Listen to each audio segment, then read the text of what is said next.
Alrighty. I don't need that.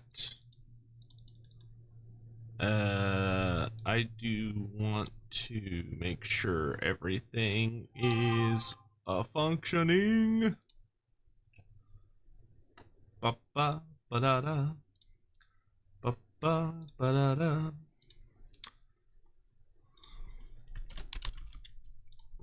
Live. Oop.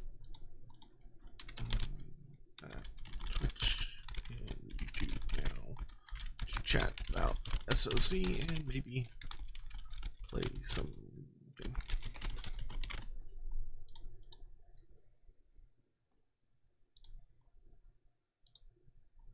And then both chats should be working, and they are.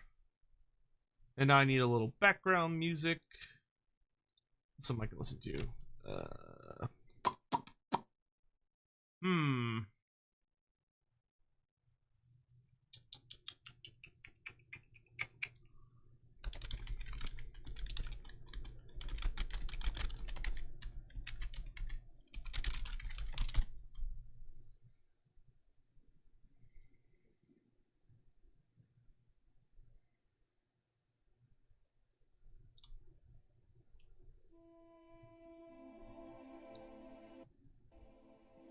Ooh, turn that way down. Perfect. Hello! Hello! How are you all doing this evening? Welcome, welcome, welcome. Another wretched wow, that's loud. Thing joins the red host. Let's turn that way the fuck down. Cursed Tzeentch spawn. That works, because I can turn up the music a smidge. Another wretched foul lizard thing. Welcome, welcome. Hope you're all doing well. Good to see you all. Castrata, thank you for the 18 months, and Calcifer, thank you for the 18 months. Did you know you two are twinsies, apparently? Another wretched foul lizard thing joins the red host. Cursed Tzeentch spawn. What's your favorite time? Mine's 6:30 hands down. 6:30 hands down. Nice. Nice. I can respect that. That's a decent one. That's a decent one. My favorite time for some reason always seems to be like 2:30 p.m. That's usually my favorite time of day. I don't know why. It just is. It's usually when I'm like able to actually motivate myself to get things done. Hello, hello, hello. Yes, we are going to talk about all sorts of good stuff in just a moment. We're even going to do something a little fun, which I need from the Total War subreddit, actually. Because the Total War subreddit made a kind of a cool template for the DLC predictions. Let me dig that up. Because we're going to use it to talk about a couple of cool ideas. We'll probably end up making those into separate videos, but let me dig it up first, if I can find it. Oh god, how long ago was that? It was like right after the article came out.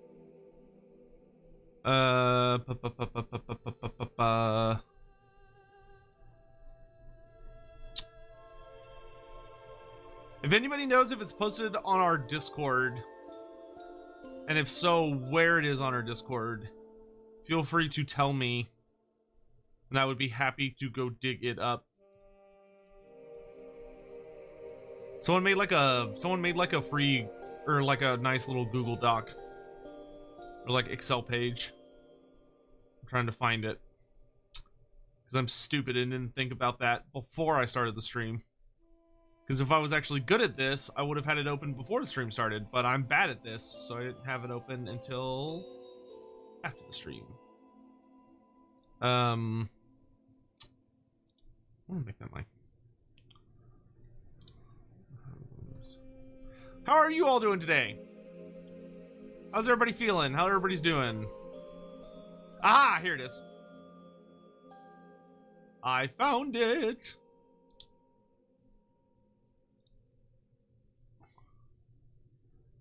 All right.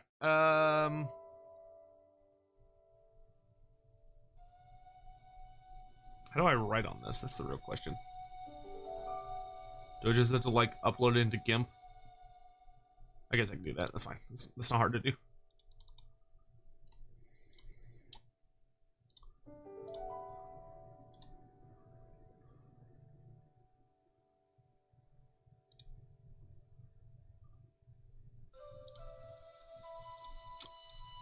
Oh, doing okay? Cool. Hey, hi Queen Jen! How you doing? Thanks so much for the 2 gift subs. And Shady Spinach, thank you for the 9 months. Night Rin, thank you for the bits. And no, I will never say that, because I haven't even seen all of the sequels. I only saw the first one. I never saw the other 2. Hammond, your favorite time is 6:90 a.m.? Oh, I didn't... Man, I need to upgrade my clock. I didn't realize there was a 90-minute extension. SETTRA, please say the sequels are better than the prequels. No, because that would be a lie. Inquisitor _ Hammond cheered. X100. My favorite time is 6:90 a.m., followed by 4:20 p.m. I don't have a cool kid 90-minute clock. I feel so lame. Cursed SETTRA spawn.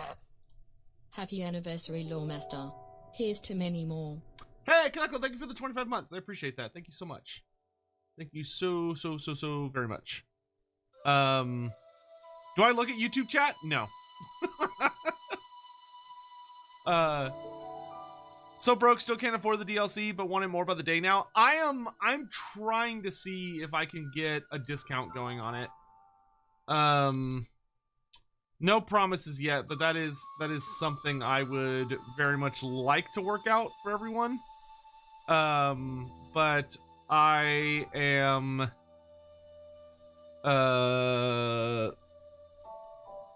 you know, we'll see if I can get something working on there. No promises though. Let's see.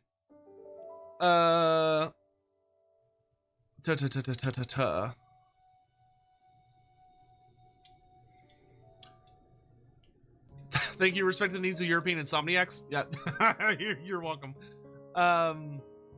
Rebel Rouser Orc, thank you so much for the super chat. Who's your Warhammer Valentine, Lord Master Sotek? Marathi, Shadowson, Nakari, tell us. For me, my favorite. Once again, this is a stream I really need to do at some point because it'd be fun. But like when it comes to the waifu rankings in Warhammer Fantasy, Inquisitor _ Hammond cheered. X100. What did X say when he got stabbed by Z? Y? Get it? XYZ.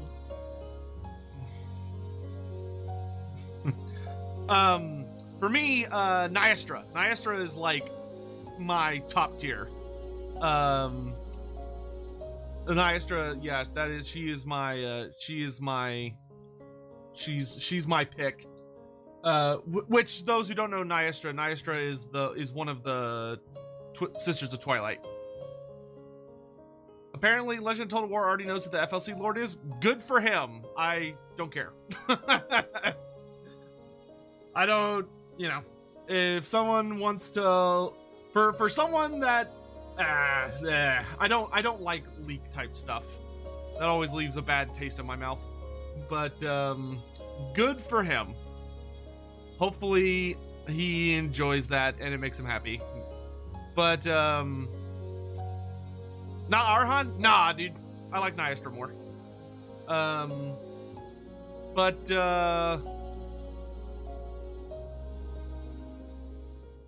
Let's talk about Hi Queen Jean. I just found out there's a Games Workshop 5 minutes for me. If I tell them I know you, will they give me a discount?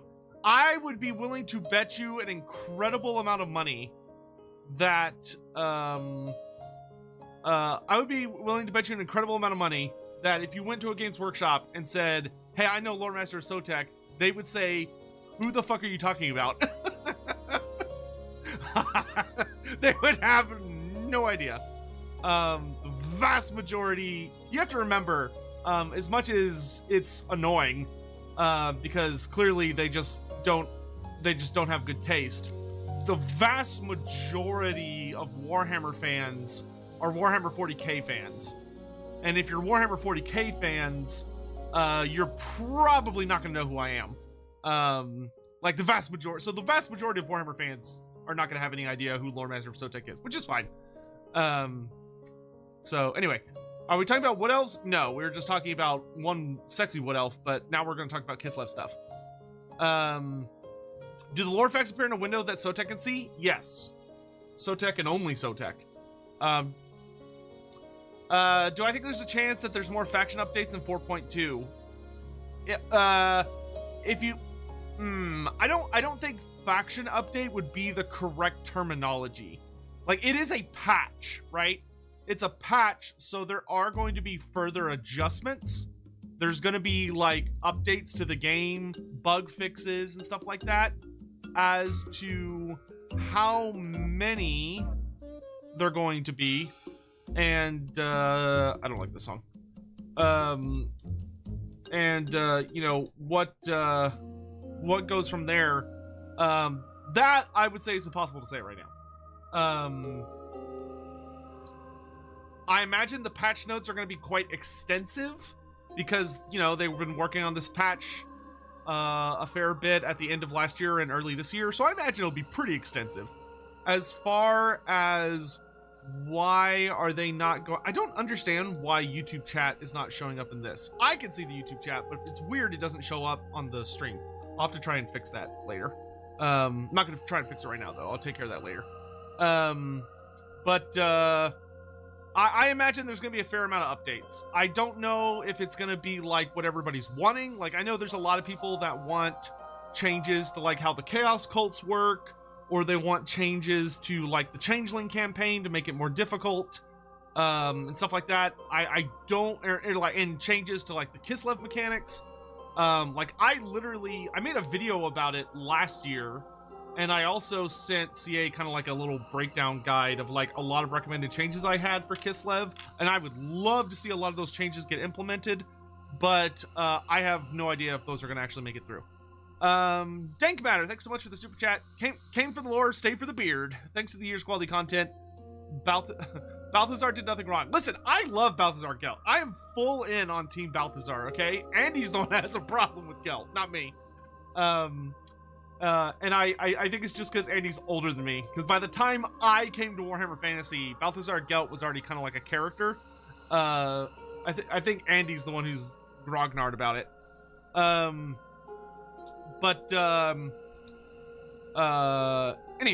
so we're going to talk about Kislev predictions tonight. We're also going to talk about maybe some Thrones of Decay type predictions. And we'll make some like separate videos about that. Coming in the coming days and stuff, but I just want to make it clear that we're also going to hang out and talk about some things tonight. We also might play just a little bit of SETTRA campaign if things slow down a bit. Why is Nathan not on Lorebeards anymore? I've gone over this a lot of times, but basically the Nathan left for unexplained reasons. The end. Like, I wish there was more to the story, but there just isn't.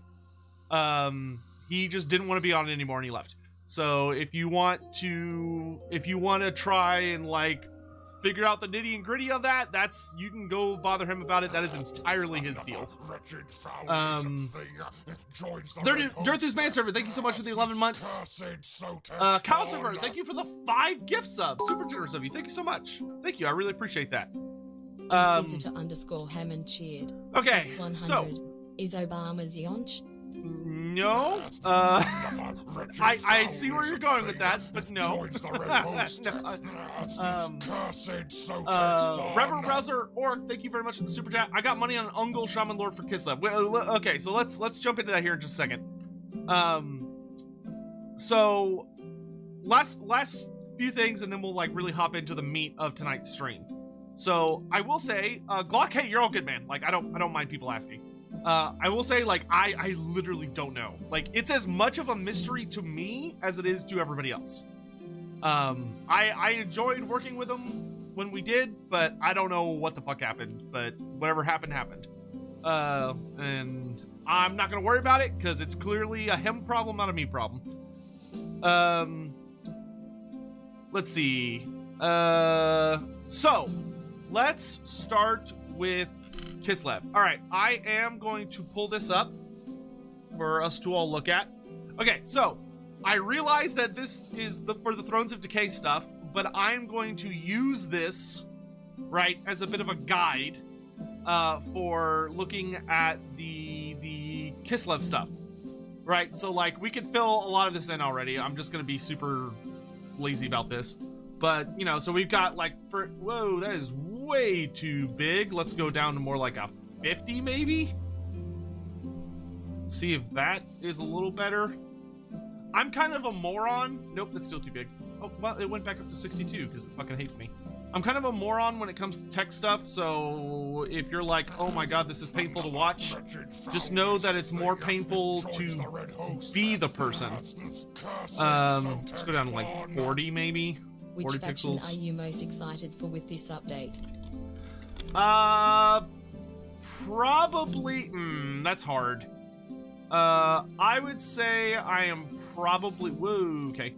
I am probably most excited for, depending on what Kislev gets, I'm probably most excited for Cathay now.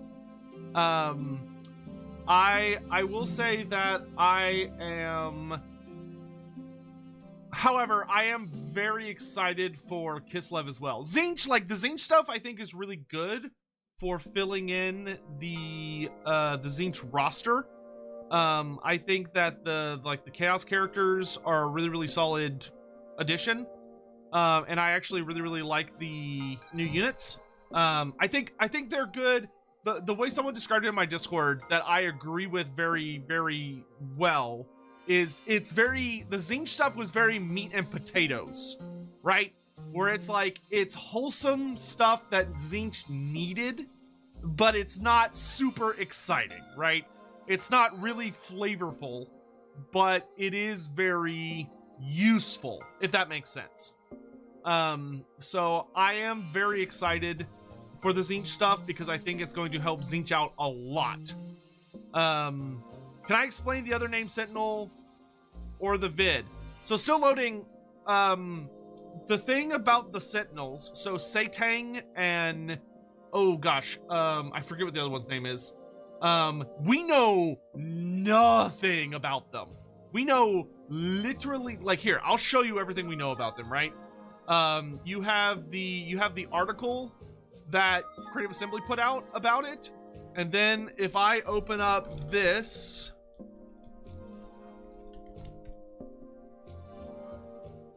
yeah, here.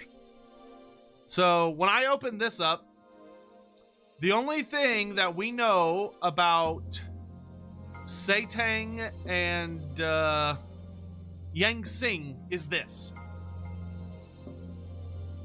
This is all we know, is that they are marked on... So this is the map of Grand Cathay that Games Workshop released about... Oh god, I want to say it was like a year ago now? It was forever ago. But they released this map that shows off parts of Cathay for Warhammer The Old World, even though Cathay is not a playable faction yet, which goes to show there's some weird shit going on at Games Workshop, but we'll talk about that another time. So way up here above Wei Zhen, you can see Yang Sing is right next to Wei Zhen. So Yang Sing is guarding where the Great Bastion ends and the Dragon River begins. And then Yang is down here in the Celestial Mountains, which is interesting because in the Creative Assembly article, talks about that Yang apparently hangs out on the highest peak in the Mountains of Heaven, but during the events of the Old World, he has clearly left the Mountains of Heaven and he is relocated to the Celestial Mountains. Now that's really fun and interesting, and probably has to do with what's going on in Cathay at this time, which is that there's not exactly civil war, but essentially civil war. So there's like a lot of threats going on in central Cathay, and like the provinces are infighting and there's rebellions everywhere, and it's just a fucking mess. So it makes sense that Yang would relocate to a more relevant location. But Yang Sing is like way up fucking north. But this is literally all we know. We don't know anything else about him. We don't know anything about like, so Yang Sing being the other construct, I have no idea if he's like, we know that he is another major Terracotta Sentinel that's on par with Sei Yang. But we don't know if he's like a different type of construct. So like maybe he's melee focused instead of being ranged focused, or whether he's also ranged focused or something else. But both of them are notated on this map, so they are likely both unique and very powerful, and that's all we know. We know literally nothing else. All right, so anyway, let's get back to Kislev stuff. Konig Bismarck, thank you so much for the 6 months. Tech, thank you for the 10 months, by the way. All right, so what we know for Kislev so far, right? We got, God, I love when my settings don't save. It makes me the happiest fucking person in the world.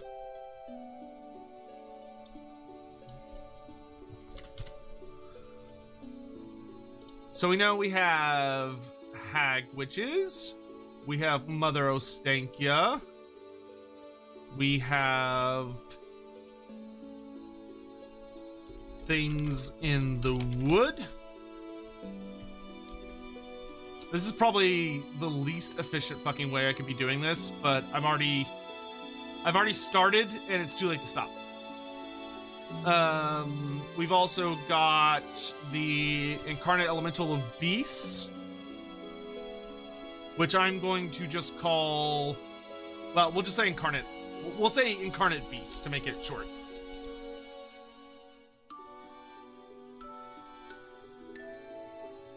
So we have Incarnate Beasts, and then we have the Akshina Rangers.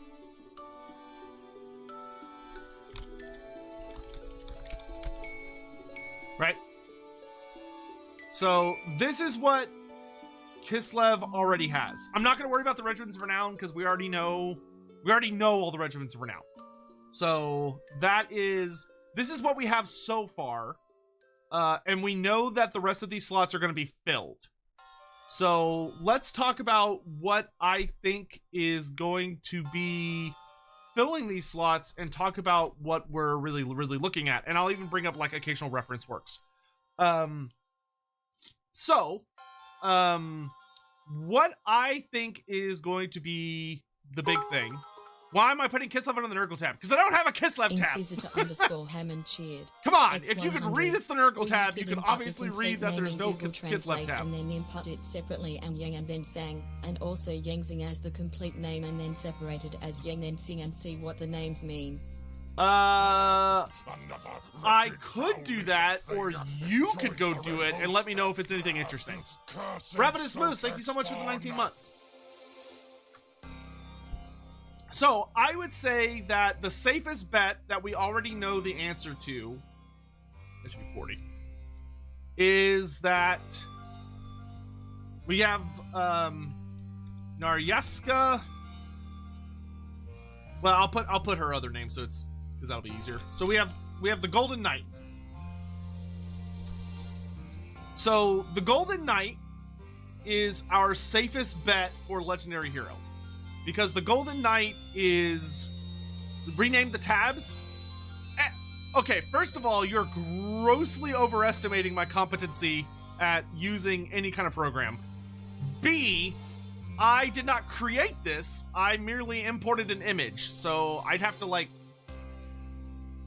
Here, you know what? If you're all gonna just bitch and moan about it...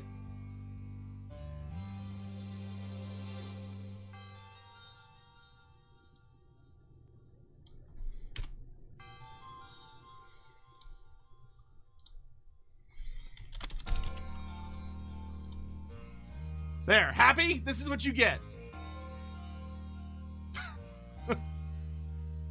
There. Now shut up. All right. So, so this is what I say feel confident about so far. The Golden Knight really seems like the only viable option for a legendary hero.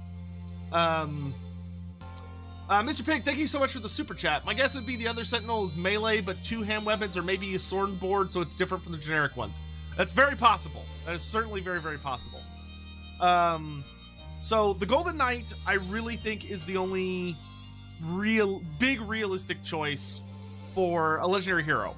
And the reason I say that is just, frankly, the Golden Knight, Naryaska Lesa, I believe, is just the only legendary hero character we know of. There's just no other character. Like, if we were to go dig down deep into like the role play game, we might be able to dig up some like potential options, but to be frank, I think the vast majority of those characters just don't exist anymore. Peasant me. I'm about to sneeze. Oh. Nope, maybe I did not need to sneeze. Tzeentch, thanks for being so awesome. Hey, Nadarin, thank you for the 10 months. So, we know the Golden Knight has a voice actor. So we know the Golden Knight got a voice actor a while ago. It's not like the Tigerman, right? Where the Tigerman, we know not the voice actor, but the stunt woman who's probably going to be like doing the reference work for them, or the mocap work for them. And the Tigerman was a fairly recent thing, but the Golden Knight voice actress was like ages ago. X100. It stinks that the Golden Knight is more for the Serenia than Ostenkia. Yeah, I do agree that the Golden Knight is kind of a weird fit for Mother Ostenkia. Definitely kind of a you know, it's a bit of a putting a circle into a square peg. Like, it fits, but it's obviously not necessarily super intended. But that being said, the Golden Knight, I think, will still vaguely work. It's not the best choice, but it is a Kislevite character that will be exclusive to Kislev. Honestly, if anything, I think a character that would have fit surprisingly well with Mother Ostenkia would have actually been Ulrika. I think Ulrika would have kind of been the ideal character to go along with Mother Ostenkia. You can see my mic. I don't care. Good for you. So I feel like the Golden Knight, easy shoe-in. It's a character that they have. It's a character they know about and they can make.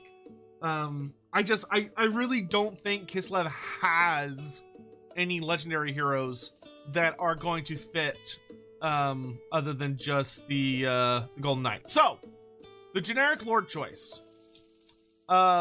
This character, I'm going to simply call, my thoughts are Akshina Lord. I'm just gonna make it real nice and simple. So I think an Akshina Lord is probably, it might not be necessarily an Akshina. It might have like a different term, something that's a little more spicy, but I think that's essentially what the character is going to be. I think it is going to be a range melee hybrid character who is rural. So someone who lives out in the Oblasts and fits the themes of Ostenkia in the sense that it's not like a city dweller, right? It's going to be someone that's lightly armored, has a shooting attack, is reasonably decent in melee, and probably will be able to ride a horse. Maybe they'll be able to ride a bear, just because everybody fucking rides bears. But is probably going to be a fairly tame character as far as what they personally do. But hopefully will have a lot of really, really powerful buffs for Kislevite ranged units. Because to be fair, Kislev is a very, very powerful ranged faction. So having a character who's really big into buffing ranged units is probably going to be actually really, really powerful. And would be kind of nasty. Personally, I don't hope that he gets a bear mount. I'd be happy if he just got a horse. Like, if a horse was the max tier mount he got, but his horse was, like, not armored, and it allowed him to ride, like, very, very quickly. You know, he was you know, I would love if he was more like the Kosovo dervishes, right? Where he's more about speed than any of that. I think that would be really, really nice. Well, I can't believe I made it this far. So glad community opinion has changed a bit. Lot more fun now. Yeah, Predators Rule 75. Yeah, it is definitely a more exciting time right now. What about a moose? As much as I would love like a new mount type, like a stag or a moose or anything like that, unless Games Work or unless Creative Assembly is creating that mount for something else, I don't think they're gonna make a new mount for this guy. Don't get me wrong, like we know we're getting Katarin's sled, right? Which I guess we could put that down here. We know we're getting Katarin's ice sled, which is very exciting. Y'all have no idea how fucking hyped I am for that sled.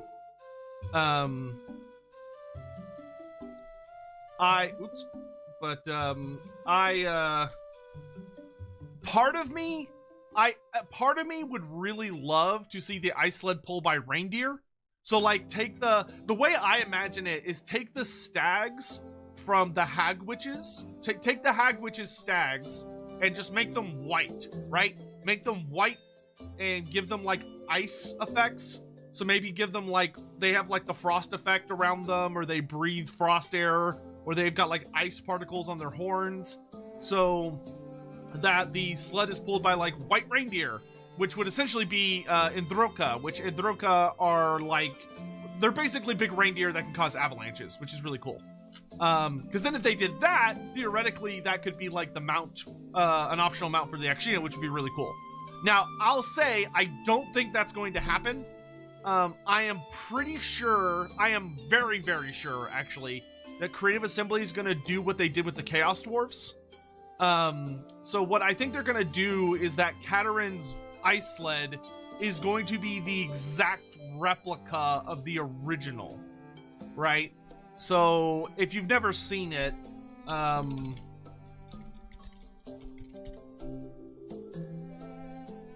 her ice sled mini on tabletop. Well, let me pull it up. Where is it? I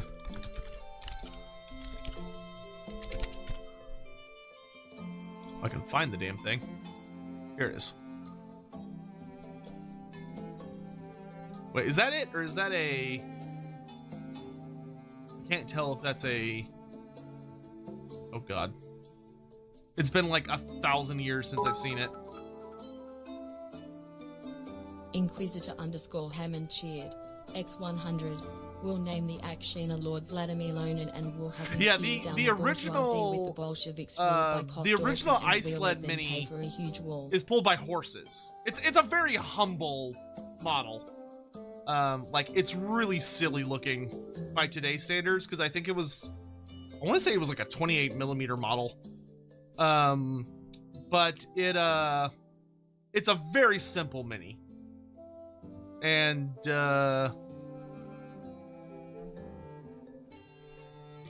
if they do it based on, like, genuinely based on the original mini, which I think is what they're gonna do, it's probably gonna be pulled by horses. As much as I would prefer it to be pulled by reindeer, I think honestly it's gonna be pulled by horses. Anyway, so we have that. I hate how the shed is considered FLC. It's freaking not. Yes, but in the sense that it is an additional piece of content that you don't pay for, it's just included in the game. Yeah, that would be considered free LC. I don't see how you could say that's not free LC, because it's something in the game that was not in the game beforehand, and you do not require the DLC to own it. Like, it's just going to be a part of Katarin's standard content, regardless of whether or not you own Shadows of Change. So that is the textbook definition of free LC. You don't have to like it, but that's a dipshit statement. You understand that? like just because I don't like it, it doesn't count as free. It's still free. Like, get over yourself. You don't have to like it, but that's not how that works. That's not how that works at all. Inquisitor Hammond, we'll name the Akshina Lord Vladimir Lonin, and we'll have him tear down the bourgeoisies with the Bolsheviks ruled by Kostaltin, and we'll make them pay for a huge wall. A wall in Kislev. We did that in the end times. It didn't work out. And plus, the FLC we already got the FLC for, Shadows of Change, and it was Echoed Hellbrass. Like, you already got your free LC. You have already been given your free lunch, okay? So, don't get mad that you're not getting a second free lunch. No, you are getting a second free lunch, but it's not what you wanted. It's like, but I wanted a turkey sandwich and it's a ham sandwich. Shut up. You're already getting a second sandwich. Sit down. Be quiet. Good grief. Beggars be choosers. So, we still have units left. Arinthial, thank you so much for the $2 super chat. Will the Akshina be in a bear suit riding a bear? Honestly, I would like him more if he did. If it was bears riding on more bears, that would actually get my attention. So we have 2 more units. Now, according to Creative Assembly, which granted, I take this statement they made with a grain of salt, the new units are supposed to match the themes of the character and faction they come with. Now, I would probably say that the Golden Knight doesn't really match the themes of Mother Ostankia and the Daughters of the Forest, but that's who we're getting, so whatever. But let's assume, let's give Creative Assembly the benefit of the doubt, and let's assume that the 2 remaining units for Kislev are also going to be related to Mother Ostankia. So the first one, which I think is very likely, and I am personally hoping for above all else, is the Frost Fiend. So Frost Fiends are spirits of Kislev. Now granted, they're not true spirits in the sense that they are kind of like flesh and bloody, right? So they're kind of like the things in the wood, where the things in the wood are being treated as spirits of the forest, despite the fact that they are, not really spirits in that sense. This creature is very, very similar. As for what a Frost Fiend is, because a fair number of you are probably like, what the fuck is a Frost Fiend? Let's step back a little bit. Oh my god, I hate when he does this. Stop that. Adobe, I just want to say, Adobe Acrobat is fucking garbage because it doesn't have a dark mode, and it literally blinds the fuck out of me whenever I try to open it.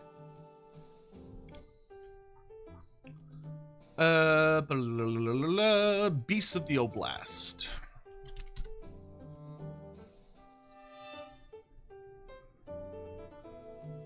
So, I want to introduce you to Frost Fiends. So Frost Fiends, as they talk about here, so here we get a quote from a Baba that says, when the Frost Spirit saw he had lost the love of the princess, he rose up in a great fury to destroy her. But Dawes was swifter and cut the spirit down with his blade and threw his body onto the earth. But the Frost Spirit was not dead. Lost in a terrible rage, he sought to destroy all the children of Dawes. We have lost many sons to his claws, and we will lose more. And it talks about that in the cities, the Frostfiend is thought to be mythical, appearing as it so often does in the tales as the chief enemy of Dawes, who's the god of the sun. But they are very real. Luckily, they make their home in the snows of the far north, and some scholars believe they are part of those snows, similar to how the tree men of Athol Loren are with their forests. Due to their white fur, these bat-winged monstrosities are invisible amongst the blizzards in which they fly.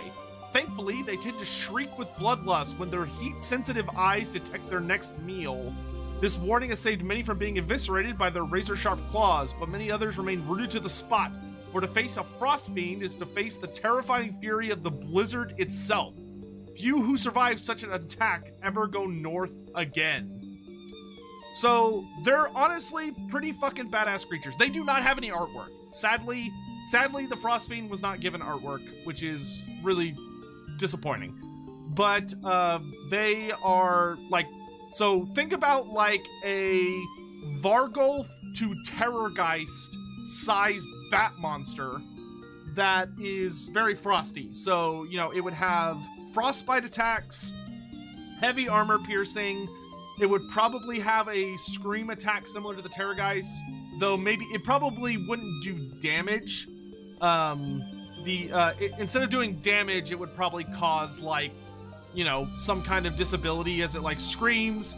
It could have the Winter's Fury as a passive or active ability where it causes, because it's constantly surrounded by storm winds, similar to like the Frostheart Phoenix, it could cause debuffs to people that are nearby.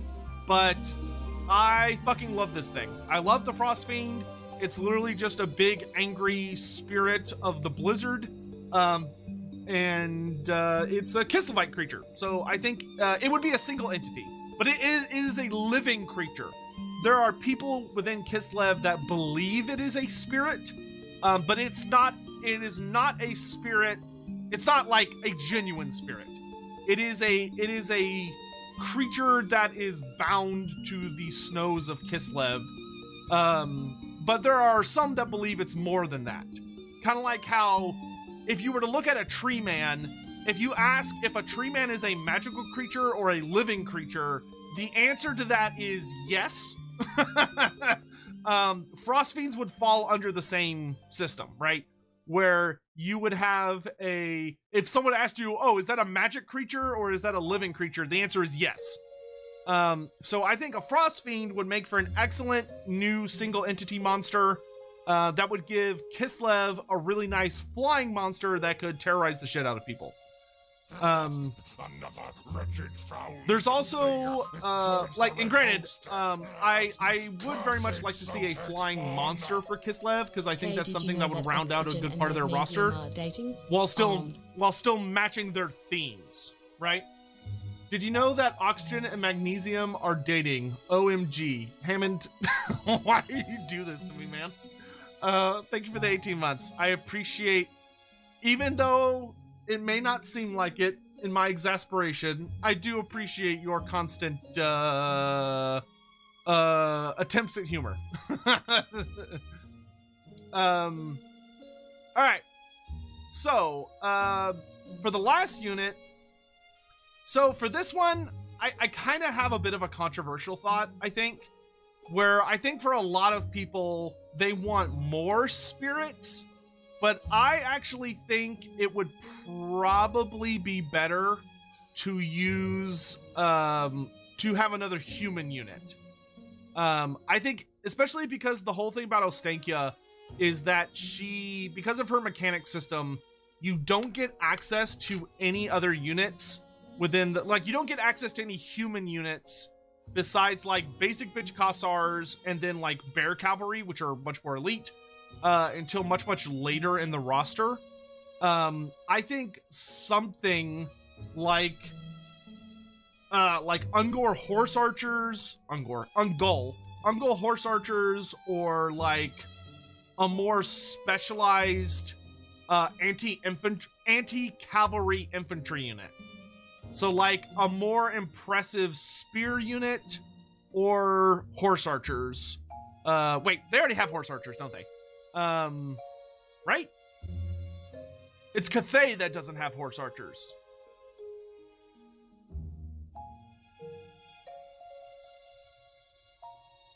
I think that's right. That sounds right. So I would say,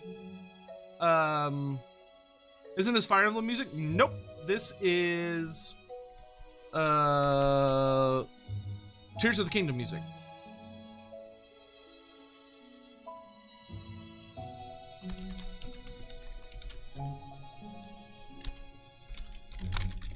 Okay, this does not have a fancy name, but this is what I'm kind of expecting.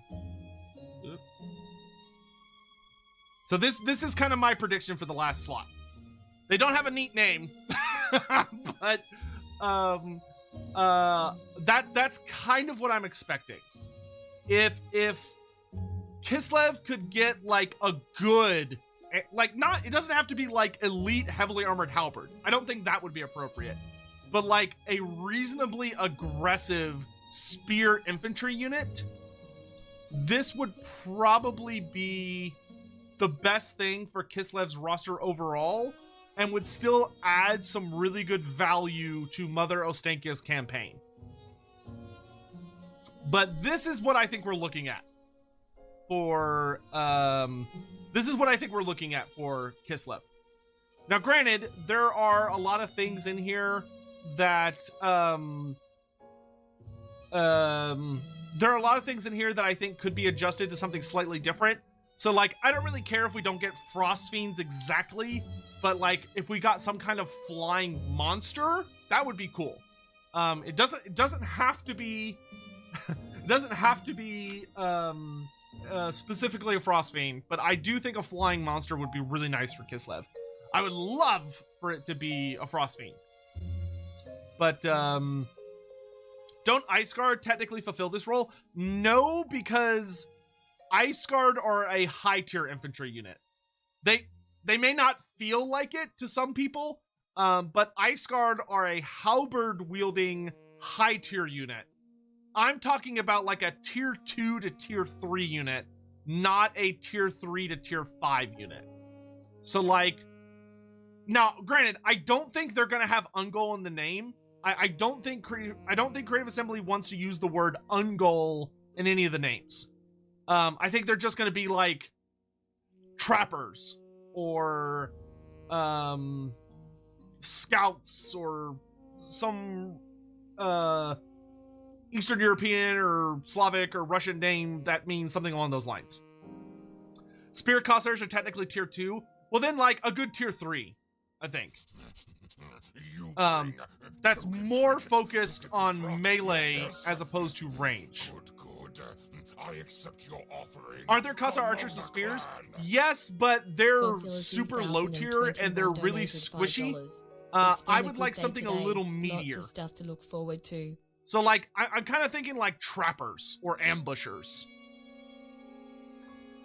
Godzilla, thank you so much for the $5 tip. Thank you so much, my dude. I really appreciate that. And granted, we'll know this on either tomorrow or Friday, so we do not have to wait long for the Kislev release or article. I am 99.9% sure it's going to be on Friday, because I don't think they would have used the language that they used if it was just going to be tomorrow.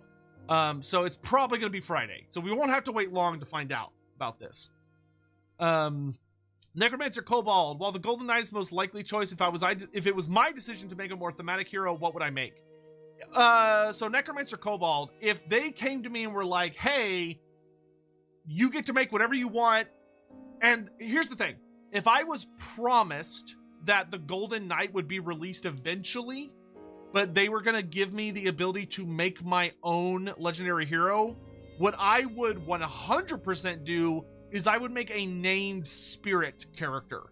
So I would do some research into the Realm of the Ice Queen book and talk with Games Workshop, and I would try to come up with a named spirit. So like an entity that's kind of similar to like a Leshen or like a really, really spooky forest entity that is, you know, a good expression of the nightmarish entities that the hags make bargains with in exchange for their power, and have one be like a named character. That would be my choice, because I think that would be really fun. So kind of something that's like a little similar to like how the Green Knight essentially exists, or like Coadil or whatever, but make it, you know, where it's very Kislev specific themed. Honestly, do we ever think we'll get the Hawks of Mishka as a physical unit and not just a spell? Probably not, because that would cause a form of confusion, I think. I don't think they would do that, because I think that would genuinely introduce confusion. Didn't CA they were going away from the Ungol side of the lore? They said that. I don't believe them. Now, granted, I will say, I don't think they're going to use the word Ungol anywhere. Like, I don't think they're going to call this unit Ungol whatevers. They're not going to use that terminology. Like, they're not going to say, I don't think they're going to say anywhere like, oh, these are Gospodar boyars, and then these are Ungol horse archers. I don't think they're going to use that terminology. They're just going to say horse archers, or they're just going to say, boyars. So I think that's what they mean by that, is that they're not going to specifically use that terminology in the units.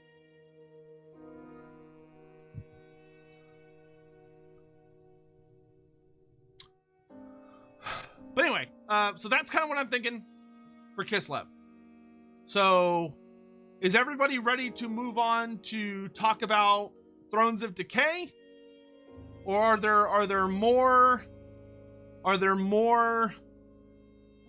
thoughts, concerns, whatever with Kislev? Turn my fan up. It's a little warm in here.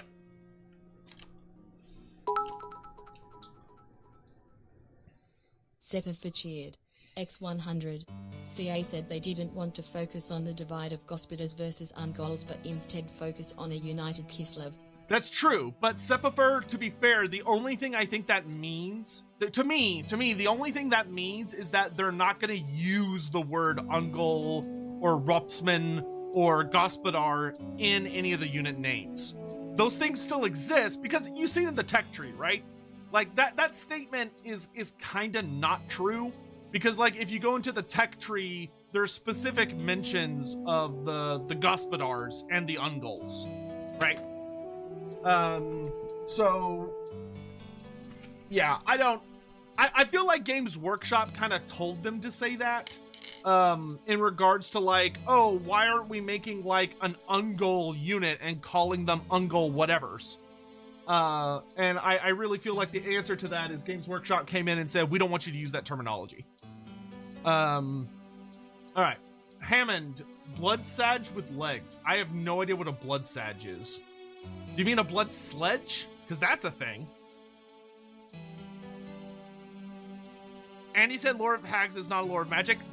That's not true. No, that's not what Andy said. The Lore of Hags is not typically considered like a battle lore. It's because it's not something that you would use in battle. It is a lore that is much more about like life outside of warfare, and much more like, not sinister, but it's much more subtle. That being said, I am very excited to see the Lore of Hags. Because there's a lot of really cool things they could do with it. I think it is going to be fairly different to the Lore of Hags that Andy created for Andy and his fellow writers created for Realm of the Ice Queen. Because the Lore of Hags that exists in this doesn't really translate all that well into Total War. I like, someone said earlier, why is Hawks of Mishka a spell? It shouldn't be a spell. And you literally look at the Lore of Ice and the Hawks of Mishka is right there. It's literally a spell. It's funny. But the Lore of Hags, it's tricky to try and translate it into like a battle lore where you're like using it on the battlefield. Most of the spells don't translate very well to that. Because they're more about like doing things outside of battles. But I'm sure they'll find a way to make it work. I really would very much like to see, like, the Form of the Ancient Widow would probably make for like a really powerful buff spell, or like a big ugly spell. And you have all the different curses that can make for good debuffs. And you can do, Lucky Claw could be that, it's a buff that you cast on someone. Summon Spirit could summon a unit, maybe. So, there are options. There are certainly options. I am excited they're doing it, and I'm really excited to see what it's going to look like. But all right. That's enough on Kislev. So now we can throw Kislev in the trash and focus on Thrones of Decay. All right. Yeah, Hammond, I know. I'm aware. Also, I did see a couple of people asking about, like, oh, could Kislev do, like, Mother Ostankia's chicken hut? No, they cannot. Games Workshop is not okay with the chicken hut at all. Like, they do not want it. I've seen that firsthand. They are not interested in the slightest of that being a thing. So I would not get your hopes up because it's not gonna happen. All right, so let's talk about Thrones of Decay. Some of these I feel very confident about. Other things are going to get a little wigglier. But granted, there's some really cool mods for the chicken hut, though. There's a very nice chicken hut mod, if you want to check that out. Why? Because Games Workshop does not want Mother Ostankia to literally be Baba Yaga. Games Workshop would rather make something that, like, has interesting calls and tie-ins to Baba Yaga, but is not just a literal copy-paste of the character. And it seems that they feel the chicken hut would be too close to the actual character. Which I think is reasonable. If I was creating Mother Ostankia, I would not go with the chicken hut. I would be fine with maybe exploring the idea of her hut is able to move places through magic. But like a full-on chicken hut to me is just ridiculous. I don't think it fits her aesthetic as well. And it's not something I think she would ride into battle. But anyway, let's look at this. So a couple of these I think most people have already agreed on. So we have Tarmakon.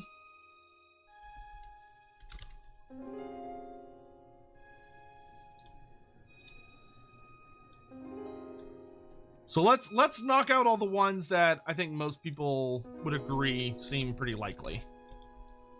We have Elspeth von Draken.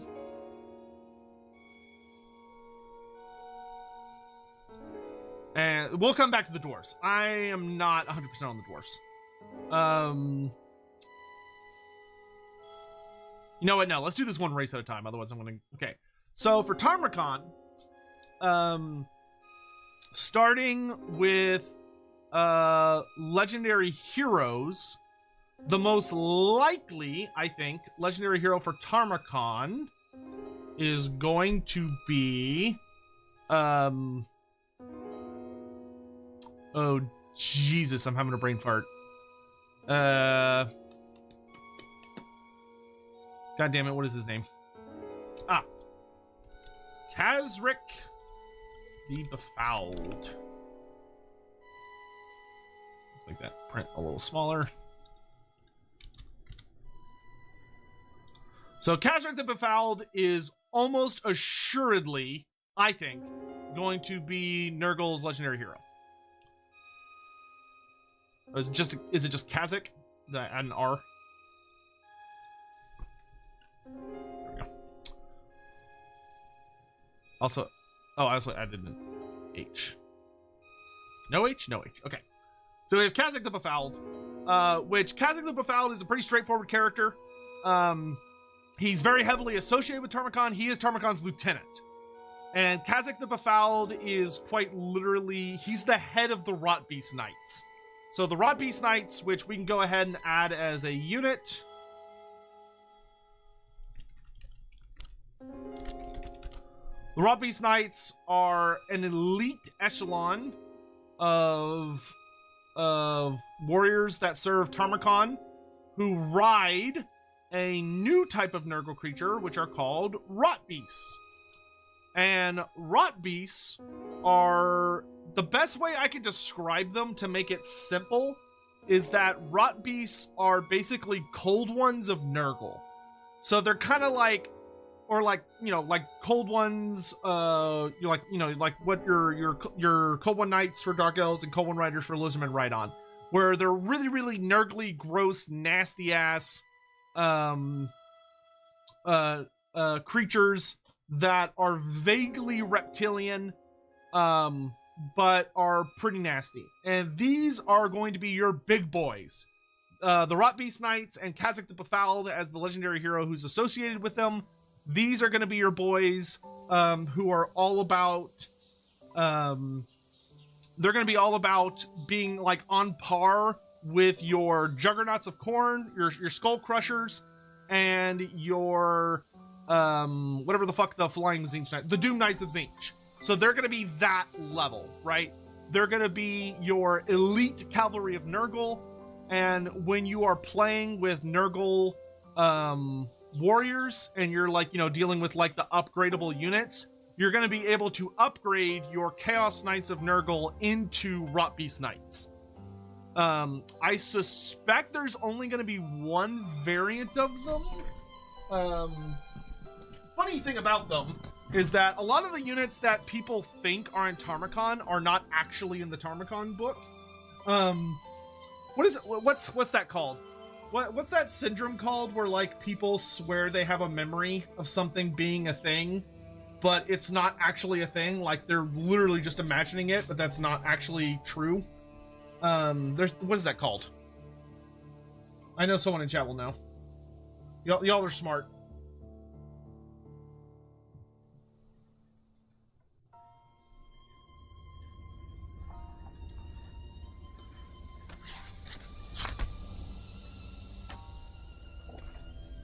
The Mandela effect. Yes, thank you. Mandela effect. Yeah. All right, we got it. So for the Mandela effect, right? That is a really big thing for the Nurgle book or the Tarmacon book, because a lot of people remember there being units in this book that are not in this book, which we will get into in a second, which I always find really funny about it. People are like I literally, there's a group that I play D&D with on Saturdays, and I was talking with one of the guys, and I was like, oh yeah, they're probably gonna do like these units, and he's like, oh well, what about this unit? And I was like, well that unit never had a model, and he's like, yeah it did, and it's like, no it didn't, and he's like, yeah it didn't, it's like, no it didn't. Like, it was not a unit. But anyway, so Rot Beast Knights are really fun. They never got official models, but you could run them. But the way you would do it is you would literally just take Chaos Knights of Nurgle and you would spend an extra amount of points to upgrade them onto Rot Beasts. And Rot Beast Knights are really fucking cool, right? So they're basically Chaos Knights, except, check this out, they have regen. Ooh, mwah. Regenerating heavy cavalry. That's good shit. That's good shit. But yeah, so they're going to be up there with Kazakh the Befouled, you know, Monstrous Cavalry, all sorts of good things. Kazakh is super duper nasty. I'm really excited to see how they're going to try and make Kazakh work. He also has regeneration. He also has like a whole bunch of resistances to damage. He has poisoned attacks. Yeah, he should be a lot of fun. Though he should be like even more weak to fire than most characters, because do I have a copy of Tarmacon? Of course I have a copy of Tarmacon, you kidding? So we got our Rot Beast Knights. Next for our Lord and Hero, these are gonna be really obvious. I think these are very straightforward. We're gonna get our Chaos Lord of Nurgle. So we have our Chaos Lord. Wait, no, it's Chaos... Yes, it's Chaos Lord and then Chaos Sorcerer, right? For Nurgle. Because if memory serves, Nurgle is the only one without a hero level caster. So it's not that exciting, but this is going to be what we get. So we're going to get the Chaos Lord of Nurgle and we're going to get the Chaos Sorcerer of Nurgle. For the Chaos Lord of Nurgle, I will say I really hope they go crazy with the design and make him fat. I want a big fat boy for the Chaos Lord and the Chaos Sorcerer. Because we already kind of got like the skinny, famished, kind of gross, rotting guys. Now I want some fat boys, right? I want some large lads. So hopefully we get the Chaos Sorcerer, the Chaos Lord of Nurgle. For mounts, I think he's going to be standard for what we've seen so far, where he's going to be able to ride a Chaos Steed, a Chariot of Nurgle, and a Rot Beast. I think that is going to be just his very simple A to B. I think they're gonna keep it pretty straightforward. So Steed, Chariot, Rock Beast, you're done. Chaos Sorcerer, I think it's gonna be standardized like the other sorcerers, where he is probably just gonna be a Steed, maybe a Chariot, and then probably the no, I don't think the Toad Dragon is gonna be for the regular Chaos Lord. I think the Toad Dragon is gonna be locked to Tarmakon alone. And then there's going to be a generic Toad Dragon. But I do not think that anybody else is going to be able to ride a Toad Dragon. I think that's going to be exclusive to Tarmakon. Because I feel like they want to standardize the Chaos characters. And the Toad Dragon just is so much fucking bigger than anything the other three get, right? Like the Chaos Lord of Korn maxes out on a Juggernaut. The Chaos Lord of Tzeentch maxes out on a Disc. And the Chaos Lord of Slaanesh is probably going to max out on the Boob Snakes when we get those. I do not think they're going to add in Toad Dragons because that would just add like a whole nother classification. And they're just not going to do that, I don't think. But anyway, so we got these boys. Next, we have the generic Toad Dragon. We'll say feral.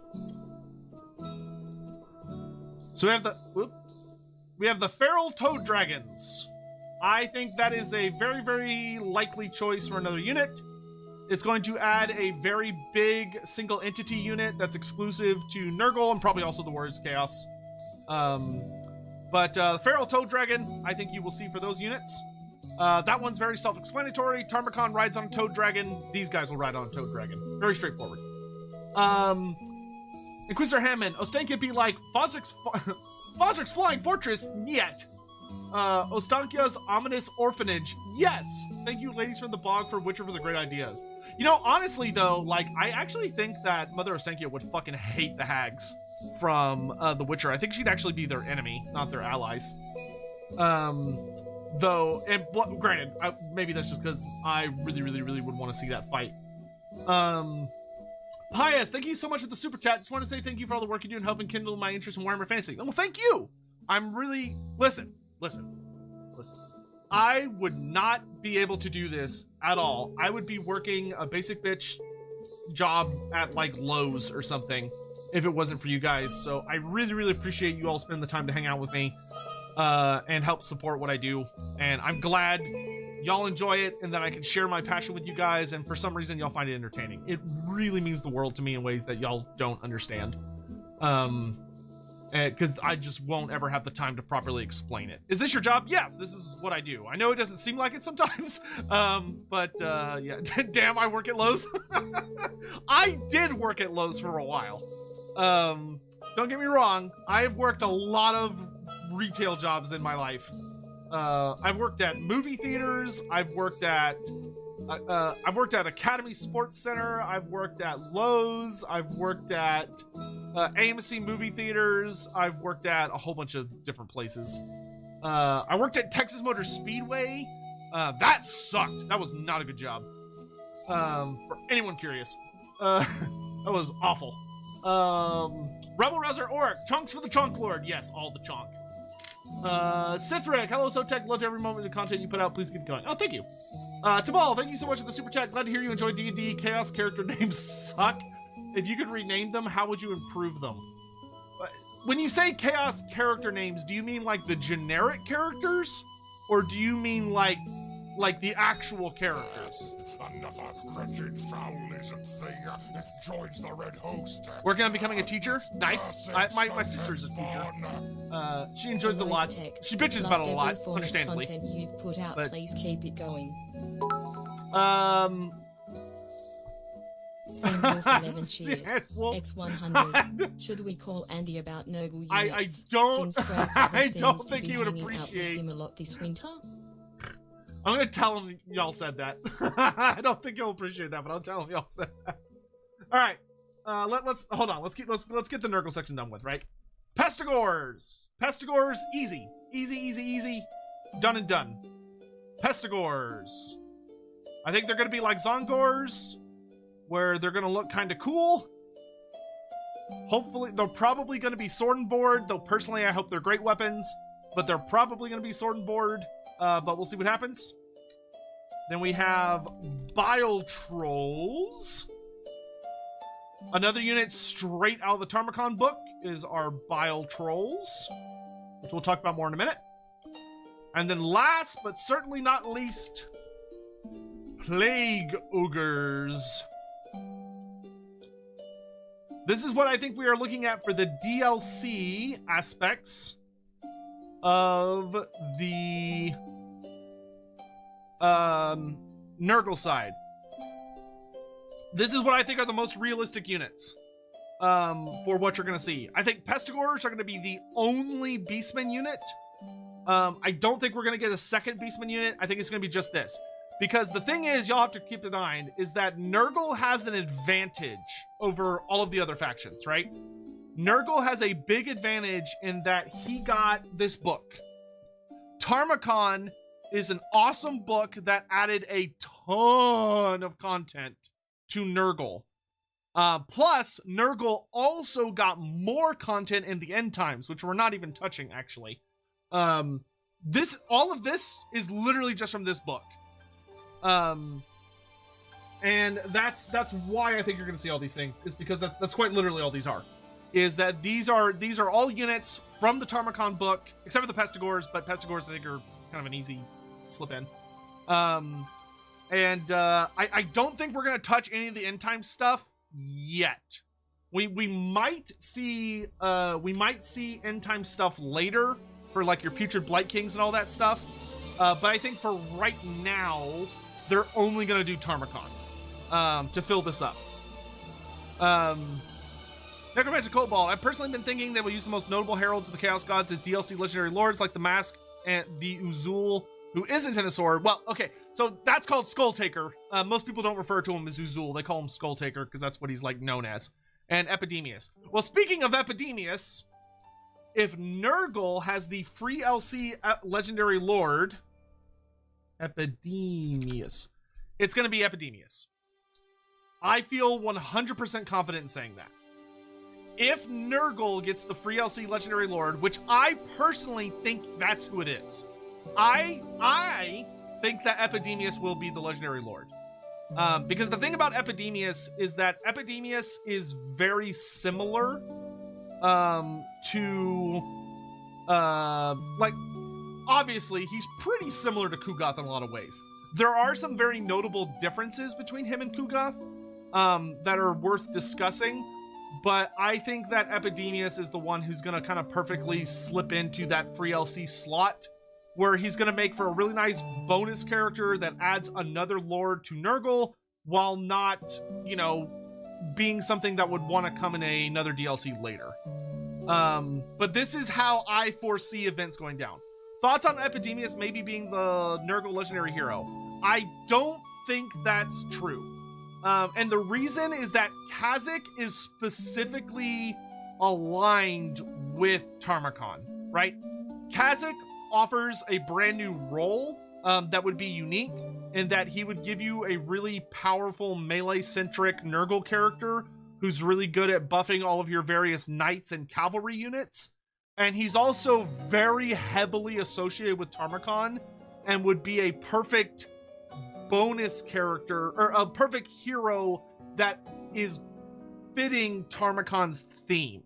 Epidemius has nothing to do with Tarmacon at all. Tarmacon did not have any demons in his army. Tarmacon's army was almost completely bereft of demons. His legion was pretty much made entirely out of mortals, chaos dwarves, and beastmen. That was it. There were no demons at all in the slightest of any imagining. There was not a single demon that showed up with Tarmacon's horde. So I do not think this would be the appropriate time to add in demon characters or demon units. So Kha'Zix, though, is perfect. Is literally perfect. He had Plague Toads. Plague Toads came in his roster, but they didn't do anything. They're just kind of there. I don't know. Like, they just don't help. They don't get mentioned. Like, they're there. You are correct that they're there, but they just don't play a fun. They just don't play a fun role, I think. So, as for what new things this will overall provide, I think the big things we're going to see here are your Rot Beast Knights are going to be your super heavy knights, fairly well heavily armored, not very fast, but they have regeneration, so they're, you know, the textbook definition of tank. Then you're going to get your Plague Toad, which Plague Toads are going to be your, like, you know, super hardcore, big, like, Dreadsaurian tier unit. Like, people, Toad Dragons are huge. Toad Dragons are fucking gigantic. That's the big thing y'all need to keep in mind, right? Is that a lot of people are like, oh, a Toad Dragon, that's like a Stegodon, right? No. No. A Toad Dragon is like a Dreadsaurian or the Kislevite big bear. They are fucking massive creatures. They're huge. So I think it's gonna be a big boy. A lot of cool abilities. Probably is gonna have like pretty good AP, decent armor, slow as probably actually reasonably quick across the ground. I suspect it's probably gonna have some focuses on anti-infantry, but maybe it'll just have flat AP. Pestigors, I'm curious how Pestigors are gonna kind of function. The way I'm imagining Pestigors is actually being a relatively fast mid to high tier infantry unit, where like they bridge that gap between Marauders and Warriors of Chaos, right? Can Toad Dragons fly? No. They're not actually dragons. Toad Dragons are called Toad Dragons because that's just what the people of the Warhammer world call them. But they're not related to dragons. They're more like dinosaurs, but they don't have wings. Joins the red host. Cursed Sotex spawn. Oliskinks. Sot high. Oh, I should get caught up on these. Survivor, thank you so much for the 6 months. I already answered Arianthal's thing. K Fury, if you're ever in New Zealand, I'll buy you a beer. Dude, I would love to come to New Zealand. I don't drink. So I'll let you buy me like a Coke or a Dr. Pepper or something. Y'all don't have Dr. Pepper. A Coke would be great. Or like water or something. Yeah, I don't drink alcohol. But yeah, I would love to come to New Zealand. That is on my bucket list. All right, so Checks moving on to or talking more about the Pestigors. Being a bit off topic, if that's okay. Do you think Gotrek will meet up with Teclis in Eos? And if it happens, do you think Teclis would end up asking about Felix in front of Gotrek? Do I think Teclis will meet Gotrek in AOS? With the current plans they seem to have for the character, I do not think that is... I don't think that's something they're currently going towards. I would love to see it, but I don't think they're doing that. I would kill to see it, actually, because that would be such a cool callback to old Gotrek Felix lore. If they did meet, though, do I think Felix would ask... Or do I think Teclis would ask about Felix? Yes. If the book was well written, yes. All right, Pestigors. So, big thing about Pestigors, I think the big thing for Pestigors, what they're gonna bring to Nurgle is ambush or Vanguard deployment. I think they're gonna bring Vanguard deployment on a unit that is surprisingly tanky with poison attacks, you know, being Nurgle, and you know, fairly high HP, high melee defense resistant. I don't know what kind of weapons the Pestigors are going to use, and to be honest, I don't even know what weapons I'm hoping they'll use. I guess if I had to choose, it's hard. A part of me is like, oh, I would rather them have great weapons, because I feel like for the Beastmen, having a mid to high tier infantry unit that's like just below Pestigors, right?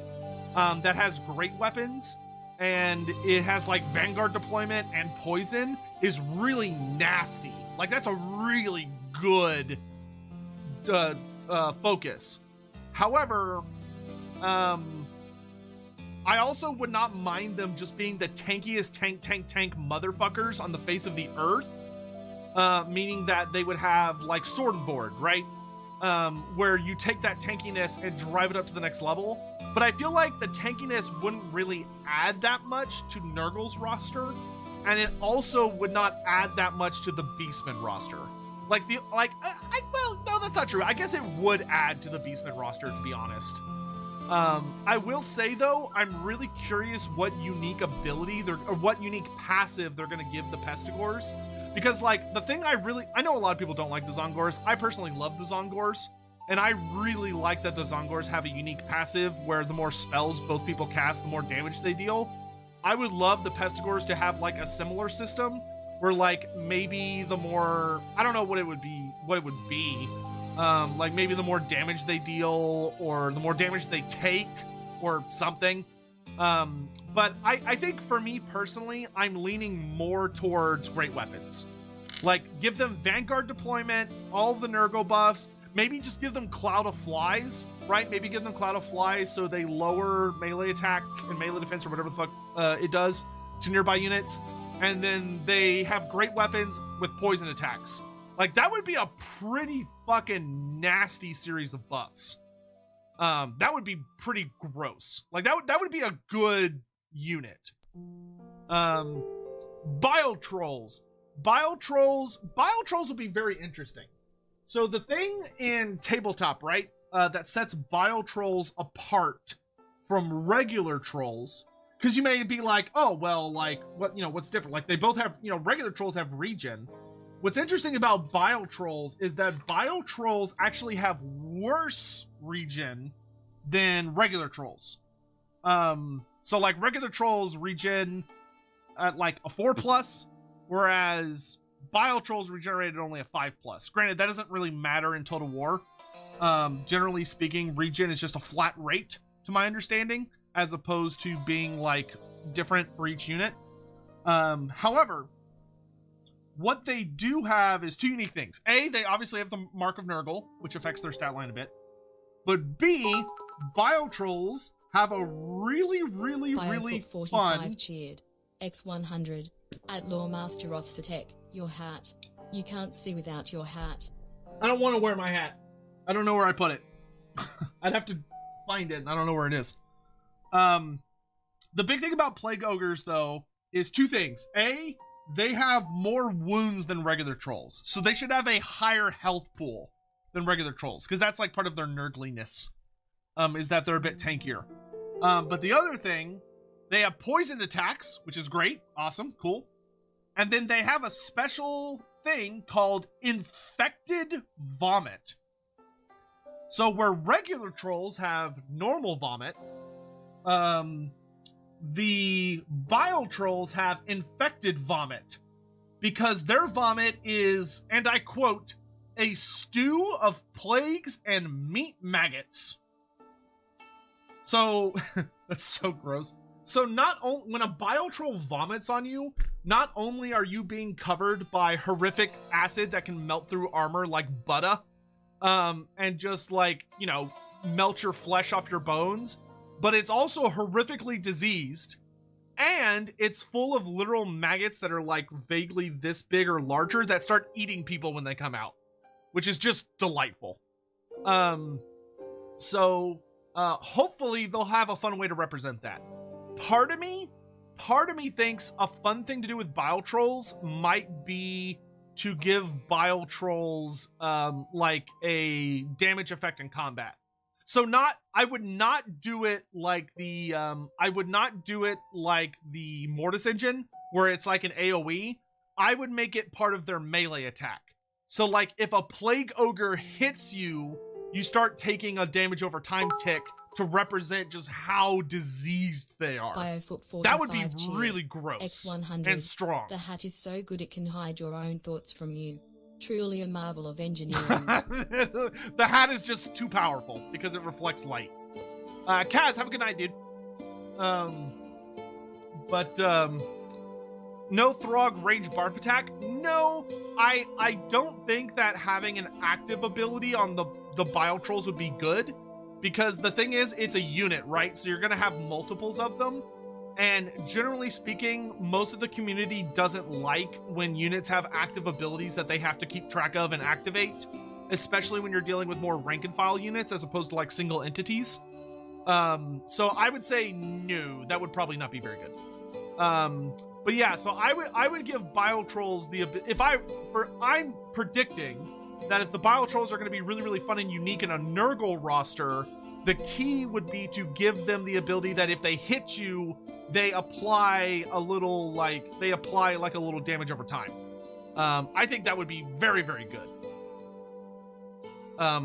Especially for like a really solid troll unit. And that would also make them just so unique among trolls.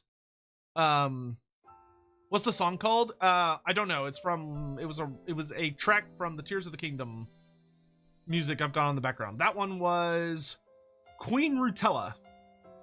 There you go. Oops. There you go. Oh, y'all were just able to see it. I could have just showed you. All right, so and then Plague Ogres. So if Plague Ogres are gonna be special, right? If Plague Ogres are gonna be a big deal, we all know, right? We all know what they need. We all know what Plague Ogres need to separate the boys from the men, and that is anti-large. Let the Plague Ogres have fucking anti-large and give Nurgle a goddamn anti-large unit. Please, God, let them have anti-large.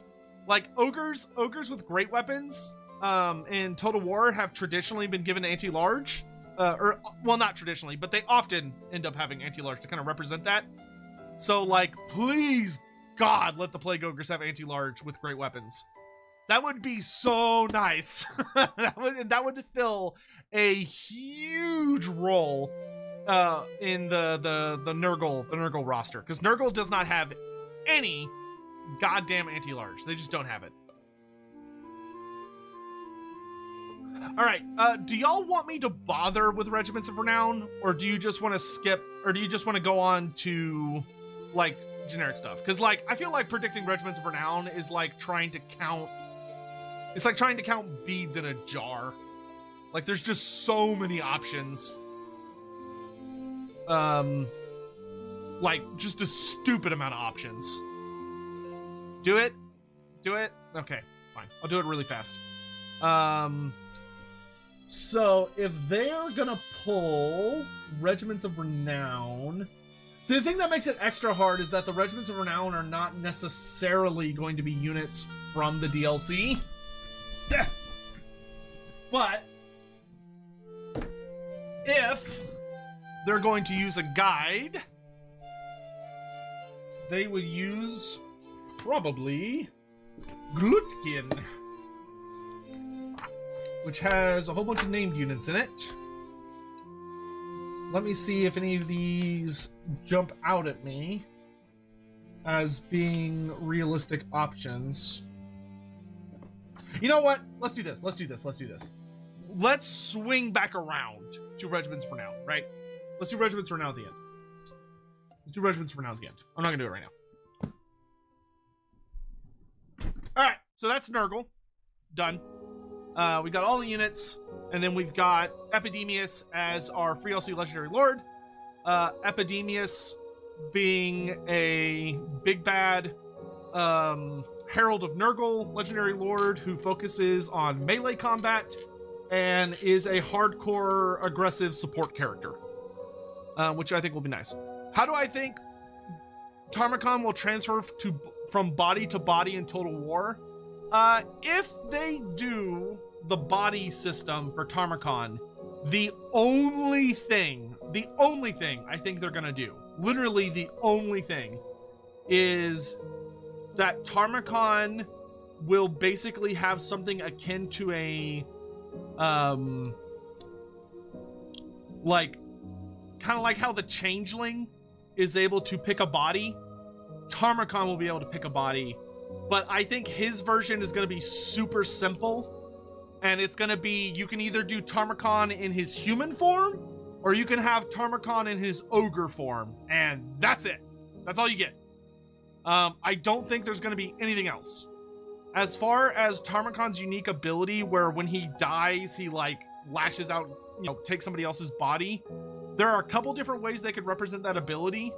The biggest thing that I think they are going to do is that they could do something that, like, when Tarmakhan gets below 10% or 5% of his health, he has an ability that, like, maybe it auto triggers, or you have to activate it. But what I would probably do is have an active ability that when Tarmakhan gets to like 5 or 10% health, you get access to an ability that you can activate on an enemy character within like 5 to 10 meters. So they have to be really close to you, right? You activate it on an enemy character and it just does a fuck ton of damage. So it does a bunch of damage.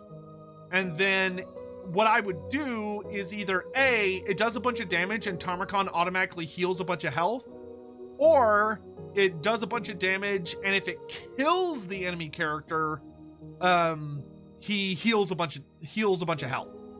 But I don't think he's gonna have a active body swapping power, because it would just be really boring to look at, in the sense that, like, Tarmakhan, you want Tarmakhan to be like really diseased and nasty looking, right? You want Tarmakhan to just be hideous looking.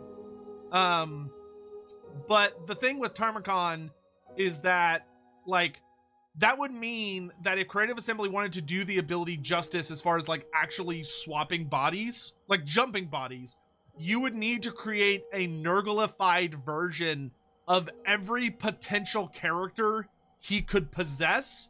And that is a stupid amount of work for no gain. Like, that, I think that's a stupid, terrible idea from like a game design perspective. It's just way too much work for one character. Like, the Changeling's easy because he literally just turns into a character you already have.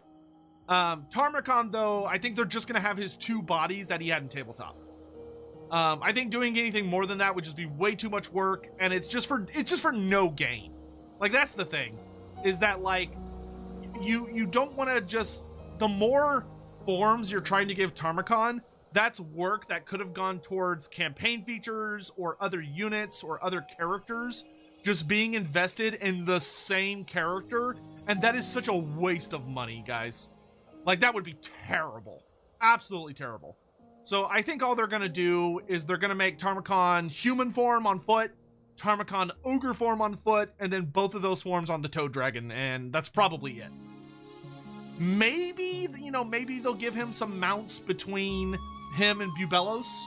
Bubelos is his Toad Dragon, so maybe it'll be like you can have him on a horse, and then like a chariot, and then a rot beast, and then Bubelos.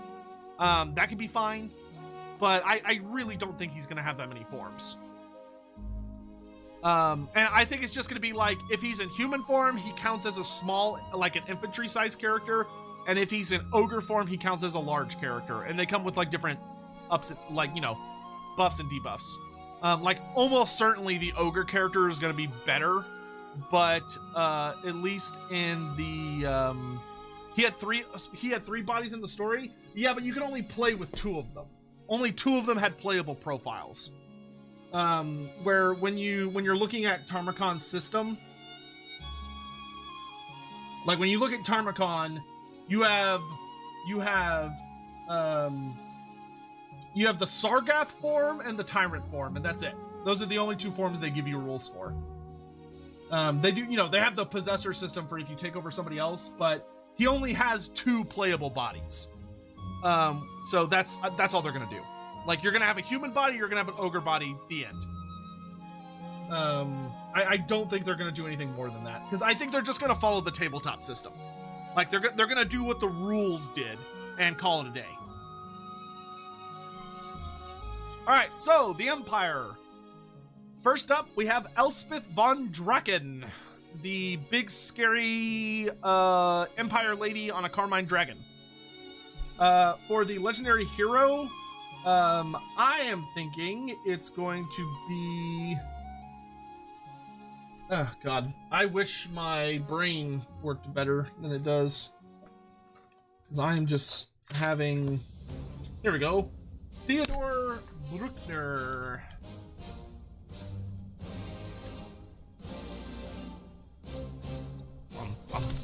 Oops. Too much. So yeah, Theodore Bruckner. Theodore Bruckner is the judicial champion of the Countess, Emanuel von Leibowitz. And he is a big boy. He is a very large man who has a super big, badass, if I recall correctly, he wields like a great sword. But he has a big old badass weapon. And the really cool thing about him is that he wields he rides a demigriff. So yeah, he's got a big old sword and he's got a big old demigriff that he rides on. Oh, he also has a lance. That's fun. He actually has 2 magic weapons. I wonder how they're going to handle that. Presumably, what I'm assuming they're going to do is they're going to translate one of those to being like an enchanted item. So like make the Storm Lance an enchanted item and make Liar's Bane a magic weapon would probably be the best way to do it. But he rides a demigriff, a really big demigriff, which is awesome. I love demigriff riders. For the Lord, I am praying and hoping that it is the Wizard Lord. Please, God, please Sigmar, let it be the Wizard Lord. If I do not get the generic Wizard Lord, I'm going to be so sad. Please give us the Wizard Lord. So really hoping we get Wizard Lords for all 8 Winds of Magic. That is something the Empire has needed for fucking ever, and I think would be really good. I'm not thinking Ludwig Schwarzhelm, no, because Theodore Bruckner fits with the pack that they're coming with. For the generic hero, my prediction, and you know what I'll just do, is the Engineer. I think the Imperial Engineer is going to be the generic hero, because engineering is a major facet of the Empire within the Tarmakon storyline. So the Master Engineer, the Engineer, whatever you want to call him, is going, I think, very strongly going to be the hero unit that we get. This is going to add a really key generic hero option to the Empire, because it's going to give you a ranged focused generic hero who's also big on buffing a lot of your ranged units, and also is going to have really cool synergies with some of the new units we'll be discussing. And hopefully they will get the Clockwork Steed as a mount, because the Clockwork Steeds are fucking awesome. But this is what I'm really hoping for. For the Wizard Lords, I will say the Wizard Lord mount-wise, I'm hoping we'll go, on foot, horse, Pegasus, and Griffin. Because that's pretty much what they were in tabletop. I do think it would be very cool if the Light Wizards could ride on the Light Wizard Lord could ride on the pew pew lasers, and the Heavens Wizards could ride on the Celestial Hurricanums. Does it have to happen? No. Do I desperately hope it will happen? Yes. As for units, to go along with the new units, or to go along with the Engineer, I think one of the first new units we're going to get is the Nuln Ironsides. The Nuln Ironsides, which the Nuln Ironsides are basically an elite handgunner unit. Are there any female generic characters for the Empire? Wizard Lords could be. Wizard Lords could be ladies. And that would be, like, standard. So the Nuln Ironsides, I think, would be a super duper badass kick-ass unit to add. And would just make for a super kick-ass elite tier shooting unit. This would give you a higher caliber of longer range black powder warriors, which I think would be super duper fucking awesome. And would kick all of the ass. I don't think the Ironsides will be regiments of renown. Honestly, no. I don't, because we already have handgunner regiments of renown. And I think the Nuln Ironsides would be much more interesting to do what we've done with several other regiments of renown. So like like a good example, right? Joseph Bugman's Rangers. So Bugman's Rangers are essentially a regiment of renown. However, in Total War Warhammer, they upgraded them to be a generic unit because they filled a helpful role as being a more elite unit. I think they should do the same thing to the Nuln Ironsides, where the Nuln Ironside should be a far more elite they add priests unit. of Moor and units of Moor since she is a devout Moor worshipper? I don't think you'll see Priests of Moor, because Priests of Moor would require Games Workshop to create something I don't think they want to create. Here's the thing. Games Workshop, I do not think, would have any interest whatsoever in creating Priests of Moor, because the millisecond they did that, they would basically be opening up the floodgates to adding a priest for every single god of the Empire, and they just don't want to do that. I think the best case scenario is that in the long term, we will get Priests of Ulrich, and maybe we'll get Priests of Tal for the Empire. But I do not think you will ever see Priests of Moor, because then they'd have to do like Priests of Shalia, and Priests of Raya, and Priests of Ranald, and Priests of Manon. And like, granted, some of those might show up in other races if they ever became playable. So like, for instance, if we ever got the Southern Realms, if we ever got Talea and Estalia as playable factions, then we should 100% get Priestesses of Myrmidia, right? That would be kick-ass and super awesome. But that's for a different faction. I think for the Empire, the only possible priests you will ever see in addition to Sigmar is Ulrich and Tal. That's it. I don't think they're going to do any others. All right, so Nuln Ironsides, I think, are going to be an elite pew-pew unit. Repeater rifles, I don't think so, because I don't believe they wield repeater rifles. I believe they wield... they wield, like, Hochland long rifles. Inquisitor _Hammond cheer. Essentially. X100. So in other words, it's a tall order. They don't want more work. Yes. I actually like that one. Good job, Hammond. That was a good one. Yes. Tall order. They don't want more work. Yeah. So anyway. So Nuln Ironsides, handgunner unit that have Hochland long rifles, and they're super badass and great and awesome. And then there would be a Regiment of Renown version that's even more awesome. All right. So next up, also following the engineer theme, is the Marienburg Landship. This is your big bad if you are playing as the Empire. The Marienburg Landship is basically a steam tank on cocaine. It is absolutely fucking mammoth in size. It's a big boy. It's got big old guns, and we'll probably have some regular dudes with like handguns or some shit on it as well that are pew-pewing away. It'll probably have an absolutely insane amount of armor, unbreakable, just being crazy. Did I play any of the Vermintide verses? No! I got invited to the Vermintide verses, but I did not see the email until it was already over, which made me feel really sad.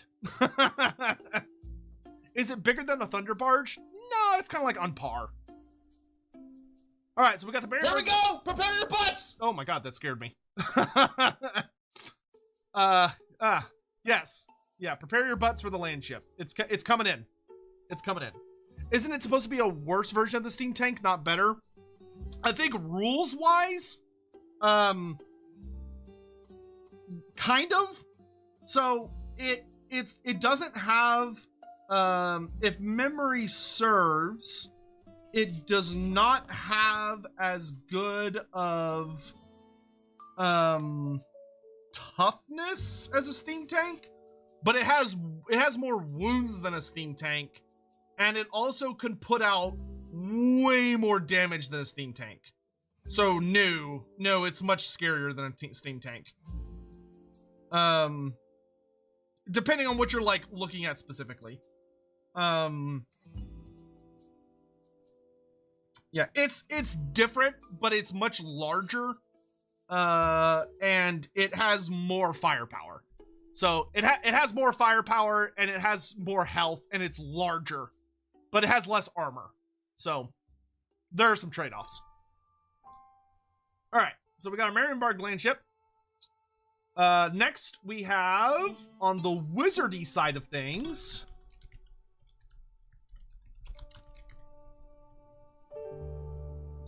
we have the Celestial Hurricanum. So the Celestial Hurricanum is very similar to the Luminarch of Hysh in that it is a magical support chariot. It's also extremely similar to the Wuxing War Compass. So it's basically going to be the Empire's version of the Wuxing War Compass, where it buffs you in, like, it provides buffs to nearby units. It's also going to have bound spells, so it's going to be able to like drop Comets of Cansadora, throw lightning bolts, thunderbolts at people, and it's probably going to maybe have like some kind of other buff ability where it can summon a storm that, you know, causes like debuffs to enemy units. But it's probably going to have bound spells, buffs, and be a reasonably okay chariot. But pretty straightforward. Then this one's tricky. I think there is going to be a no fuck you ability like the Luminarch. Well, so the thing that's tricky is that the Luminarch traditionally used spells, but in Total War they changed it to where it shoots a laser beam instead of using spells. However, that means it uses ammunition and it does not have bound spells. Whereas the Celestial Hurricanum is probably going to have bound spells, but not a shooting attack. So there are ups and downsides, right? Where the Celestial Hurricanum, you're going to have more control over like where it hits stuff and be able to unleash like big kabooms. But you know, I am not anticipating that it will have a shooting attack. The Luminarch gets a net. I thought only the Regiment of Renown gets a net. I don't think the regular ones get a net. Like that's unique to just that Luminarch.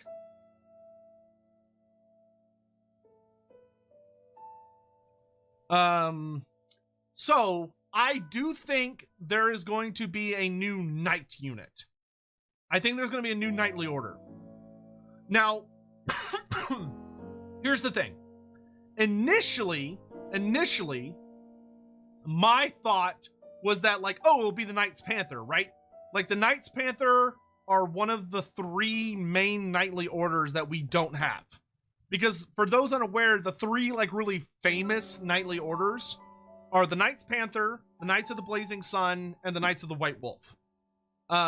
Those are all of like the super duper duper famous ones. However, I think the Knights Panther are a very realistic option, but I think if you were going to make a unit that is more fitting with Elspeth as a DLC, I think it's actually going to be the Knights of Mor. Because the thing about Elspeth von Draken is that Elspeth von Draken has a very, very deep relationship with the cult of Mor, which is the death god. So I think what they're going to do, honestly, is give us a new knightly order that represents the Morite cult and adds a new type of knight unit. Now, there are a couple ways they can make this very exciting, because one of the things that I love about the knightly orders of Mor, aren't the Knights of Mor already an Electrocount unit? Oh, are they? Someone check that. If they already have, there are different Morite knightly orders. Like there's like the Knights of the Raven, the Knights of the Black Rose. Okay, so let's do Knights of the Raven. Or wait, is it the Raven Guard Knights? Hold on. Knightly orders are something I'm not very good about memorizing.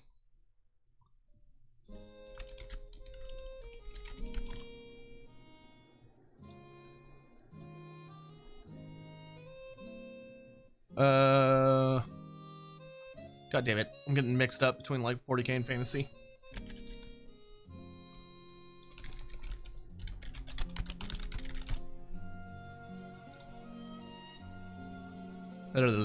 See, there's the Knights of the Black Rose, the Knights of Moor.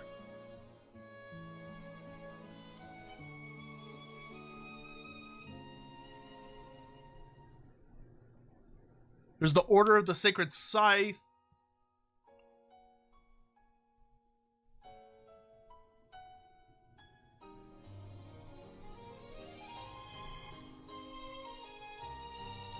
Damn it. Okay, hold on. I need a book real quick. What is that? There's one order in particular I'm thinking of, but I have to look up their name. They are in let's see. They're in Knights Dark Masters.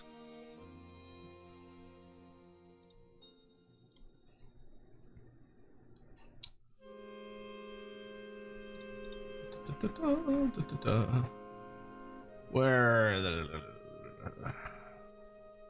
Vampire Hunters?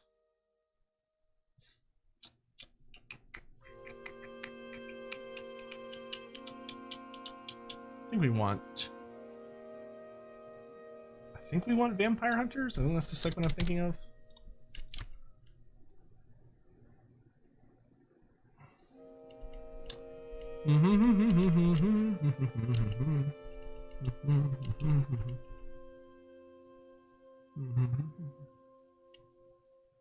Ah, the Blackguard. Yeah, we want the Blackguard. That's what we want. So we want the Blackguard, also sometimes known as the Knights of the Raven. So let's go with the Blackguard. So the Blackguard of Moor, are a knightly order that specialize in dealing with like the undead and threats to Moor, right? Now, what's really, really cool about the Blackguard, so check this out.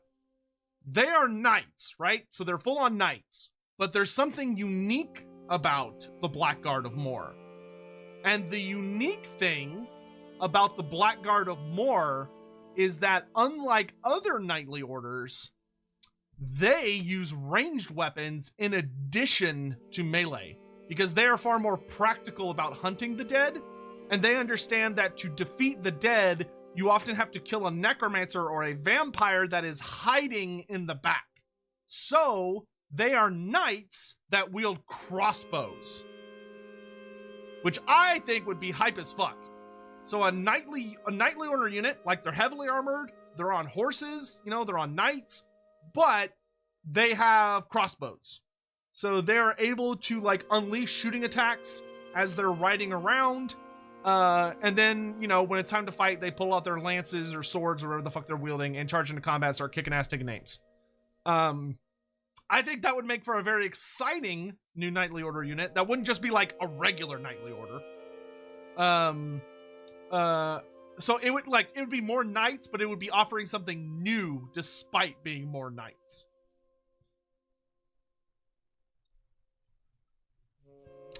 And then for the last unit,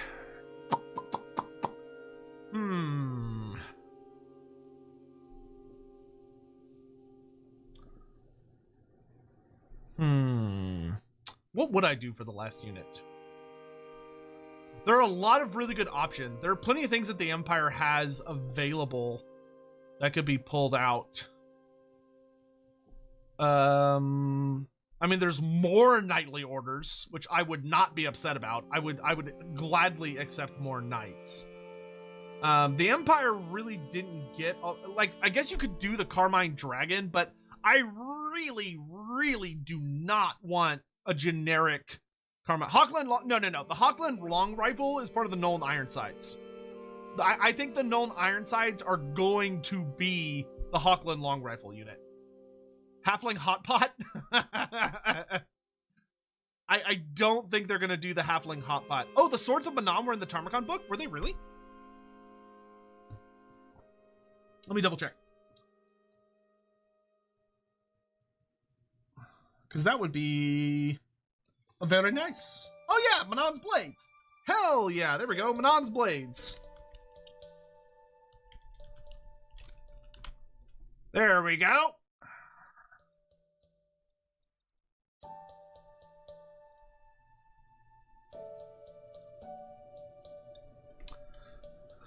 So you got Manon's Blades. As far as what are Manon's Blades, essentially what they are, to put it simply, is that Manon's Blades, let's see. Wait, did they not get an entry on here? Magistrix. Oh, they're there.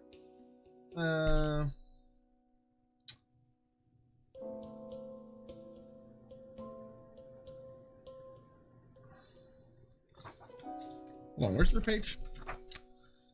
Manon's Blades.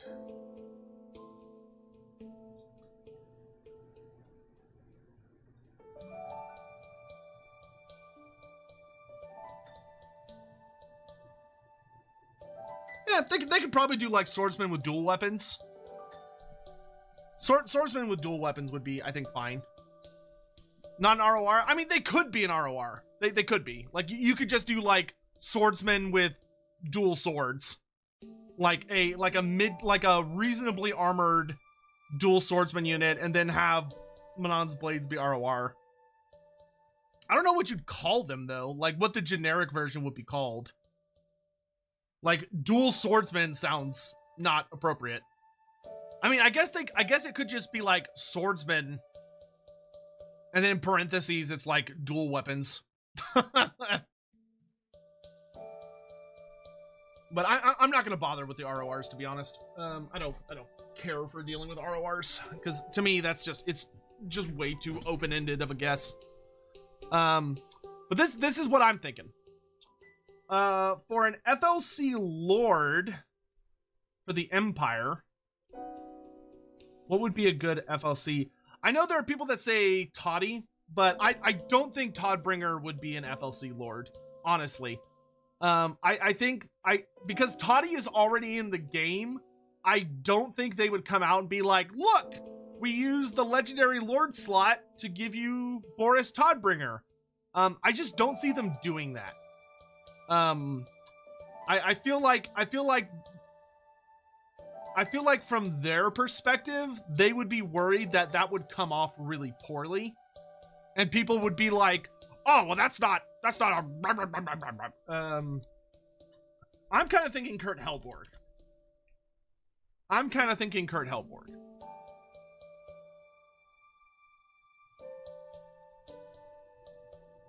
That would probably be my guess. Though, honestly, I don't know. A part of me feels like Kurt Hellborg could actually headline a DLC. Because, like, I want the Knights Panther so bad. I will say, though, I hope it's not Toddy. Do not do Toddy. And the reason for that, I'll say, the reason for that is this DLC is not about Middenheim. Hold on. You know what? Hold on. Let me dig around. Ah! It was behind a book. I'll say it now. I feel 100% confident. I feel so confident I dug my hat out. I feel 100% confident that we are going to get a Middenheim DLC. Middenheim, whatever you want to call it. I feel so confident we're going to get that. And if you're going to make Toddy a free LC, that is when you make Toddy playable. That's when you make Toddy playable. Not before then. Because otherwise he would just be boring. Like, if you make Toddy an FLC, like, he's not going to have anything unique. He's not going to have Knights of the White Wolf. He's not going to have, like, Warrior Priest of Ulrich. He's not going to have anything interesting. He's just going to be boring as fuck. So I don't think it's time for Toddy. But I'm calling it now. that we will get a Toddbringer DLC. Not Toddbringer DLC, a Midland DLC, and Toddy will become a fully playable character with that DLC. Calling it now. Biofoot 45 cheered. X300. The Rebel Rouser Orc. Volton would be a good FLC Legendary Lord. I hope not. I'm gonna be honest. This is probably not a popular opinion. I do not want Volton in this game. I don't want to see Volton. Volton is such a stupid character that just doesn't make much sense. The more you think about it, like, the more he doesn't really make a lot of sense. And the whole thing about Volton is, if you put Volton in the game, you have to put Gal Maraz in 2 places simultaneously. And I think that's dumb. The only time Volton becomes interesting is if Karl Franz dies. That is the only scenario in which Volton becomes interesting. And that's just never going to happen. If you're gonna do a legendary hero for Sigmar, you do Luther Huss. Luther Huss? Awesome character. Gimme. But Volton? Nah, fuck Volton, dude. Volton sucks. Volton cannot be interesting unless he has Gal Maraz. And Gal Maraz belongs to Karl Franz the Emperor. You have to understand that when Volton was initially created back during the Storm of Chaos, Karl Franz was kind of a different character. He wasn't really like the super badass lead from the front, brah, I'm super awesome, and everybody like fucking loves him character. He was more of like a genuine politician that was kind of skeevy. So like it made sense in that context for Volton to rise up. But like in the modern context that we have Karl Franz, Volton is just a dumb character. He doesn't make sense.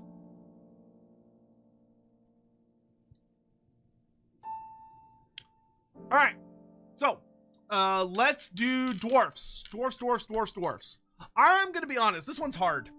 This one is really hard. There are several things they could do here. There's a lot of different things they could do here, and I don't know what it is, to be honest with you guys. The dwarfs are the ones I feel the least confident about. It could be Joseph Bugman. It could be Malachi Mackison. It could be Grim Burlickson. It could be... those are probably the 3 realistic options. I think any of those options are good. But picking between them is a guess. I think it's a genuine guess. I don't think there's an easy right answer. I don't think it's like aha, they're definitely going to do this.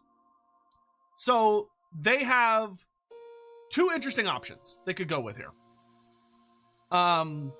Which is that there are 3 main themes that are left to be explored with the dwarves.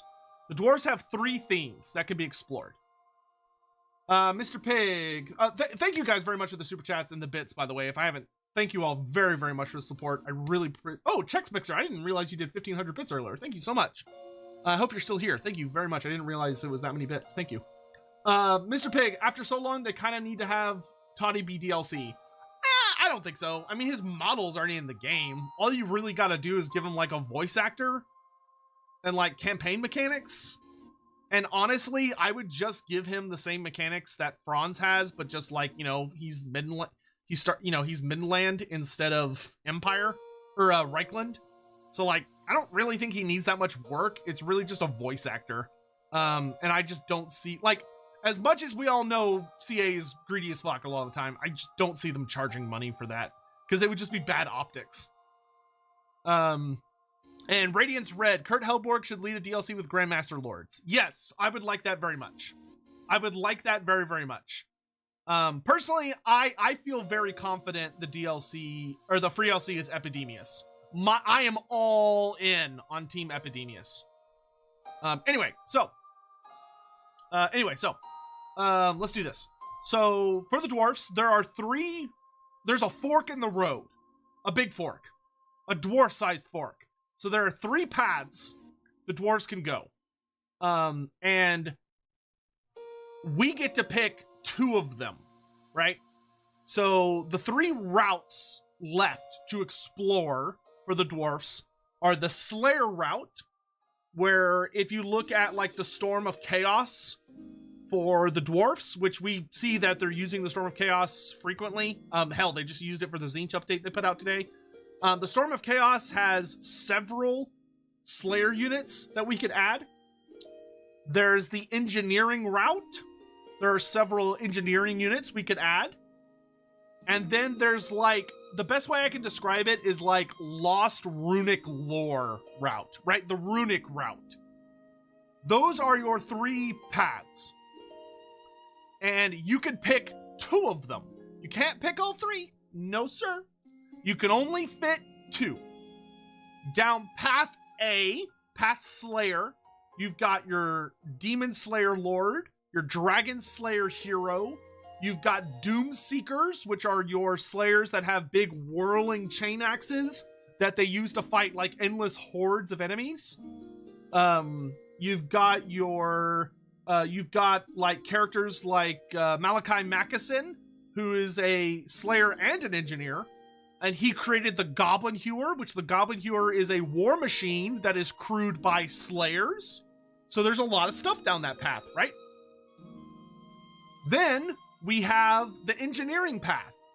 Down the engineering path, we have things like the Thunder Barge, being a giant flying Zeppelin airship that's crewed with war machines and dwarfs with guns going pew pew pew pew and like dropping bombs and doing all sorts of crazy shit.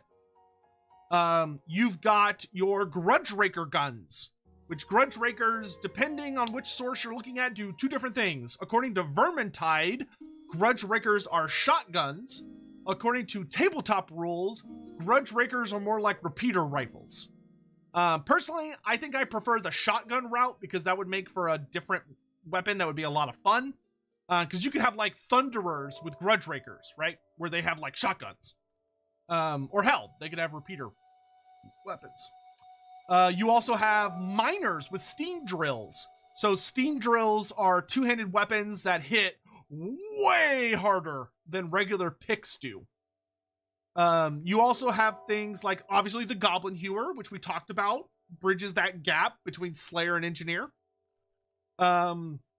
You have characters like Grim Burlickson, who is like your big Engineer character, where he's got like a steam-powered gauntlet that he uses to augment his strength and durability.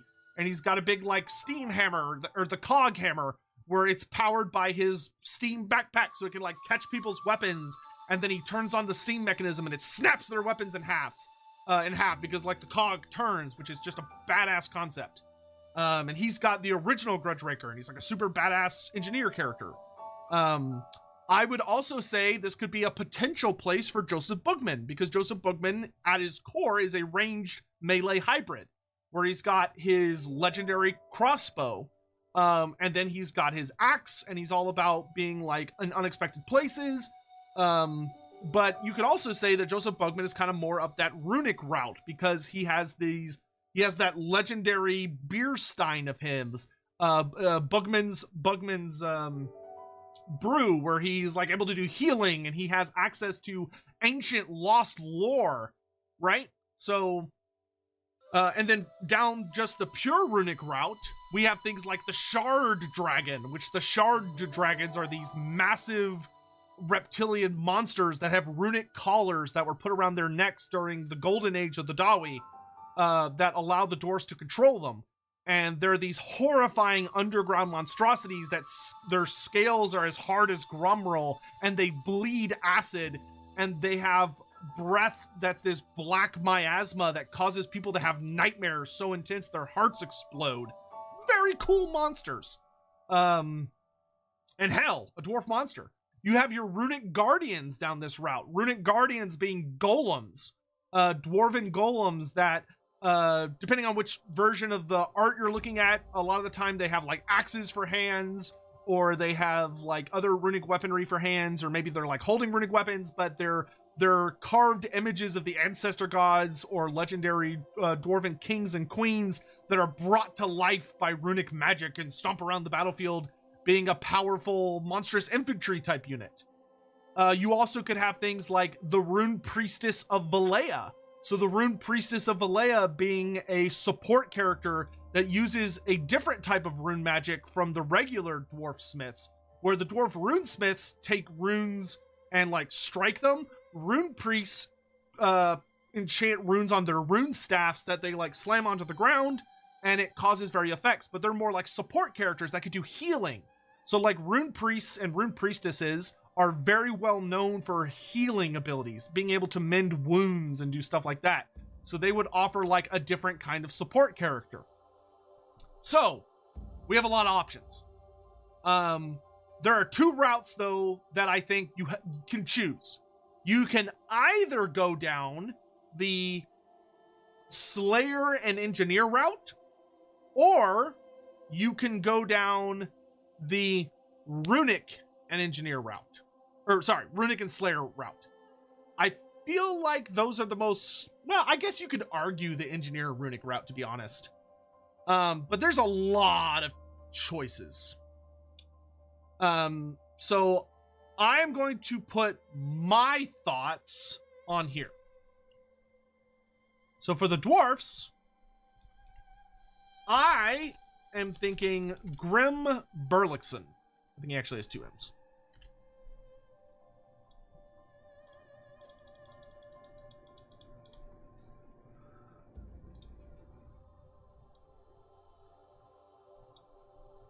So you have Grim Berlichson. You know what though? Tough. Because here's what I think. Oh, you can't see the screen. Haha. Just read my mind, chat. Jesus. Because I'll tell you what. I honestly feel like they're gonna do Engineering and Slayers because it synergizes really, really well. So I'm thinking Grim Berlichson is the Lord. And then you do Malachi.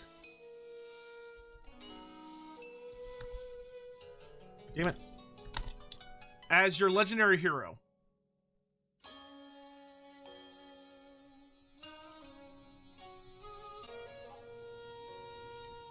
Oh god, this is hard actually. This is hard because here's the thing, right? Here's the thing. If you're thinking about mounts, right? If you're thinking about mounts,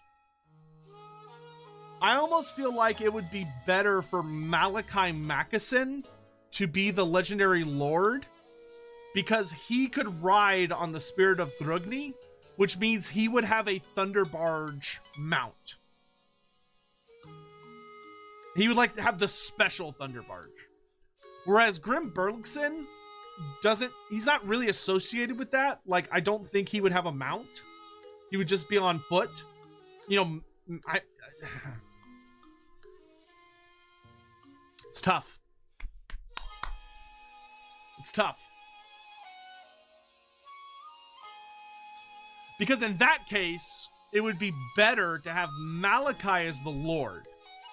Right? Because if you have Malachi as the Lord, then your like really big, super badass mount is a Lord. And then Grim Berlichson, who's more of like your foot-focused support character, is your hero.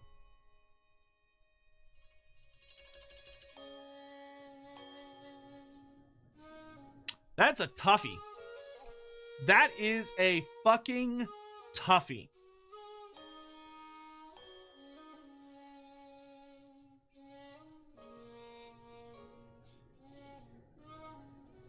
Yeah, you know what?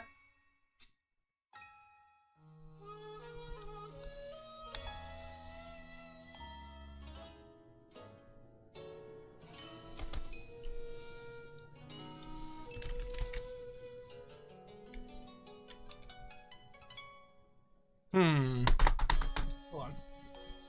I want to see I'm gonna look at Storm of Chaos here. Because if we use Storm of Chaos, what are we looking at? Garagrim. Oh, I forgot about Garagrim Iron Fist.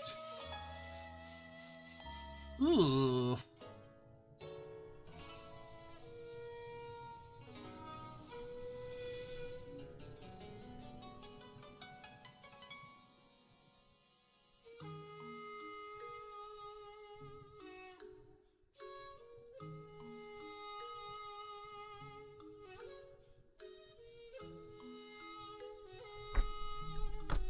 Because here's the thing, right? Okay, so bear with me.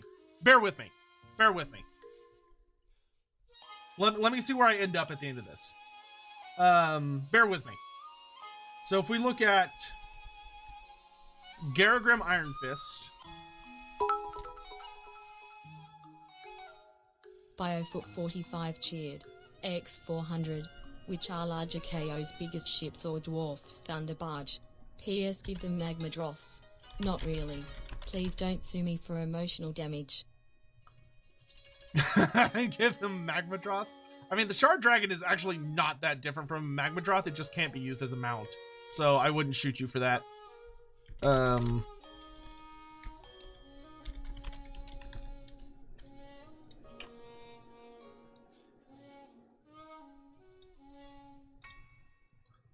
on, let me cook. Let me cook.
Thoughts.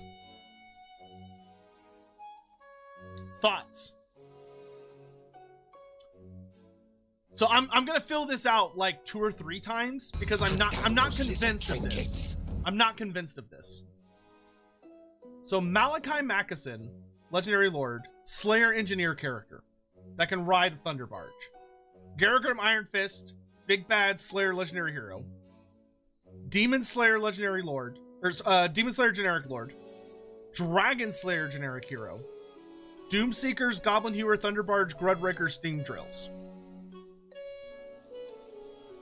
Yay or nay?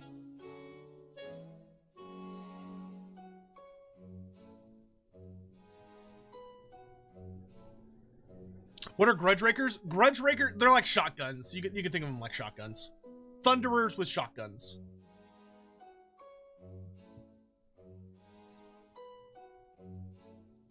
Malachi as a faction lord feels kind of awkward. He should be a hero. I agree, but I could see this working.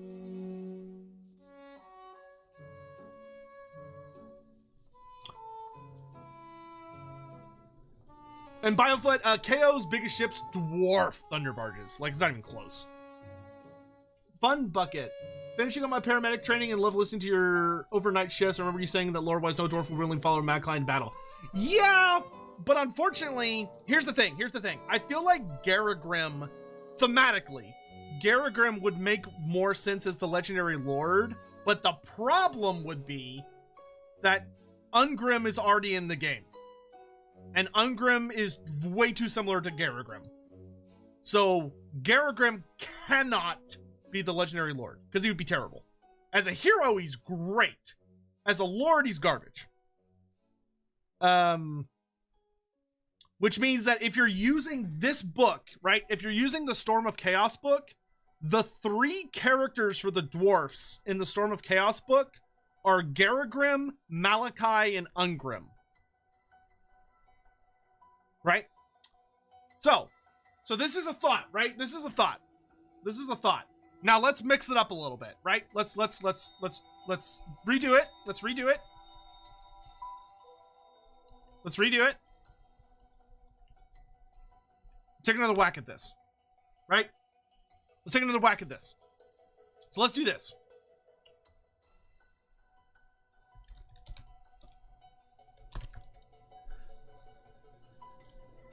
So let's do Grim Burlickson as the Lord. Malachi is the hero.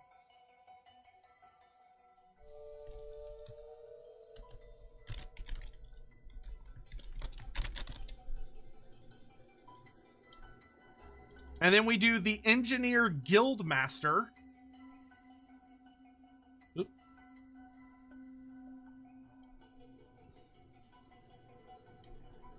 As your generic lord.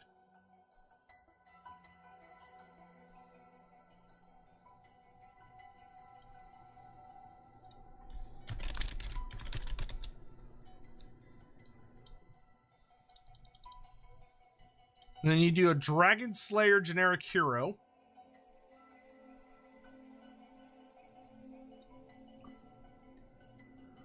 I would love to see Death Rollers in this DLC.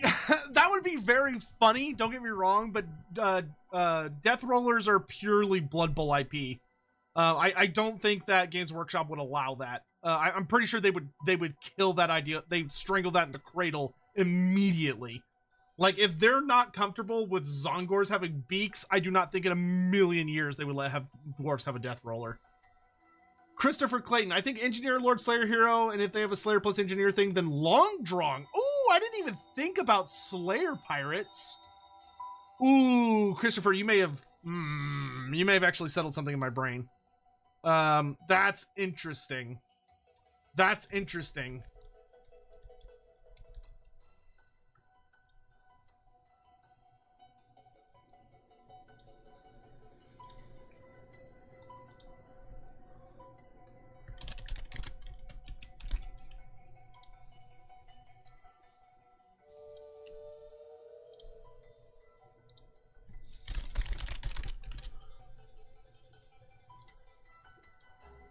God damn it.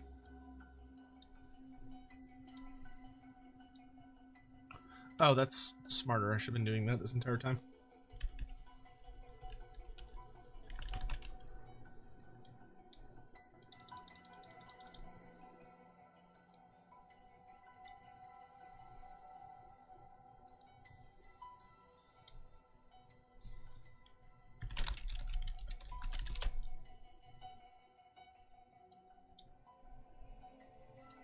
Blame Christopher Clayton for this. Blame Christopher Clayton for this. He put the idea in my head. He put the idea in my head.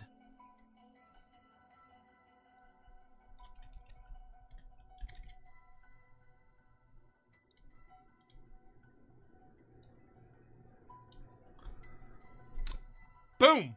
What do we think about this? Grim Burlickson, Legendary Lord Engineer character.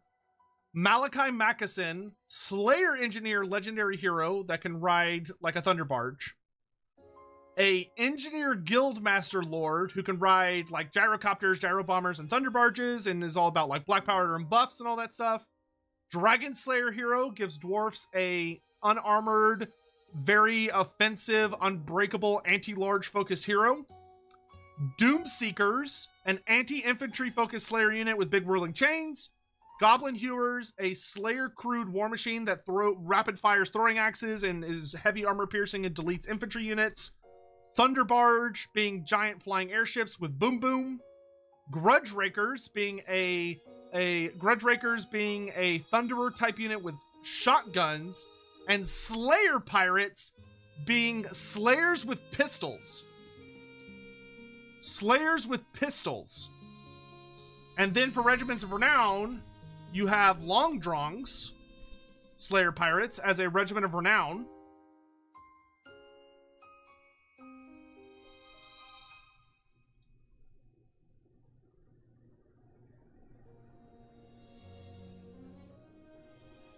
You also have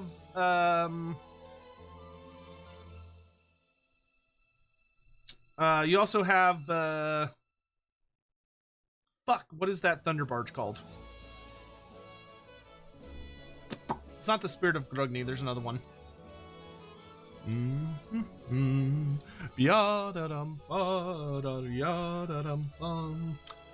Ah, god damn it, what is it called?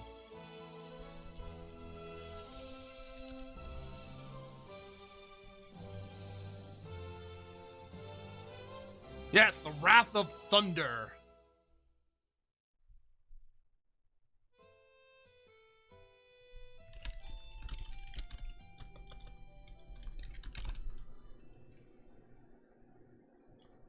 Long what? Drongs, not dongs. It's not long dongs, it's long drongs.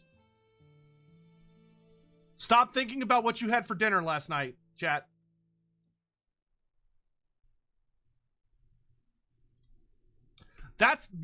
I'm kind of feeling this, guys. I'm kind of feeling this. What about rune golems? Listen, I fucking love rune golems, okay? Sorry, they're not called rune golems. They're called runic guardians. Let's get this right, okay? Guys, I need y'all to help me spread the word on this. There's no such thing as rune golems. There are runic guardians. There are not rune golems.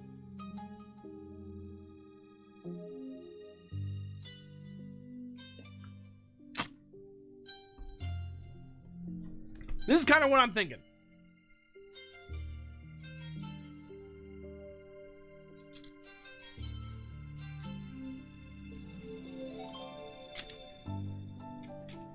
I think you're getting runic guardians no matter what. I would be happy if that was correct.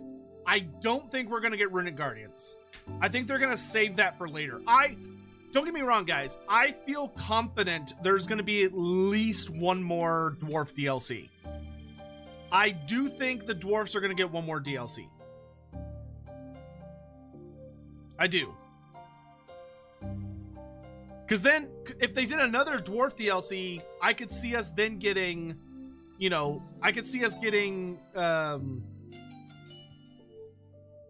kind of the final things we're missing. Shard dragons, runic guardians, priestesses of Valea. What about greenskins? Well, okay, listen, if you're gonna ask me about orcs, you at least have to spell it right, okay? Don't you dare come in here, ask me about orcs, and spell it wrong. If you can't spell it, then do greenskins.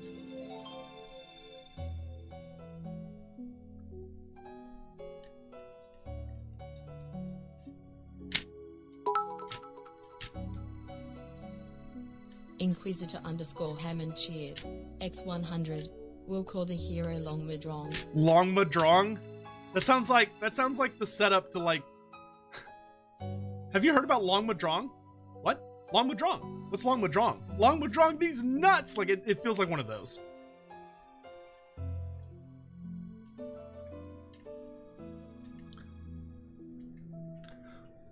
Okay, I see people talking about like, oh, well, dwarves don't have a monster. The Thunder Barge is essentially a monster.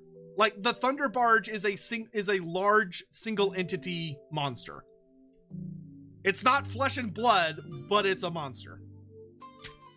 Are there any factions that are complete and cannot get any more DLC? so that kind of depends on what you define by the term DLC. There are factions that I think will not get any more Lord packs and will not get any more unit DLC. Yes. However, I think that if games or Creative Assembly hopefully introduces the concept of like character packs, then I think you will see character packs. But like I would say unit wise, I think the Dark Elves are done. I think the Dark Elves are fine and they've got everything they need. However, I do think that Dark Elves still need a couple of legendary heroes and legendary lords. The Wood Elves. The Wood Elves are another group that don't have any more units, really. I would be fine for Wood Elves to only get characters at this point. You know, like, I could use, like, a Shadow Dancer hero and, like, Erloth. And I'm good. Like, I'd be fine at that point. Maybe, like, a legendary hero Pew Pew guy. Like, they could do, like, Scarlock or something. But, you know, that'd probably be it. Do we know how many legendary lords until 100? Yes. So, after Thrones of Decay, we will be at 96. Because of the free LC Lord, if memory serves. So, if they're staying on the original schedule they released, which they're probably not, but if they do, they could do the DLC after Thrones of Decay. If it's the Slaanesh DLC, they could do 3 legendary lords and a legendary hero free LC, and that would put us at 99. And then they could do like the big 100 character thing, which is hopefully Nagash. I'm putting my money down on Nagash. Inquisitor _ Hammond cheered. X100. Keep in mind I don't think Seal will do 3 big boys in one DLC. We have to cut it down to 1 big boy. What are we defining as a big boy? Why is Elspeth the second legendary lord pro Empire? It'd be much more interesting to get a unique master engineer like Jubal Falk with Elspeth as an OP legendary hero. Because unfortunately, Elspeth is like Tarmacon's rival, essentially. So she's on the same par with Tarmacon. So I think for theming reasons, they're going to put her there. But she is distinct, to be fair. Because Elspeth does ride a dragon. So, like, she's not like Balthazar Gelt. She's quite different from Balthazar Gelt. I was told Nagash was weak. Yeah, by fucking little simp vampires. Are you gonna believe vampires when they tell you something's weak? If anything, vampires like bitching and moaning about that someone else is weak, who is not in the room, to be fair, should tell you that that person is probably horrifically strong because the vampires are only willing to talk shit when they're not around. Like, come on, man. Vampires are classic shit talkers. I wouldn't be shocked if the Slaanesh DLC includes High Elves and Khorne. God, I hope not. That would be so bad. I would hate that. For the Slaanesh DLC, I personally am hoping it's Slaanesh, High Elves, and Norska. That is my hope. I would love that. Give me Slaanesh, High Elves, and Norska. Come on, baby. Come on, baby.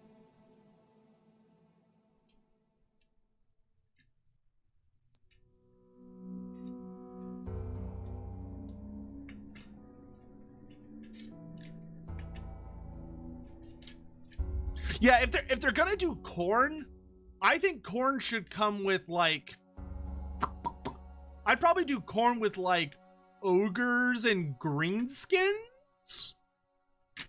Maybe. I think that'd be. No, I don't want vampires. No vampires. Vampires should get a Champions of Chaos DLC. Vampires should have their own DLC like the Warriors of Chaos did, because vampires need a ton of shit. Vampires don't need a little stuff. They need a ton of shit. Tomb Kings? Oh, it could be Tomb Kings as well. Ooh, that'd be kind of fun. I could see like Khorne, Tomb Kings, and Ogres That'd be pretty spicy. I'd like that. That'd be fun. And then it could kind of like revolve around like the Darklands ballpark. Because then you could do like Skull Taker versus Ramhotep the Visionary versus like Golgfag Maneater, and it like shit would be crazy. Because here's the thing: vampires need a Champions of Chaos tier DLC. Greenskins could get a Champions of Chaos tier DLC. Prince Apophis would be a legendary hero. I don't think Prince Apophis would be a legendary lord. Prince Apophis would be a legendary hero. Is it Neferata in the Darklands? No, Neferata is in the World's Edge Mountains. I mean, she's close to the Darklands. Do I think there will be the Nemesis Crown DLC? No, the Nemesis Crown is going to be free LC. I think. Yes, yeah, they confirmed that already. Nemesis Crown is coming out with Thrones of Decay. And the Nemesis Crown is free LC. It's going to be like the Sword of Cain. Sing Wolf 11 cheered. X100. Slange, High Elves and Norska, Chaos, but on boats. Dreadfleet ahoy. Chaos, but on boats! Yeah. Yeah, Greenskins could use so much shit, dude. Like, Greenskins, there's so many things you could add to Greenskins. Necromancer Cobalt, what if the 100th Lord is Nagash versus Thankful? I would give them all my money. That would be a hilarious surprise DLC. Because honest to God, of all the characters to go up against Nagash, Thankful would be one of the funniest fucking options for so many reasons. Like, that would be the most ridiculous matchup of, like, Nagash. That would be basically Nagash thinking the DLC is all about him, and then Thankful just fucking shows up. Like, Thankful just shows up uninvited and crashes the party. That would actually be really funny. Khorne versus Ogres versus Skaven. Yeah, they could do that. They could do that as well. That would not... I don't think that would catch me super off guard. God, that would be funny. Could you imagine the trailers just like Nagash waking up and like he summons like the new units that he's gonna have, and he's like, I'm back, blah blah blah, and then Thankful just like bursts through the wall like the fucking Kool-Aid Man. He's like, it's my trailer now. Nagash is just, God damn it, fucking Skaven. I would love that. That would make me very happy. I don't think they're gonna do that, but it would make me very happy. Cause like there is nothing better than when Nagash gets cucked by Skaven. Like that is one of the funniest things that happens consistently throughout the lore.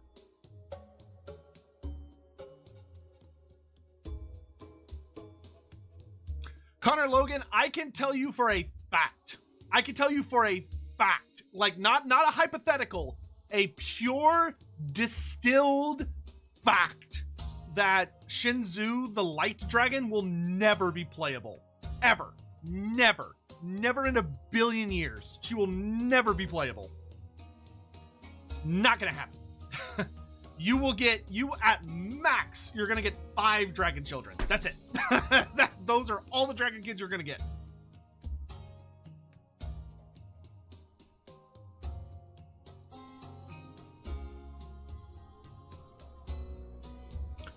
You will probably get 5 dragon children, the Monkey King, and maybe like a Grand Master of the Dragon Monks. Have any of the trailers been comedic? The Hunter and the Beast trailer was kind of funny. Like, it had some funny elements to it. The trailer with Grom the Paunch has some arguably funny moments, depending on how you feel about certain things. The Ogre trailer was pretty comedic. So yeah, there have been some funny ones. Yeah, the Prophet and the Warlock was literally just a parody. So, yeah. Nippon, Koresh, and End soon. I think... Here we go, I need my hat. I think that the Kingdoms of End are being made. Like, right now. I think the Kingdoms of End are going to come out either this year or next year at the latest. The hat has spoken. It's channeling. I'm hearing a little bit too much of fucking Chapter Master Valrex bullshit from it. If you know, you know. But pretty sure. I feel pretty sure we're gonna get the Kingdoms of End either this year or next year. Can't wear it for too much, otherwise I'll start getting a British accent. Do I think Bretonnia needs a DLC? Yes. I would love a Bretonnia DLC. I would love a Bretonnia DLC.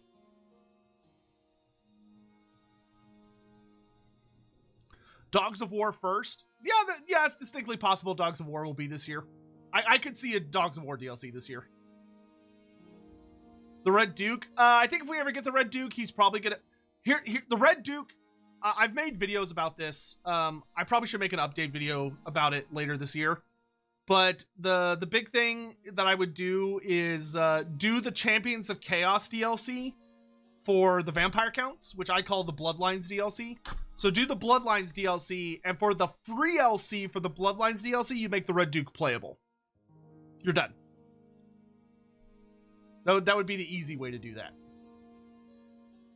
I'm convinced N will get wrapped up in Dogs of War. I doubt that. That's not impossible if the Dogs of War is purely about mercenaries and is not actually a playable faction. If it's a playable faction, then no, they would not do that. If it's not a playable faction, then that is possible.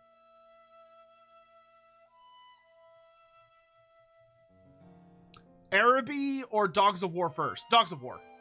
Araby, I would sell my soul. I would sell my soul to get Araby.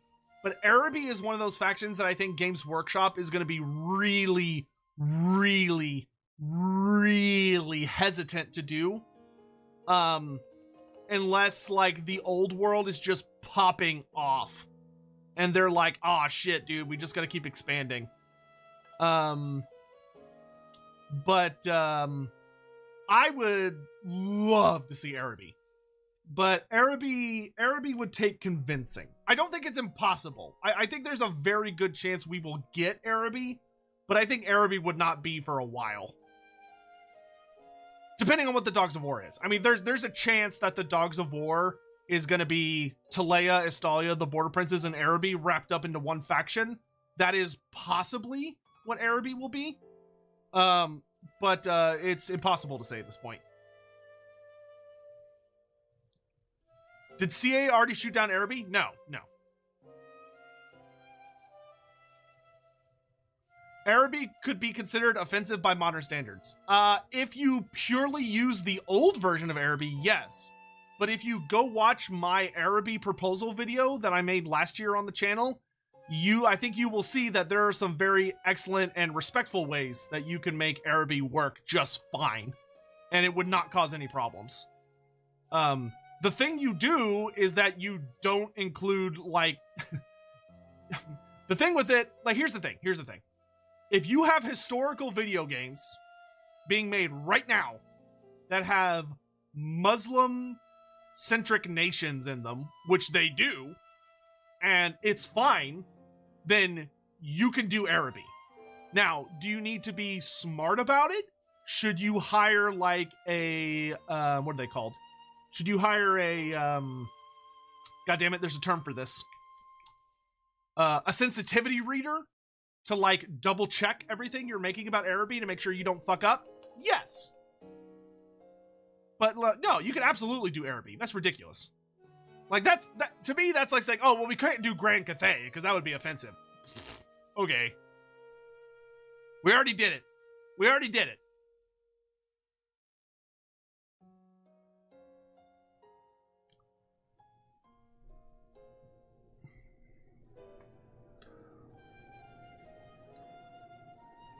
Yeah, cultural advisor, sensitivity reader. There's a technical term for it. I forget what it is.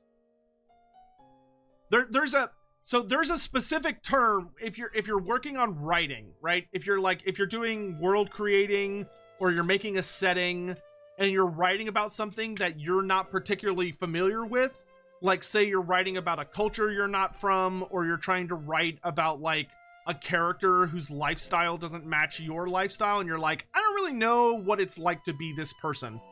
There are people whose job is that you can hire them because they are really, really well researched in those backgrounds, who can read over it and make sure that you don't do something really fucking stupid.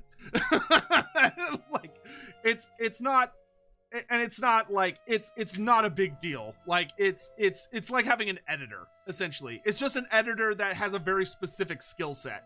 And it's a good thing to use if you're wanting to make like something that is, if you can afford it, it's a good thing to have on hand. Especially because here's the thing, like a lot of people, they hear the term sensitivity reader and they're like, like, I should be able to do what I want. But here's the thing, right? Is that when you have someone like that, they could do two things for you. The first thing they do is they make sure that you don't fuck up. They make sure that you don't like accidentally like use an offensive term, or they make sure that you don't like try to use a translated word, but you completely use it wrong. They make sure you don't look like an idiot, right? The second thing they do is they can help recommend ideas to you that you might not know about. So if you're like let's say you're a Warhammer writer at Games Workshop, right? And you're working on an Araby faction. And you're like, all right, sensitivity reader person, here's the list of units I've made, and here's kind of what I'm thinking. Look over this and tell me if this will work.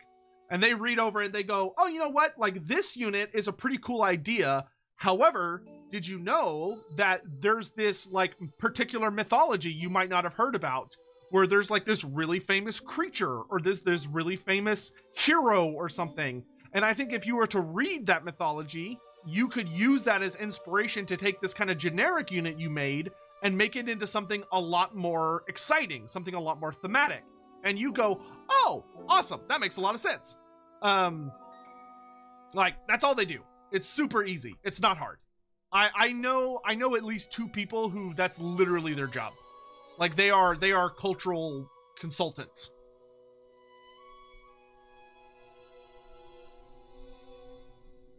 And they just, you know, it just smooths shit out, right?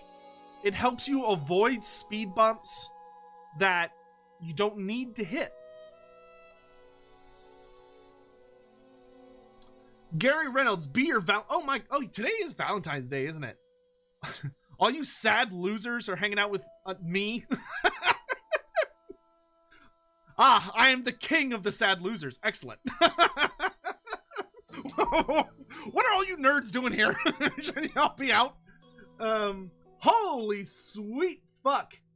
Kitty, oh my god, that is the biggest fucking raid I have ever seen in my life. Hello. Hi. We're not doing anything interesting. I am so sorry. I don't know why Kitty brought you here.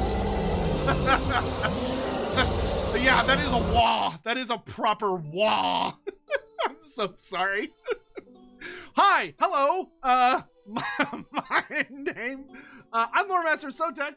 I'm a good friend of Kitty. And today we're chatting about Total War Warhammer DLC. So if you see up here, I have been hypothesizing units in the new DLC that we've been potentially working on. Kitty, how was your stream? How was your stream? Hello. For anyone on YouTube, I'm like streaming simultaneously in multiple places. For those of you watching on YouTube, Kitty just showed up with like 1,500 fucking people, which is insane. So thank you. Hi. Oh yeah, I didn't introduce myself. Hello. I'm Lore Master Sotek. As you can tell, I am not a VTuber. Hi, Lore Master. Apparently, it's my 6 months. Kitty, thank you for the 6 months. You sweet bean. How are you feeling? You had an interesting stream the other day. You made chat sign a contract? What kind of contract? In what? What did they sign with? Sotek VTuber win? Soon, actually. I'd like to do that this year. I would like to make a VTuber form this year, just because it'd be fun. But anyway, I will say, I didn't introduce myself. Hello, I'm Lore Master Sotek. I'm considered one of the premier authorities on Warhammer fantasy lore and literature. If you're like, what the fuck is Warhammer? You might be familiar with Warhammer 40,000, which is the futuristic version of the game. It's very like more sci-fi focused. This is, I do Warhammer Fantasy, which is like the fantasy version. So swords and magic and dinosaurs and dragons and demons and all that other shit. So we don't do Space Marine bullshit here. Because we like our ladies, which Space Marines don't because they're a bunch of weirdos. So, anywho. Sotek likes lizard schmentai. You cannot prove shit. You cannot prove anything. That is, I'd like to see your proof. Lusty Argonian Maid, genuinely not a bad book, though. So, yes, welcome. So yeah, we're literally just chatting about the DLC stuff, because we just got an article, showing here, I'll show y'all something. Hold on. Hold on. I can actually show you a thing. We have an update coming up that's adding new units. So we've got like cool new things that have been shown off, like this cool guy, where we've got like this weirdo up here with the 3 heads. So we've got like new big baddies, mutants with 3 heads, and we got this dude that's in like big old sexy armor. He's got like a big sexy halberd and stuff. So we're just talking about like the new DLC and all that jazz. You didn't take advantage of her? What the fuck happened in this stream? Kitty, what were y'all doing? What? I'm getting progressively worried as I read. The more comments I read, the more worried I get. 3-headed Thanos? Yeah, close. That's not an apt description. Tax fraud? Oh, well, I mean, just tax fraud.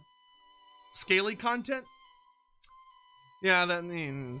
But anyway, so we just kind of finished like wrapping up talking about these things. I think I'm actually gonna boot up Total War Warhammer for a little bit and play a little bit of some video games. But thanks for coming by. If you got other stuff to do, like you want to go sleep or eat, or this isn't your thing, that's totally cool. Thanks so much for dropping by. I really appreciate it. Thank you very much for taking the time to say hello to us. And if you want to stick around and see some Total War Warhammer business and all that jazz, then feel free to stick around and see what we're doing. But yeah, we chat about lore and cool things. But anywho, let's boot the game up. Why no Shinzu hero? Shinzu, I do not think will be a hero because I don't think Games Workshop will allow them to do that. Games Workshop has been very adamant that there are only 5 dragon children. There are only 5 dragon children, not 6. And there are only ever going to be 5 playable dragon children. Hey, Predators, thanks so much for the Inquisitor _Hammond cheer. 5 gift subs. Thank you so much. Kitty, thank you for the 5. Kitty, please stop. You like so much You've done more than enough. You've done more than enough. Please, no more. Thank you. I appreciate you. You're a sweet bean. I love you very much. You're just the best.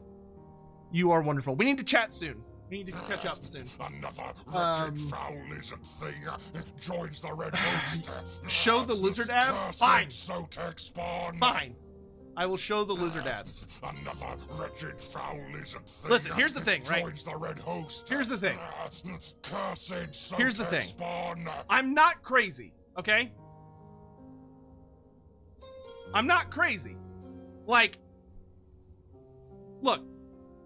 Like, they didn't have to go this hard with the sculpts, okay? They didn't have to do this. Games Workshop was not under any contract to, for some reason, give my Saurus warriors ripped abs and a bulge. Lizardmen don't have sex organs. They're sexless, right? They don't have genitals. And yet Games Workshop comes out here like a bunch of assholes and gives them fucking bulges for some fucking reason. And it makes, and people are like, oh, scaly stuff. But it's genuinely interesting, because why do they do this? Now everyone knows that the actual sexy lizardman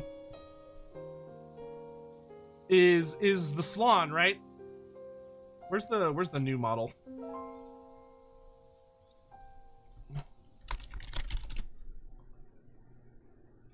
is this just the old model? There it is.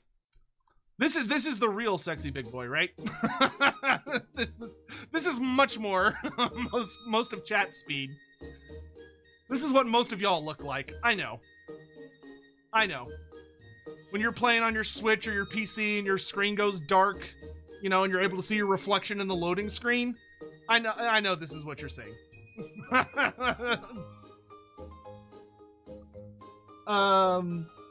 Still loading. Thank you for the super chat. By the way, for that. Anywho, can new Slaawn be spawned? No. Slaawn Mage Priests there were 5 generations of Slaawn Mage Priests that were spawned back before the Great Cataclysm, and ever since then, there has never been any more.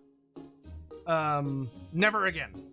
Which is the ultimate tragedy of the Slaawn, is that they are a dying race, where there are no more of them. So every single one of them that dies is a deep, horrible tragedy, because that is, you know, an insane amount of wisdom and knowledge and power that will be lost forever. God damn it, I hit the wrong button.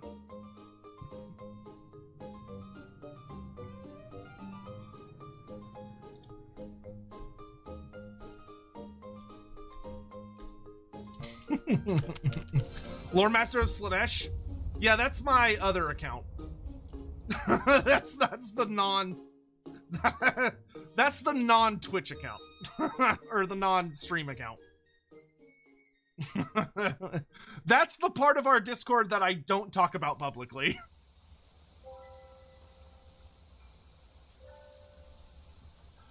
Okay.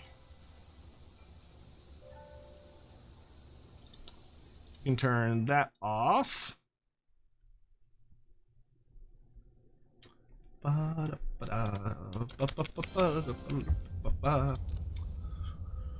Okay, let's conquer some shit. Thank you for all the follows, by the way. Appreciate it. Only Slaans? Yeah. Only Slaans is the better name. Yeah, I do like Only Slaans. Necromancer Cobalt, thanks so much for the super chat. If you want to be thematic with the holiday, can you do a quick Vlad versus / Isabella campaign? There's no such thing as a quick campaign. Let's be honest with ourselves. There's no such thing. There is no such thing. I'm trying to think of something I could do instead for you. I could try, like, I don't know. Do you have, like, a question about Vlad and Isabella that I can answer for you maybe instead? Gary Reynolds, Lore Master, please say, sorry, Joanna. Gary's already my Valentine. Sorry, Joanna. Sir _Arthur _ I just cheered. X100. Are you still making a Luan Orc Slayer focus video for Old World? Yes. I am still making a updated video for the Old World stuff. I wanted to read through Lords of the Lance before I did that. I have finished Lords of the Lance. So, I've read Lords of the Lance. I finished it. I'm all caught up. There was some interesting, weird things about the book. But, like, you know, I'm all caught up on it. So, there will be some stuff coming soon. In regards to all that jazz. Alright, so where we left off, we are trying to conquer this continent. The demons of Tzeentch are being a huge pain in the ass, but we do have SETTRA down here. And big old Bone Daddy says that it's time to kill some Tzeentch boys. We also have Tic-Tac-Toe coming down.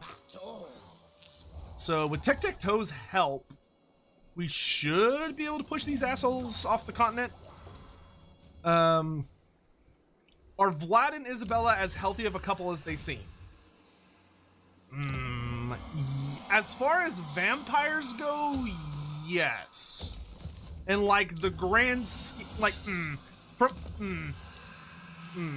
So, the best way I could answer that would be to say that from a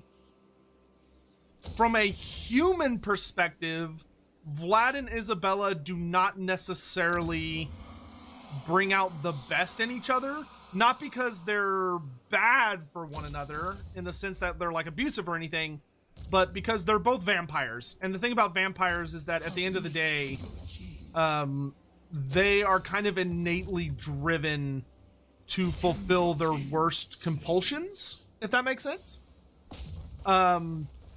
So if you're looking at it from a human perspective, the answer would be probably not. But as far as vampires go, the answer would be definitely yes.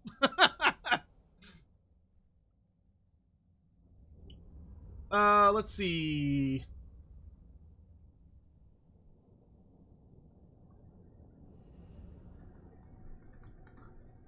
Can I give you a little lesser known Ushoran fact from Age of Sigmar? Probably the best lesser known fact about Ushoran in Age of Sigmar would be that despite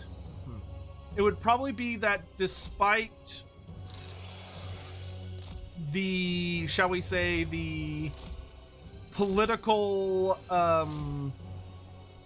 claims of his court, it is kind of there's a very interesting situation in the lore where Ushoran and a lot of his boys are claiming that he used to be like beautiful. He used to be like this gorgeous, like divine ruler who was like wonderful to look at, but it was the corruption of Nagash after he got thrown in his prison that turned him into a big, ugly, horrible ghoul monster.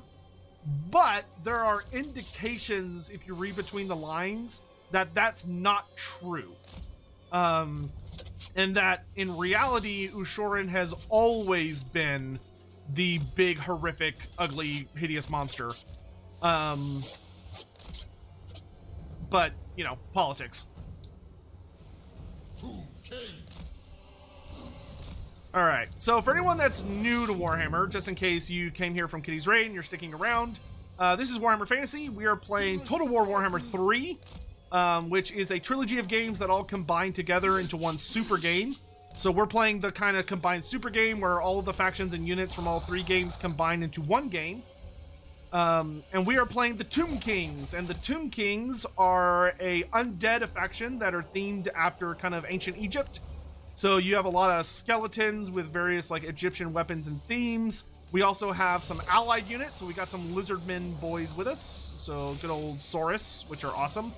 But on top of our skeleton boys, we have like living statues of like various representing various deities. We have like this big kitty sphinx that has my Tomb King riding on it, which is like a big ancient mummy dude. We've got catapults made of bones that launch screaming skulls at people. We've got the Casket of Souls, which is a Lich Priest. This is literally the Ark of the Covenant from Indiana Jones movie, if you've ever seen the that movie. This is based on that, so it like opens up and shoots stuff at people that melts their faces off. And then we got like skeleton archers, and we just got a bunch of big old construct boys. And we're fighting against the Skaven right now, which are a race of ratmen that are very, very nefarious and schemy. And they're coming right for us, but luckily I have copious amounts of artillery. So we're just gonna sit back and enjoy while the Skaven get obliterated. Because it's fun. We're gonna let them come to us.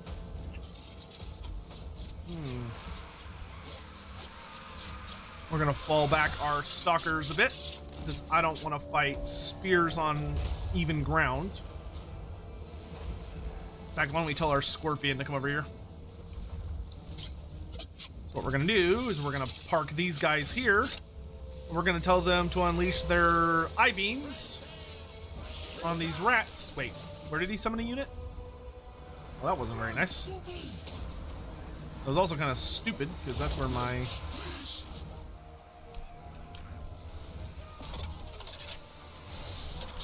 Okay, we're just gonna catch these Skaven in a bunch of crossfire. Mystical 1627 cheer. X100. I'm sure they've seen it. Indiana Jones is only 40 years old. Don't say that, man. I'm not old, you're old. Actually, Thank you for the bits, Big.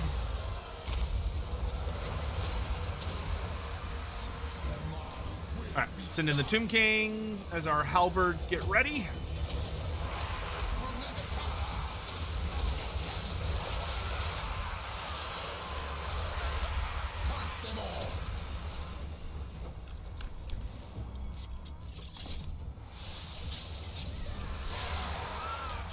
Alright, we should be able to wrap this up. Cathay worships me. Let's make sure people do not come back, please and thank you. Where's my Lich Priest? There he is. Get over here, you goober.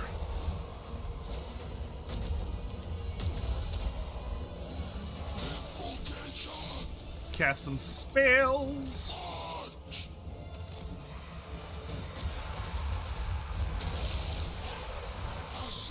Me watching Indiana Jones last week and realizing how old it is. Yeah, that's kind of unfortunate to think about. I don't appreciate how time keeps moving sometimes. Like, you know, overall it's good. You know, that way when bad things happen, they only last for a little while, but like, goddamn. Time's getting away from me.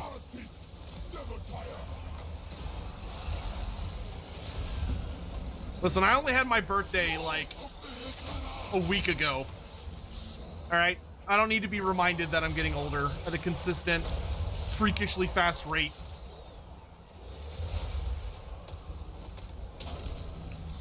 Alright, we're just gonna fire off some last-second spells, because whenever our wizard casts spells, he heals people in our army a little bit, and we want to max out healing. Sorry to ask, are Tomb Kings and vampires equally physically strong? It depends. Generally speaking, no. Tomb Kings are usually more powerful than vampires. Generally speaking.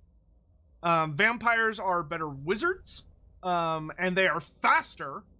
Usually not by a ton, but they are faster. But Tomb Kings are deceptively strong and tough.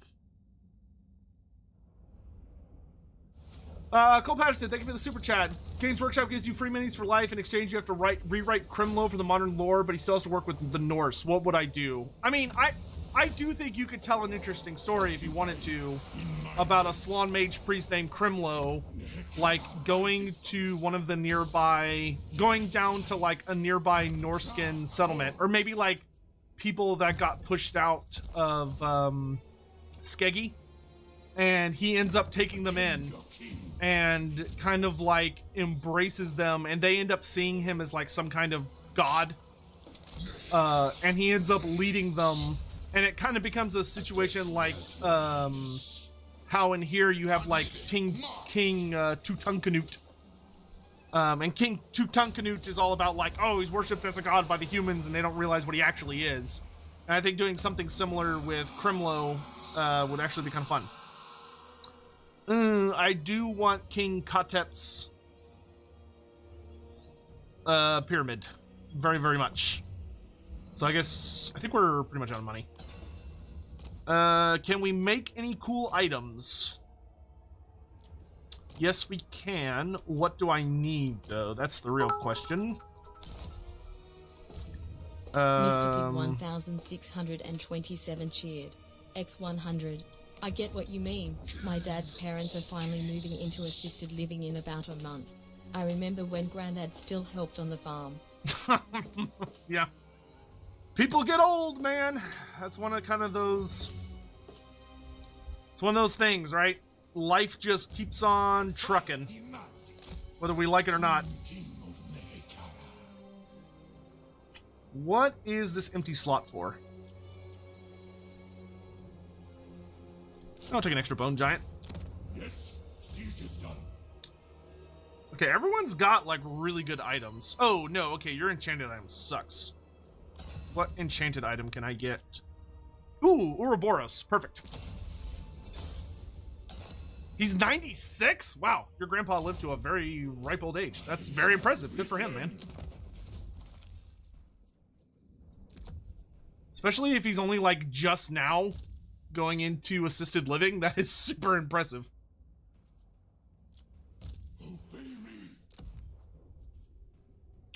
I kind of like the Wand of Jet. Wait, what? Oh, okay. Oh, we have the Book of Assure on him. That's right. Yeah, that's fine. You can have the Wand of Jet. Give you the glittering scales as well. Okay. Ah, yes, and King Alcazar had a really, really bad time against the Skaven over here. We won, but oh my god, at what cost? It was so bad. Let's see. I really wish the Dead Stand Sentinel was ambush defense chance instead of just regular ambush. That is very punishing. Hey Satek, had a busy Valentine's Day with the wife but wanted to pop in and wish you well, sod hug. Oh, look at this guy having a wife. Thanks, Brandon. I really appreciate the 33 months, my dude. I hope y'all had a wonderful evening. Good to hear from you. And happy Valentine's Day, by the way, to everyone in chat. I hope whatever you were doing today, you had a good time, whether you were just taking care of yourself or you were spending time with loved ones. I hope you had a wonderful day. And it was a good time for you.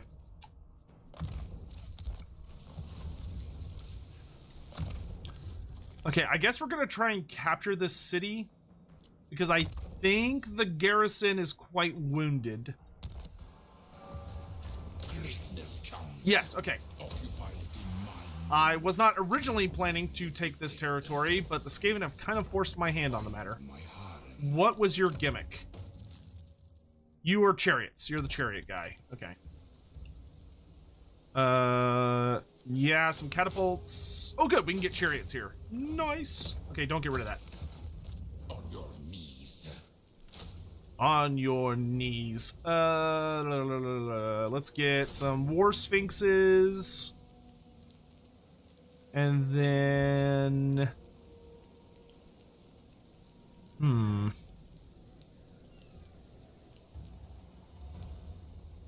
I guess we could get some Necropolis Knights. Maybe some Ushapti?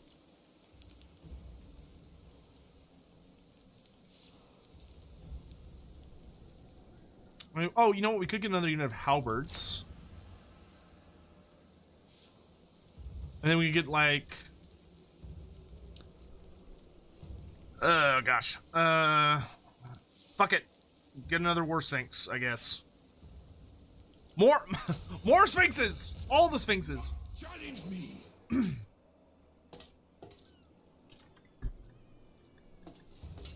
Alright, and then this is our hero. Let's... Wait, what mission is this? Oh, that's raid the region. Okay. Oh, I don't have enough money for that. Okay, just hang out. Okay, I think we're good for this turn. Have I killed Tzeentch with SETTRA yet? No, not yet. Haha! Caught him in an ambush, you bitch. We should be able to just auto-resolve this without any major casualties. Nice. Oh, is he gonna come fight me?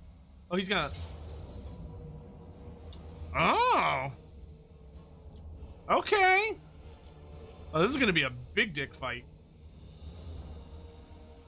That is a lot of... That's a lot of boys. Alright. While this is loading, I'm gonna take a very quick bio break. I'll be right back. Oh, goodness.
Come here.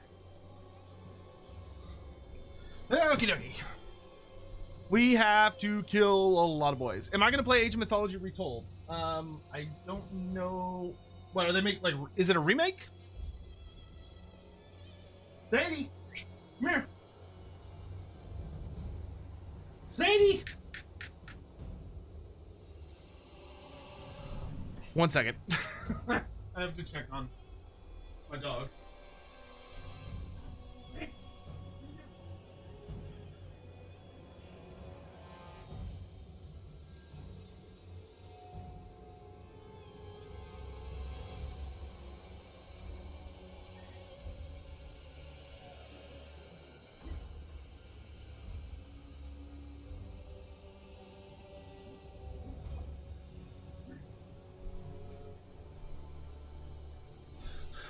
Chat, you want to say hi to Sadie? Sadie girl, what are you doing? What are you doing? You want this? She is very, very, very sleepy right now. She had a very busy day at the dog park. What are you doing? You just spit that out?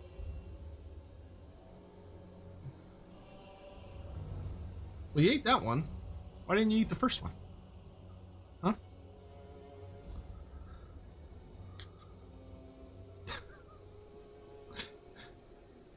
What are you doing, sweet girl? Huh? You just hanging out? Okay. Alright, good girl. Yeah, good girl. No Sadie emote? No, we need to get one. We have a Chloe emote. Which is a little sad, honestly. I should probably get rid of that. Because I miss her very, very much. So having an emote remind me that she's not around anymore is kind of like, oh. Alright, let's kill some Tzeentch demons. So our reinforcements are coming in from the left. But the good news is our reinforcements are very cavalry heavy, so they should be able to get to us pretty quick. I think we actually have him outgunned when it comes to range, especially because of the terrain. So I think we're going to focus on kind of holding the line and just killing everything from as far of a distance as we can. All right, so we got Daddy SETTRA here. So for those of you, if anyone's still here that came over from Kitty, how was the stream? Did y'all have fun? Anything crazy happen? I wish I had been there for a Valentine's stream. I'm sure that was good. She is such a sweet bean. If any of y'all in chat are unaware of Kitty, y'all should definitely check her out. She's a very, very, very, very, very, very, very talented ASMR streamer. And man, she is... I do not know anyone that grinds as hard as she does. Like, she puts in the work. I'll tell you. Chloe has been immortalized in Total War. That's true. That's true. God, I miss that damn dog. Why do dogs have to get old, man? Sucks. They should live forever. Alright, I think this is a good enough setup for now. Let's have our Tomb Guard advance to the edge of this part of the hill here. Because I don't want the Tzeentchians to kind of come at me from the high ground, so we're going to take the high ground. SETTRA advance. Let's go ahead and start throwing buffs on Casket of Souls.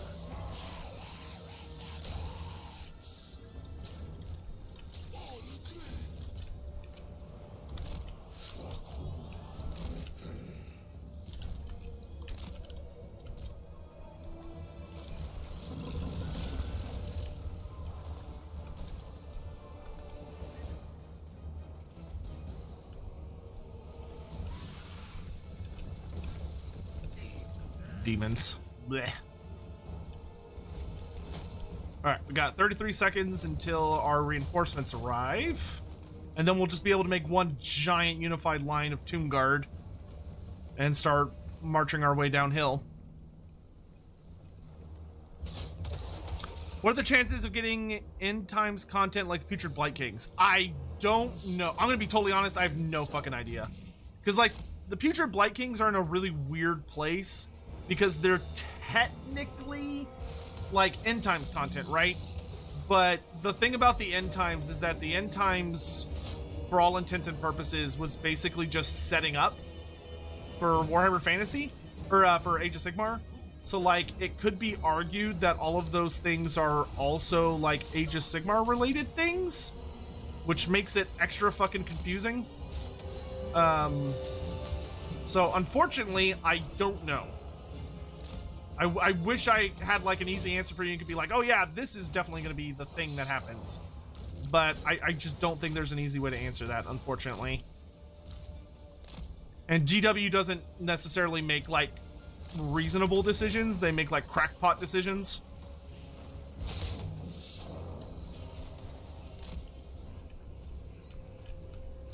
Alright, all of our reinforcements are here. What is your... Okay, your Lich Priest is the same as mine. Okay.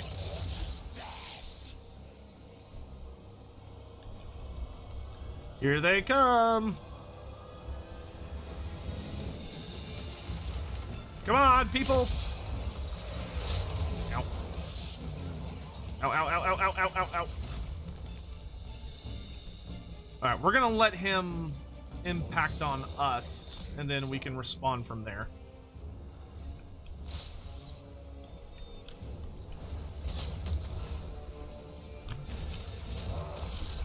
Dodge! Alright, Carrion. Let's get those Screamers. Archers, oh my good god, my archers just got fucking torn to pieces by that. Alright, that's enough of that. Forward!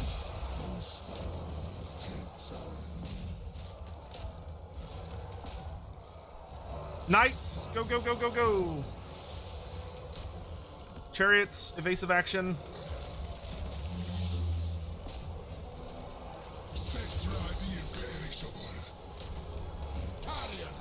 We got places to be, people. Let's go, let's go, let's go.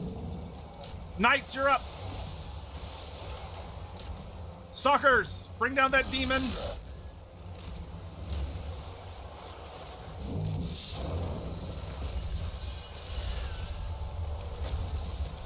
I want in their back lines, please. Got a pretty large flanking force. Let's send in our chariots.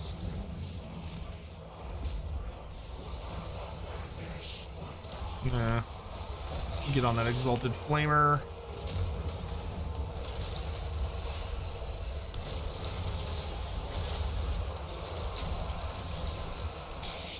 Let's start summoning stuff. Go play. Oh wait, I lied. Kill this.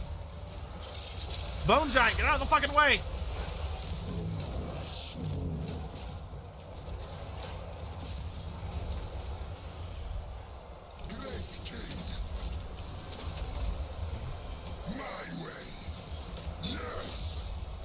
Shut down those soul grinders.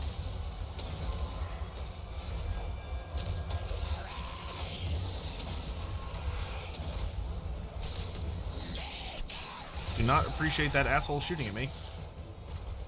Want y'all over here.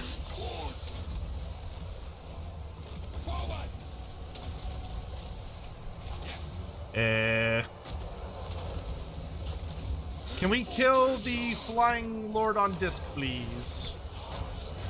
That would be much appreciated. Kill him. Okay, that enemy general's dead. SETTRA's kicking ass in the back line.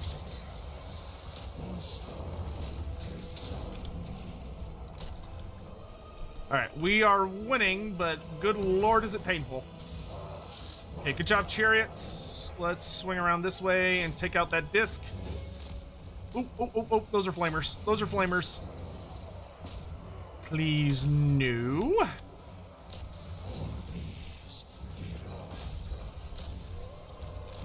Turn yourself invisible. Let's send out Tomb Princes and Necrotechs.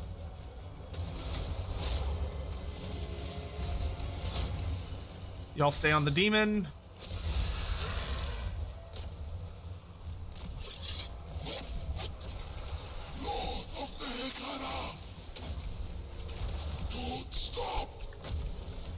Let's summon a tornado of skulls.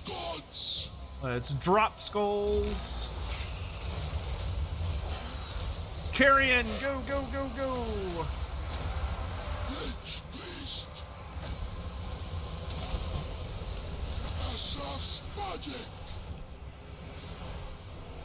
Push them back.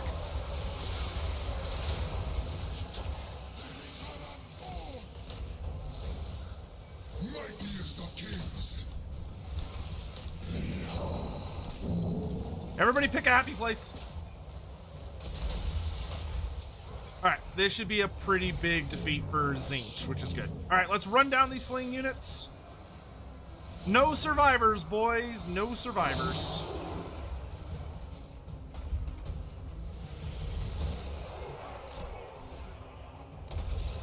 Boom, Prince.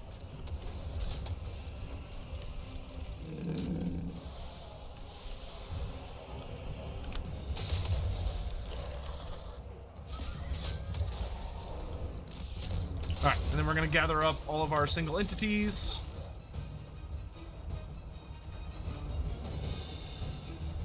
Long legs, have a good night, dude. Thanks so much for coming by. When is the update for Total War coming out? Next week.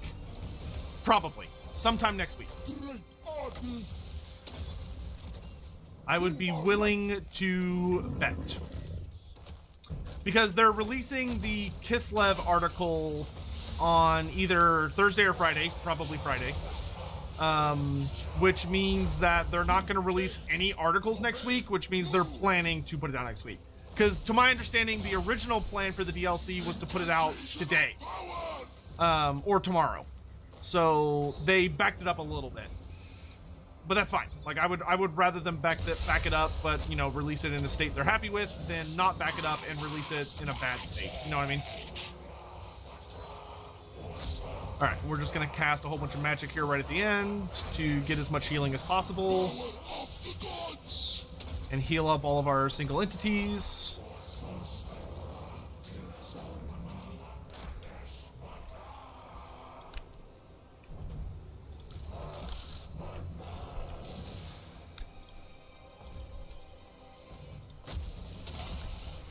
Love watching Turin do big turnies. Yeah, I'm glad Turin's back to doing Total War stuff.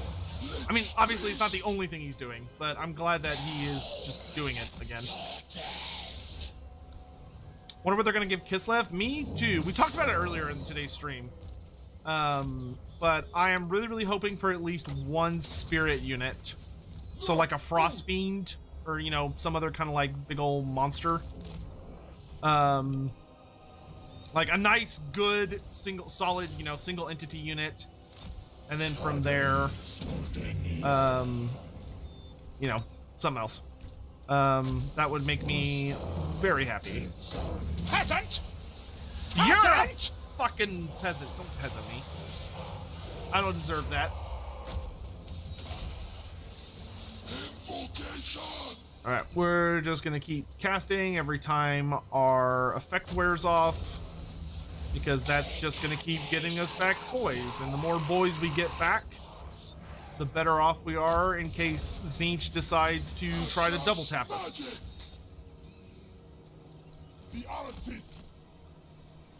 Yep, throw in reverse, off you get. Yep, bye-bye.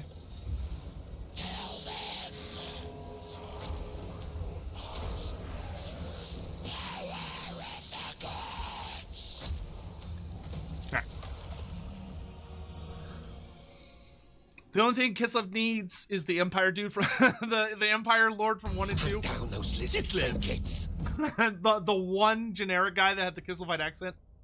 Could I elaborate on the unpleasant happenings going on in Games Workshop you alerted to in the Discord server? So I don't want to get too in depth with it, because I am working on a video for it, and there are some things I kind of like need to verify and double check. But the essential gist of it is that what seems to, from some very, very, very reliable sources, so what's going down is that essentially that the old world is going through some issues because of essentially a dick measuring contest between studios, where the originally the idea and the whole thing behind the old world was that it was supposed to be that Forge World, which is kind of like a partner company or a subsidiary of Games Workshop, was supposed to handle everything about the old world. Like, they were going to do the whole goddamn thing themselves, and they could do whatever they want with it, and they went in hard. Like, they had a whole big plan on like bringing back every single faction and just going crazy with it. And what ended up happening is that as time passed, other parts of the Games Workshop studio, like the actual Games Workshop, not Forge World, kind of started to want to get their own hands in the pot and wanted to start having control over the old world, because the writing on the wall was starting to become more and more clear that it was going to be a popular series.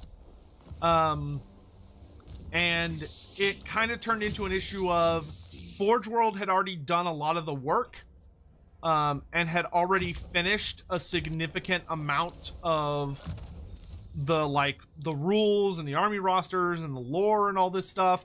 And basically Games Workshop just walked in and was like, hey, cool job, fuck you, this is ours now. And basically just kind of tried to forcefully take it over.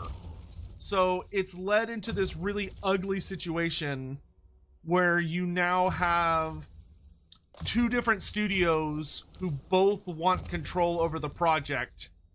And because people are ripping one another's work away from one another, it's turned into a ugly fight, to the point where, like, certain aspects of the studios are not talking to each other.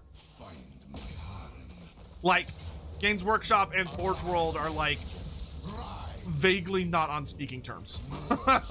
Or, like, they're not being helpful to one another.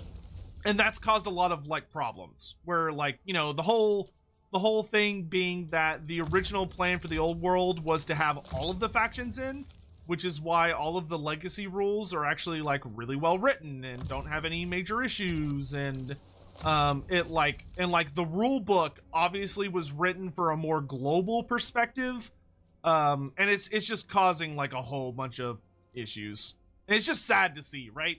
It's just stupid, because it's obviously just a bunch of people getting in each other's way, instead of, you know, doing what's best for the community or doing what's best for the game. And it's just causing unnecessary issues, which is frustrating and heartbreaking to see.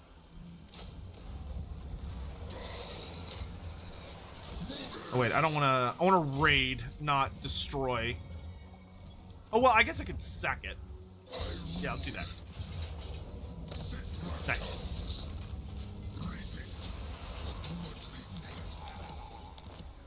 Hell yeah, brother. Alright. And then we can move back into my territory.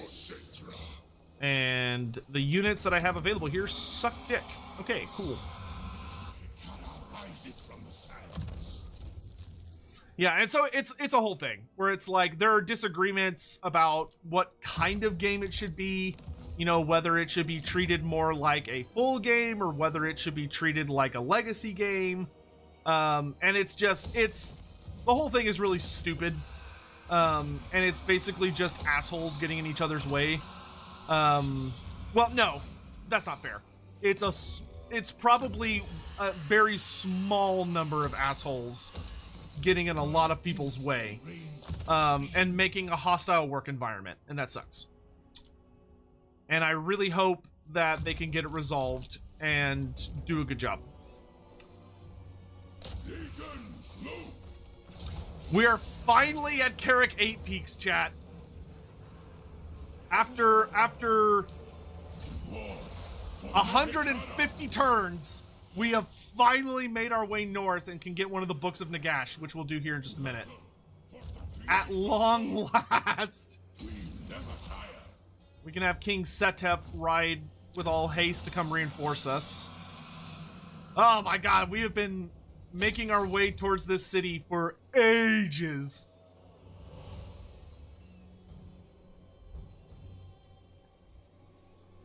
Fucking ridiculous. Alright,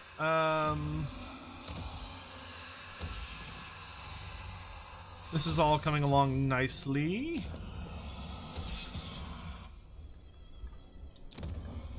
Lamia's coming along well. Greatness comes. We never tire. Never. Alrighty. Awake. So we will wait one turn, and then we'll attack Carrick 8 Peaks once we have King Setep to reinforce us.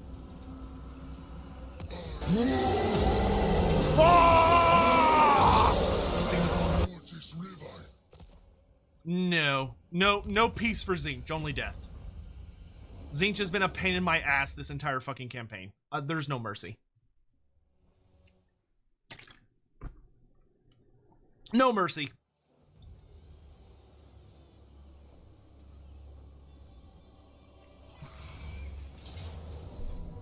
Oh, he's coming outside. He's gonna regret that. You want to come outside? All right. Bet.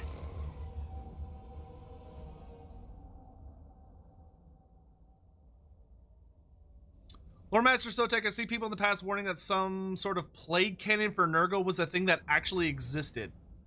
A plague cannon? Maybe in like a really niche thing? I don't recall any sort of plague cannon off the top of my head.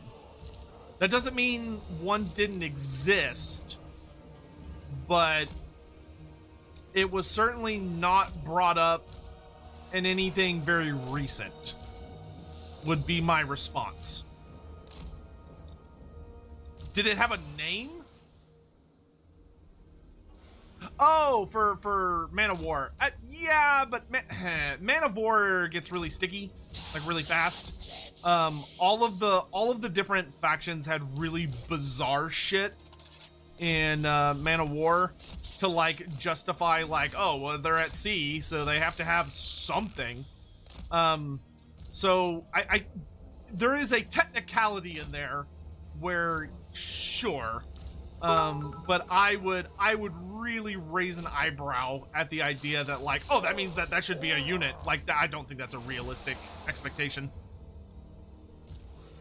That is not something you would ever see Nurgle take on like the battlefield. If that helps. Mr. Pig, thanks for the are they talking about the old Chaos Dwarf ass cannon? No, they're not talking about the ass cannon.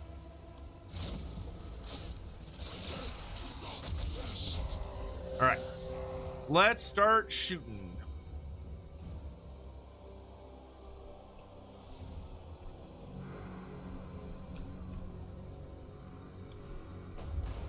Oh, they have bombardiers. I thought they had, oh, they do have poison wind mortars. Okay, let's aim over there.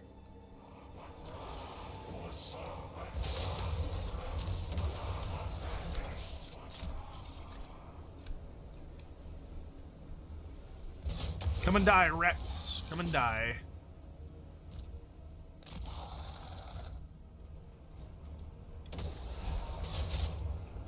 Okay, we do want to prioritize the wind mortars.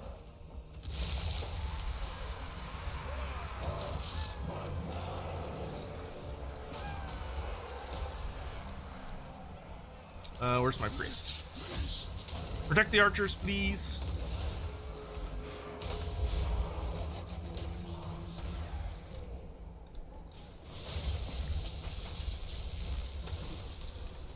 That wasn't very nice. Catapults, focus the poison wind mortars, please.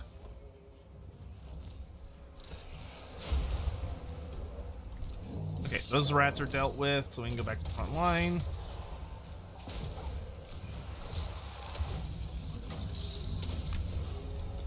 Spirit leech this nerd. What's that? Send in the tomb scorpion. Ow. Alright, let's roll, boys.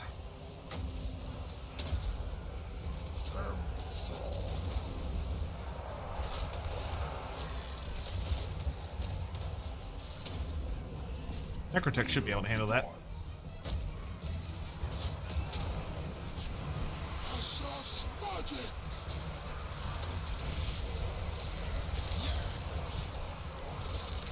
Alright, good job. Shut down the artillery, please, and thank you. I see your bullshit summon.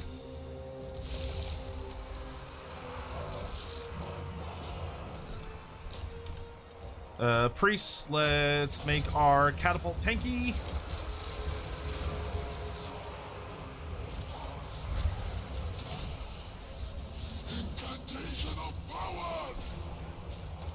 Oh, rude. Let's summon a tornado of skulls.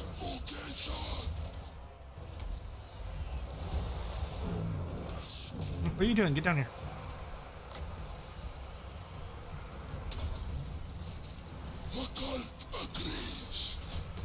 Hey, can y'all turn and shoot this dude? Shoot him. Marcher little asses over here. Okay, cool. That thing's dying really, really fast. Let's start getting rid of storm vermin. Okay, we're shutting down that shit. We're shutting down that shit. Why don't you get in on that?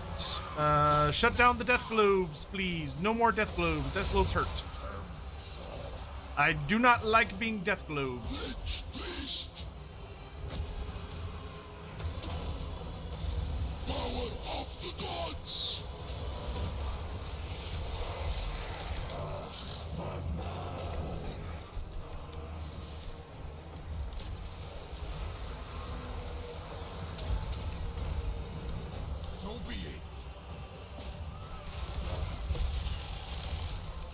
Alright, we've almost shut down all of his artillery.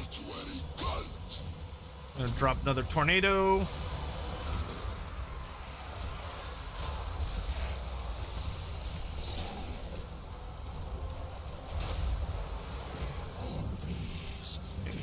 Good, good, good, good.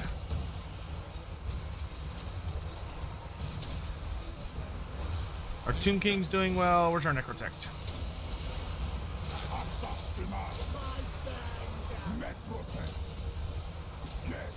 And go over here. Ow!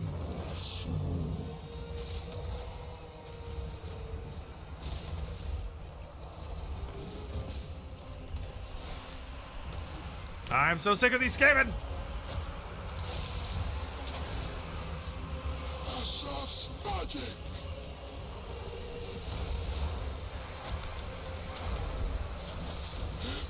Damn fucking rats are everywhere.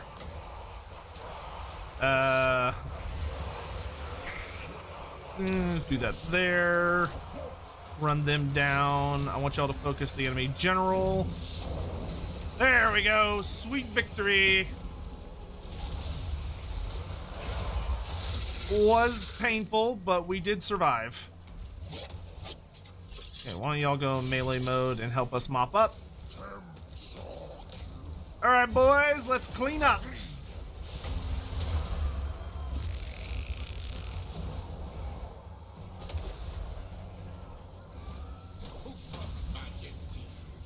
Nice. Good work, everyone. Good work. Oh, did I lose one of my catapults? I did. Bummer. Unfortunately, it's just fighting Skaven for you.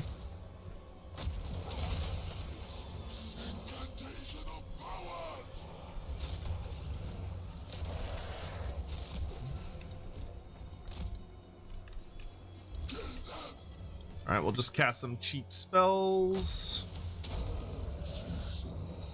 Here at the end.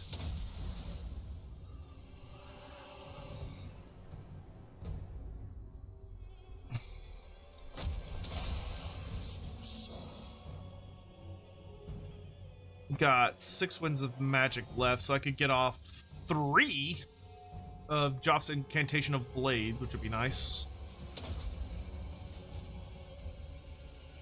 Have I seen the Araby mod? I have seen it. I have not played it yet. It is something that I would very much like to play. I just haven't had time for it yet. I will get around to it. Sooner or later. Come hell or high water. Let's see, looking at the placement of enemy units, I'm not convinced we're gonna have enough time for 2 more of these, but we'll try. Joins the red host. Cursed Sotek spawn. Yo, Settek, we're still doing the thing of what if we were put in the Warhammer fantasy world. We learned many things in Lustry. You don't have to outrun the Carnosaur, you just have to shoot the Tillion next to you in the kneecap with a crossbow. Also, Black Leviathan are no match for a man armed with a hammer, a bomb, and a drunk prayer. And no match for a man armed with a hammer and a drunk prayer, and firing a lead belcher cannon into a Cygor's crotch is effective and funny. I don't know how the fuck you killed a Black Leviathan with a hammer and a bomb. Like, Black Leviathan's supposed to be pretty fucking big. I do like, yes, yeah. To get away from a Carnosaur, you don't have to be the fastest. You just have to, you just have to be faster than the guy next to you. That is absolutely true.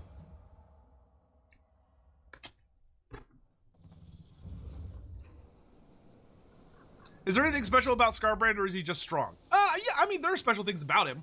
Skarbrand is the most powerful of the Bloodthirsters from a Warhammer Fantasy perspective. He was Khorne's, like, mightiest lieutenant, like, his greatest, demon until the whole, backstabbing incident. Now he exists as literally a pure embodiment of just rage. He is quite literally the ultimate manifestation of rage in its purified form, with all the good and the bad that comes with that. Mostly bad. And that Skarbrand's rage is so intense that he kind of screws with the fabric of reality around him. In the sense that his anger is it burns so hot and so intensely that he basically causes, he allows demons of Khorne to manifest around him, kind of as if, he was a cultist performing a grand ritual, except for he doesn't have to bother with the ritual because he's fucking Skarbrand. We did it! We got the 8th book of Nagash! Increases the effectiveness of all commandments by 50%. Hell yeah, brother. I'll take that shit. But some other cool things about Skarbrand, like his weapons. His 2 weapons are a really big fucking deal because both of them are Bloodthirsters. So each of his axes, are a Bloodthirster that Skarbrand fought both of them at once and managed to kill them and force their bodies, like he basically bound their bodies through sheer force into that form, where they are forced to serve as his weapons for all of eternity, which, they're pretty pissed about. But if they didn't like it, they shouldn't have been dumbasses and got themselves caught. So who's really to blame?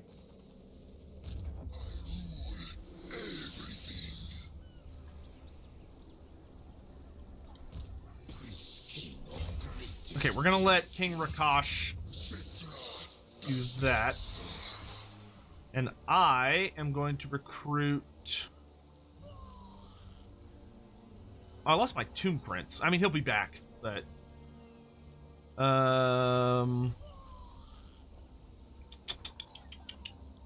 I don't even remember what I lost. Oh, we lost archers.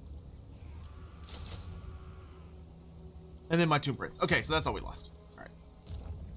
Yeah. Son of Nehikara.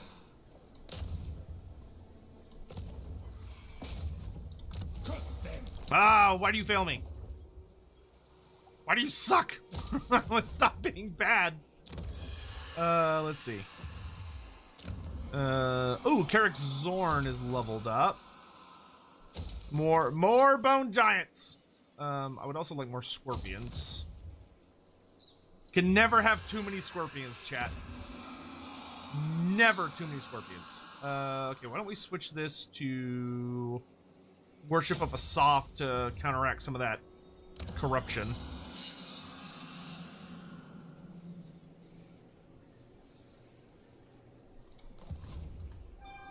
Outpost available. The Exiles of Nehek.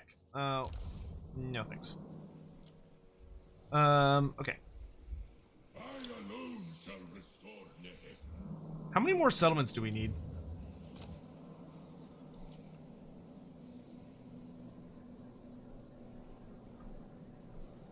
We need 9 more settlements. Bros, I think we're gonna finish this campaign today. And I'm so excited. We're gonna finish this campaign. I need 9 more settlements and we're done. Oh, it's been a long one.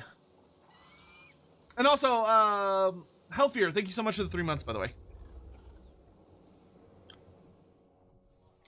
Why would Arbal the undefeated? Why would Arbal the undefeated make a good legendary lord for Khorne? Well, Arbal the undefeated is if you're dealing with pure mortals. So like Valkia, right? Valkia kind of walks that line where she's kinda like she's a mortal, but like, you know, when everybody looks at her, they're like, she kind of looks like a demon princess. And like, she's not a demon princess, but she, you know, kind of a demon princess. So, god damn it, tic-tac-toe, that was my settlement. Whatever, it's fine. What unit did oh, I lost another prince. Great. Okay, whatever.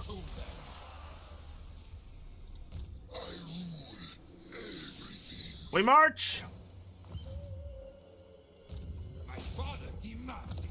Ah, nice. Good assassinate. I serve king and patriarch. Way to go, boy. Do any of these give you...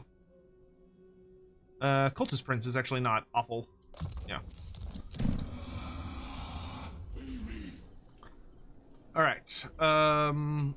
I don't think we're gonna go to war with the elves, at least not yet. Maybe we will eventually. Beg me for mercy, I could get a peace and I treaty will with them, consider a swift death. but like, I don't know, they hate the guys I hate. If I get invited to join the war against them by my Chaos Dwarf buddies. Where are my Chaos Dwarf buddies?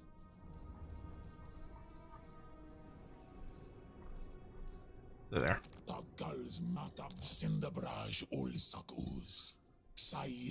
I believe, if memory serves, I believe that would make it so that their allies could not declare war on me.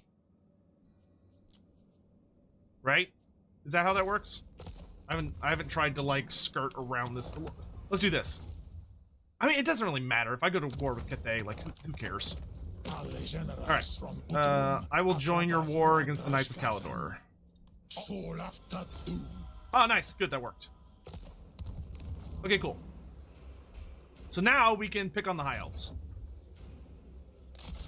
To greatness. You are going to keep picking on the Skaven.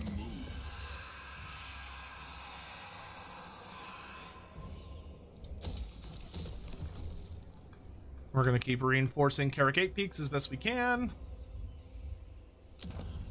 Okay, so I believe we've built all of the pyramids that we can. Like, we're pretty much full power out here.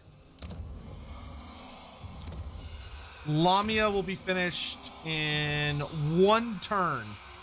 Oh, baby. Oh, baby.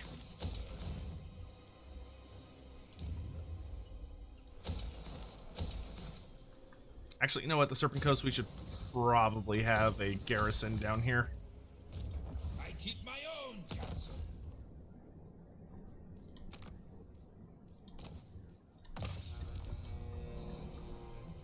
Okay. And I've got enough for a new super thing. Let's make SETTRA's prince, like, way scarier. He's got Helm of Discord. I mean, Helm of Discord's not bad. But I could give you the Armor of Eternity, which would give you regen. Yeah, let's do that. What difficulty do I usually play on? I like to play on very hard, very hard. I find Legendary to just be, like, not enjoyable. It's like, can I do it? Sure. Is it fun? No. So for that reason, excuse me, I don't like to play on it. I know some people that do, you know, good for them, but I am not one of them.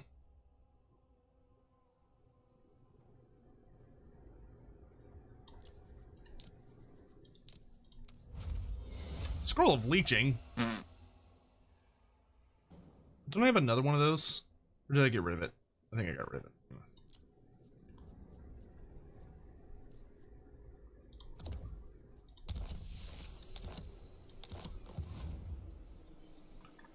Alright, everything's coming along well. Am I maxed out on my armies? No, I can have a whole nother army. Oh, shit. Okay, which direction? We should probably summon him in Myrmidons, because that's where all the real action is. Alright, we've gotten all of the Super Tomb Kings, except for one, but we'll be able to get Thutep after we finish getting this tech. So let's just get a regular one. We can get a poisonous one, or an aggressive one. I'll take the poison one. You gotta love when they come out on the War Sphinx. That's a good feeling. That's a nice feeling. Let's get Embalmed and Ceremonial Bandages.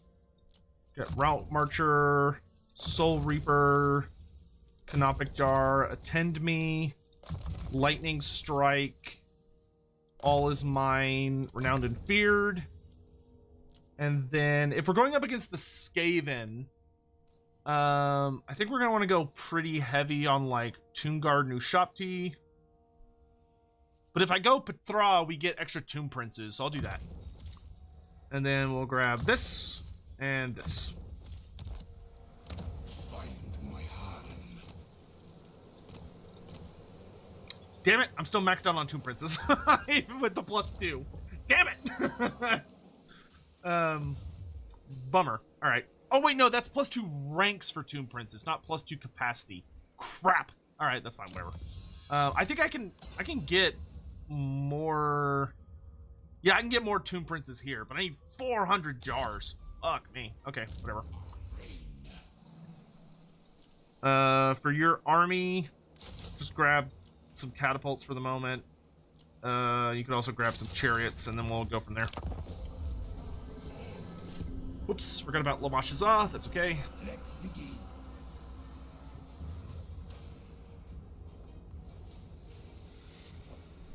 Oh, Arbol, yeah. So Arbol is literally the big bad when you're dealing with, like, a traditional Warrior of Chaos for Khorne, right? The other things that really allow Arbol the Undefeated. He's literally undefeated. He is one of the biggest, baddest Warriors of Khorne that literally crossed the mortal realms, which is just like regular world, fighting everyone he could find, and he just kept fighting until he got bored, was actually the problem he ended up running into. Is that no matter who he fought, no matter what race he fought, what champions he fought, any of that stuff, nobody was able to give him a challenge. And eventually he got so frustrated by the lack of worthy foes that he finally said enough is enough, and he marched north to cross into the realm of chaos in search of what's known as kind of the eternal battle. He basically wanted to wander all the way over into Khorne's realm to try and find a war worthy of him, and supposedly he did, though he does re-emerge eventually. He does pop out later during the whole incident with the old world, because there's the big old goodbye. There's the big old invasion of like Kislev during the Great War Against Chaos, and Asvar Kul actually shows up for that. He plays a pretty critical role in the destruction of Krog, and is just being like a general nuisance, and pain in the ass to the old world. But eventually, he seems to get bored and just goes back north. But the really cool things about him, he rides on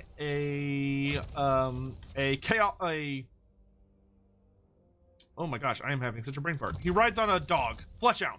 He rides on a really big Fleshhound of Khorne.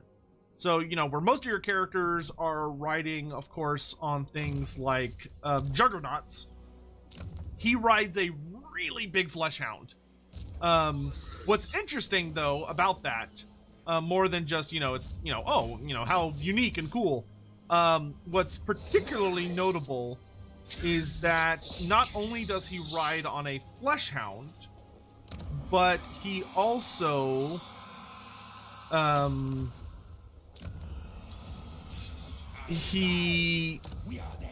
like, it's a really, really big, nasty Fleshhound. It doesn't have a name, which is kind of the only bummer about it. You know, when you're like, oh, a Fleshhound that's so large that a Khornate Uber champion can ride it, that must be like the coolest one ever.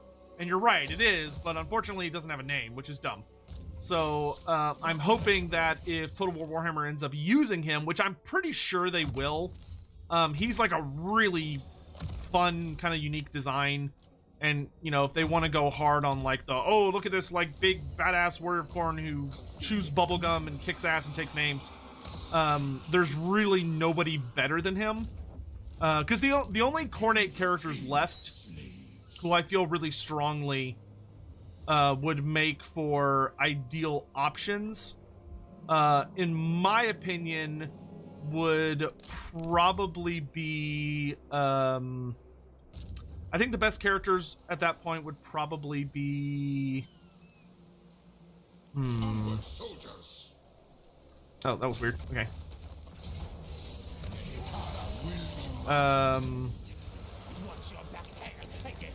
Arball and Skulltaker. That's really it.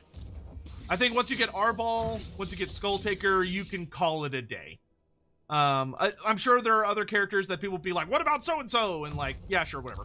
But those, to me, those two are kind of like the last big bads for the Khornate factions. Skulltaker seems more like a legendary hero. No. If you want a legendary hero, you get Karanak. Karanak is the Khornate legendary hero. Because he is your Fleshhound character. And, you know, he can't lead armies because he's literally a big dog. He's the Cerberus equivalent.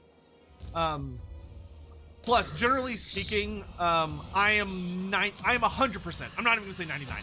I'm 100% certain that Creative Assembly is going to want one Herald character for each faction, as like a legendary lord. So I think you're gonna see things like, so, you know, a lot of people are like, oh, what about, trying to think of like good examples, but like I know I've seen people say like, oh, they can't do, Epidemia should be a legendary hero because the Blue Scribes are a legendary hero. But what a lot of people don't realize is that the Changeling is a Herald character. He is canonically a Herald of Tzeentch. The reason the Blue Scribes ended up being a legendary hero is because then, like, them and the Changeling occupy the same technical role, the same place. What about Silent Anfringam? Silent Anfringam should absolutely be a legendary hero, but he doesn't have to be just Khorne. He would also be a good legendary hero for Norska.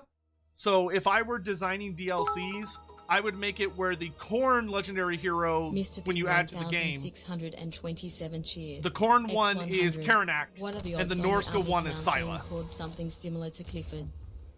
What? What are the odds of Arbel's mount being something like Clifford? The big red dog? I mean, is it possible?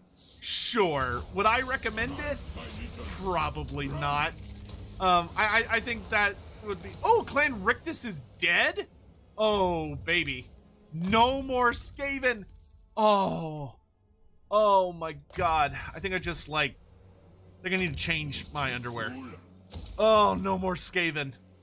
Oh, it's so good. It's so good. No more rats. Oh, thank you, God. Oh, no more Skaven on this part of the world. The only Skaven left is Clan Skarier and Clan... Oh, wait, no, never mind. I've got more Skaven right here. But it's only Clan Skarier and Clan Pestilence left. Those are the only two Skaven factions. Not bad. So the Skaven apocalypse has been almost entirely dealt with, which is nice. We're just gonna keep pushing south with extreme aggression. And teach Tzeentch some fucking manners.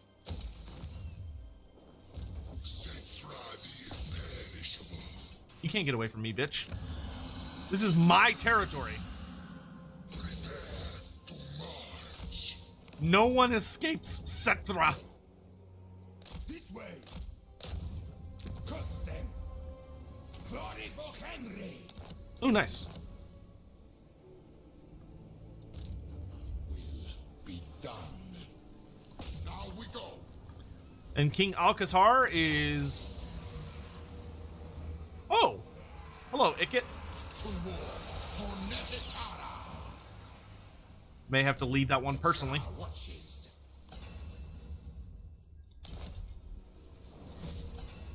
I can start getting... I still don't have lumber? Are you fucking for real? How do I not have lumber? I control so much territory. How is that possible? Oh my God.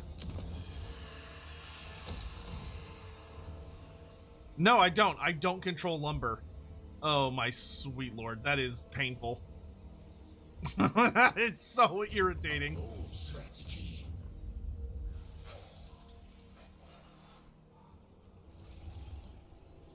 Oh, there's some. Carrag Thrawn. This is bad news. I'll poke out your eyes. Shut up, Skarsnik. I'll do it. You're gonna give me that city is what you're gonna do. And you just hang out there. Tomb King of Netikara. Yes. Legions rise.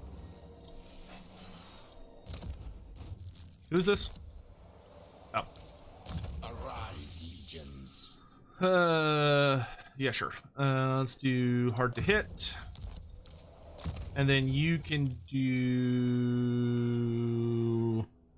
Let's get Trapped Soul. And then you can do... We already did Master Builder. We already did hard to... Let's do Ceremonial Bandages. Because we are in the middle of Tzeentch garbage. My dynasty. I don't even know what I lost out of this army. I think I lost like a catapult, maybe? I'll just pick up some... Oh wait, no, that's gonna take 2 turns? Yeah, no. Let's just grab a, Shopti. That'll be fun. Alright. Ship them out!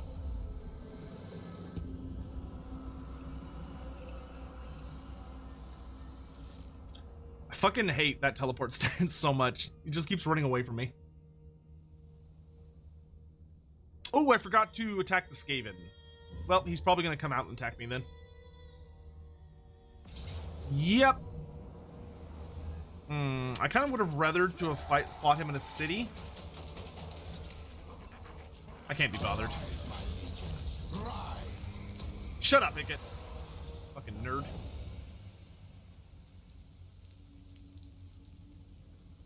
Misty Mountain? Oh, okay. Do I own Misty Mountain, or do the... Do not look upon. No. I'm not joining your stupid war against Grand Cathay, because I don't care. Okay. Wow. Ulthuan does not look good. Ulthuan. Oh, man. Ulthuan's looking a little rough. I don't think there's any high elves left on Ulthuan, guys. I think.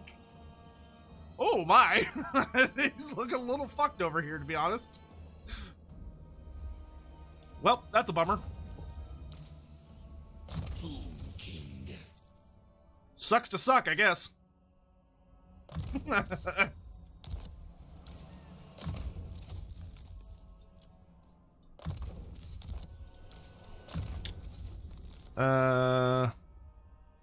Let's get Righteous Smiting wrapped up.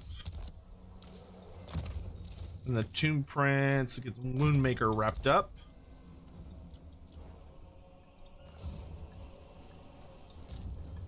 And then we're gonna just chill out for a turn.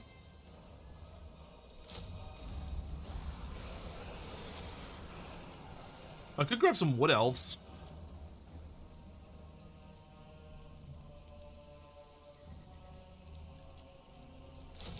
Oop.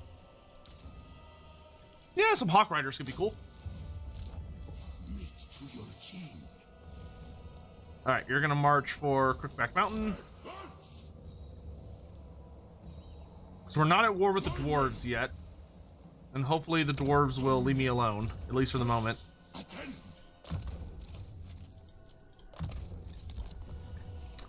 King Setep still needs more time to heal. My dynasty reigns. I own Misty Mountain. Misty Mountain does not have wood. Destroyed. To war for Nehekara. Will drive you out. Nice. Priest King. Let's do growth, I guess. Your will. Vengeance of Petra.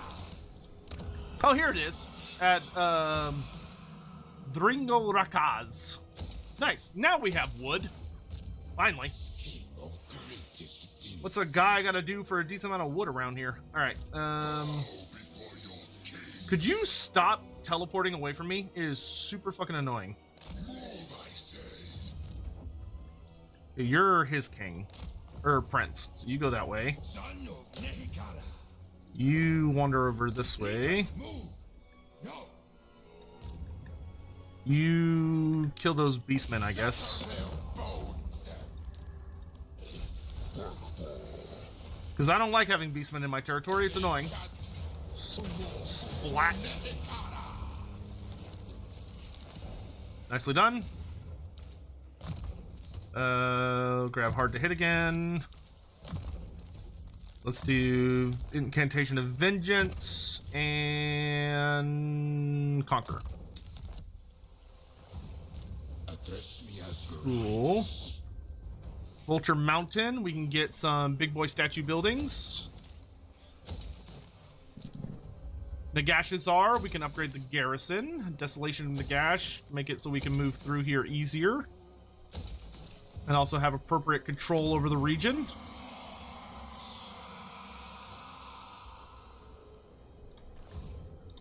serve me. My dynasty reigns supreme. 2 more settlements, guys. And it's all ogre.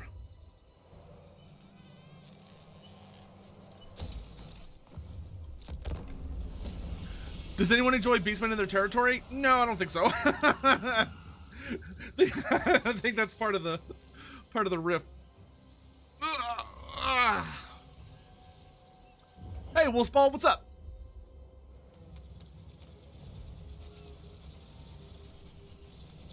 Wonder who... I'm gonna check on this while I'm waiting for that turn to end. Yeah, perfect.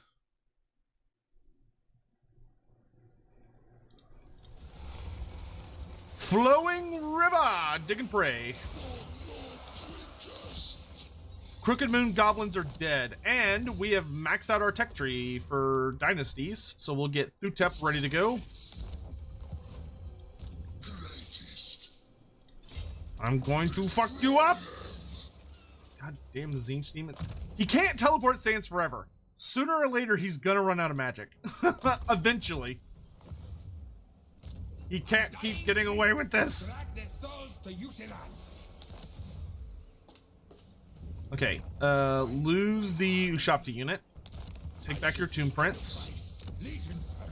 And march with all haste to the caverns of Sotek.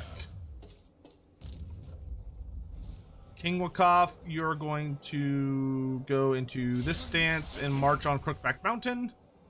And King Lamashiza, you're going to seize Spite Peak from the elves, which gives us control of the Eastern Badlands. Delicious.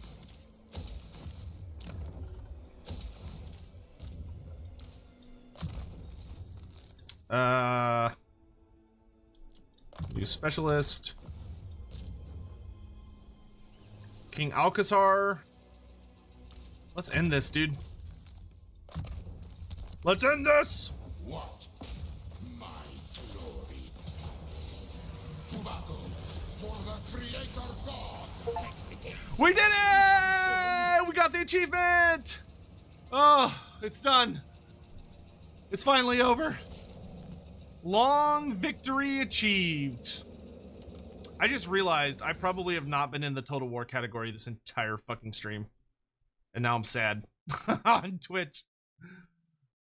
Oh, all right, we did it. We got it. We got our Steam achievements. We have finished a Tomb King campaign in Immortal Empires. It's done. Whew. Whew. CM97. Hey, Sotek, I have a question about beast women. According to the Total War and the Wiki, they are shy, rare, and gentle. I expected them to be as numerous and behave similar to their male counterparts. What do you think? All right, so, CM, first of all, thank you for the very generous super chat. Second of all, to answer your question, okay. So this is one of those situations where we have a very small amount of lore, and it doesn't explain a lot. The verbatim lore that we have says that there are beastmen females that are called does, and does are said to be far more shy and docile than regular beastmen. So they tend to remain at wherever the beastman herd is camping, or they hang out around the herd stones, and generally speaking, they, you know, stay out of fucking trouble. That is what the old lore says. That was written back in 6th edition Warhammer Fantasy. No, 7th edition. That was written in 7th edition Warhammer Fantasy for the Beastmen army book. And that is the only mention we've ever seen about lady beasts. Other than actually the article that was put out today by Creative Assembly mentions she-gores, which is a new term. Though that seems to be referring to Centaur females. So what's that is an interesting thing. However, it's worth noting that I don't know if Games Workshop would keep that lore consistent going into like more modern setting. I would personally expect that female beastmen on average would be incredibly dangerous. Like super fucking dangerous, just like their men are. Because generally speaking, what the beastmen are supposed to be based off of is more like, you know, genuine animalistic traits. And a lot of places in the animal kingdom, the females of a species tend to be a lot fucking scarier than the males a lot of the time. You know, comparing like female lions to male lions, or like female hyenas to male hyenas and stuff like that. But it's, you know, but there are other cases where not, like, you know, like bulls tend to be scarier than cows. But so I don't know if that is, what I'll say is this. Based on the lore that we have written, yes, does are far more shy and docile. I would not say they're especially rare. I would, if I recall correctly, does are not like super rare. What it is that it's rare to run into a doe. So if you are someone that is not, you know, part of the Beastmen, you're not part of the Bray Herd, then the odds of you personally running into a doe is incredibly small. Because the Beastmen protect their does with such horrific amounts of fervor, that, like, if you were to come across one, you are probably about to die really, really fast and really, really brutally. But the doe itself is not necessarily the threat. As it's, you know, it's the Beastmen protecting the doe. That being said, I don't think that is going to be all she wrote for Lady Beastmen, female Beastmen. I think it's probably going to be that does are a thing, but it's probably also going to be just as much a thing that there are female Beastmen that are incredibly fucking bloodthirsty, dangerous, horrible monsters, just like male Beastmen, just because that would better reflect what Beastmen are, if that makes sense. Though I do think does will remain a thing, because it would make sense that the Beastmen would have breeders, essentially, that would hang back from the actual fighting and would hang around the herd stones. Kind of like how a lot of herd stones tend to have guardian minotaurs. That's a pretty established note in the lore, is that a lot of really important places to the forces of chaos in the deep forest are often guarded by minotaurs, where they guard the various offerings that are made at those locations and ensure that intruders don't fuck with it.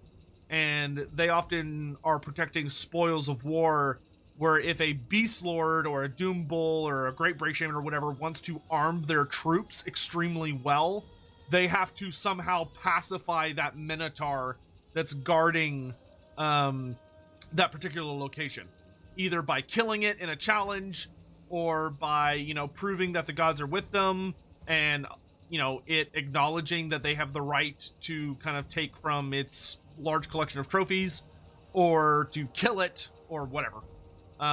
So hopefully that answers your question. What campaign are we going to do next? That's a good question. Part of me is thinking Bretonia. Another part of me is thinking Chaos Dwarfs. So I would probably do Chaos Dwarfs or Bretonia next. I've been riding a pretty heavy Bretonia high recently because of reading Lords of the Lance, because it's a really good book.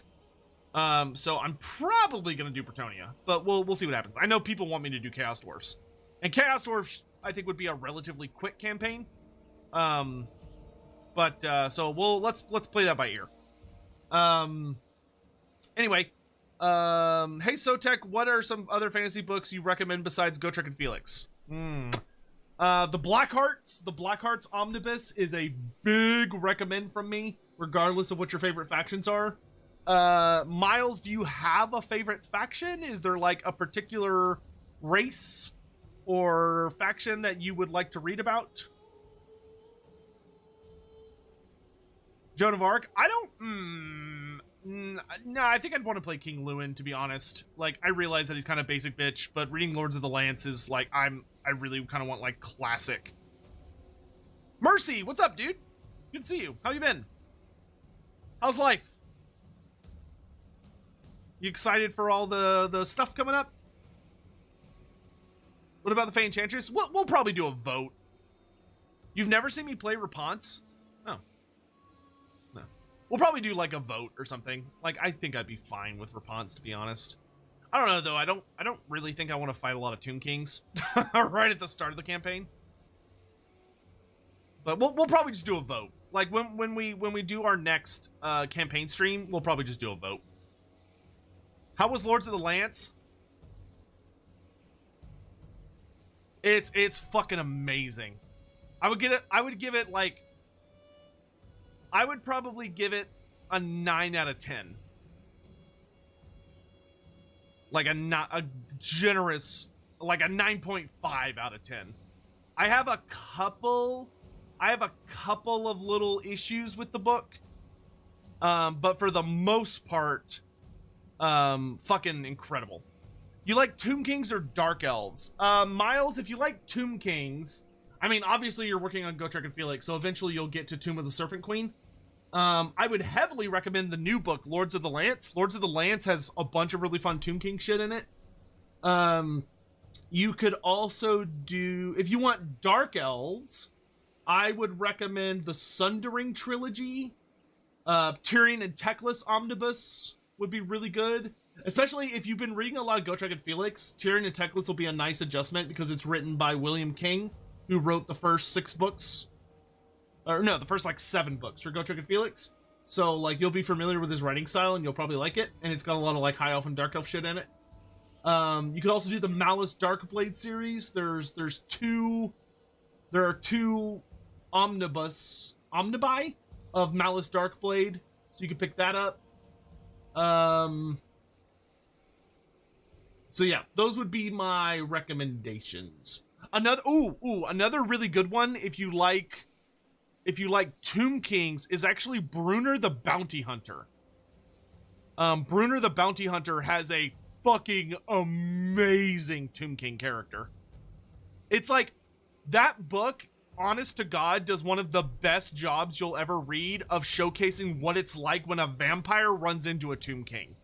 It is a really good scene.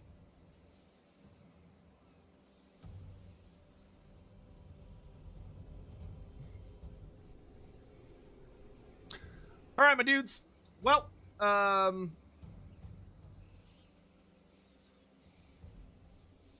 really happy we've got the Tzeentch Warrior Lords and Heroes. Yeah. I'm pretty fucking happy with the changes to Shadows of Change. I'm pretty happy. Did I get Lords of the Lance physically or ebook? I got the special edition because I have no self-control. Yeah, I got the special edition because I have problems. But all right, guys, I'm done. We've been streaming for 4.5 hours and we're done. We finished the SETTRA campaign. I'm so fucking happy. We're done with it. It was fun, but you know, definitely when you get like down to those last like 30-40 turns, it starts being like, oh, okay, come on. So, I do want to thank you all so much for joining me. I hope that you all had a wonderful time and enjoyed the stream, enjoyed talking about all the Shadows of Change and Thrones of Decay predictions at the beginning and all that stuff. We're going to go raid my good friend. Oh, sorry. If you're watching on Twitch, we're going to go raid my good friend Grimmy, who you're probably familiar with if you have been here before or whatever. And if you are, should we raid Ecto instead? No, let's raid Grimmy. And if you're on YouTube, then, you know, I'm just about to leave. So, thank you all for watching so much. I appreciate you all very, very deeply. I really appreciate all the lovely words and the tips and everything, and y'all are amazing and super generous, and I love your faces very much. So please take care. Have a lovely evening. Yeah, big old red host raid. And I'll see you guys around. Thanks for watching. Bye-bye.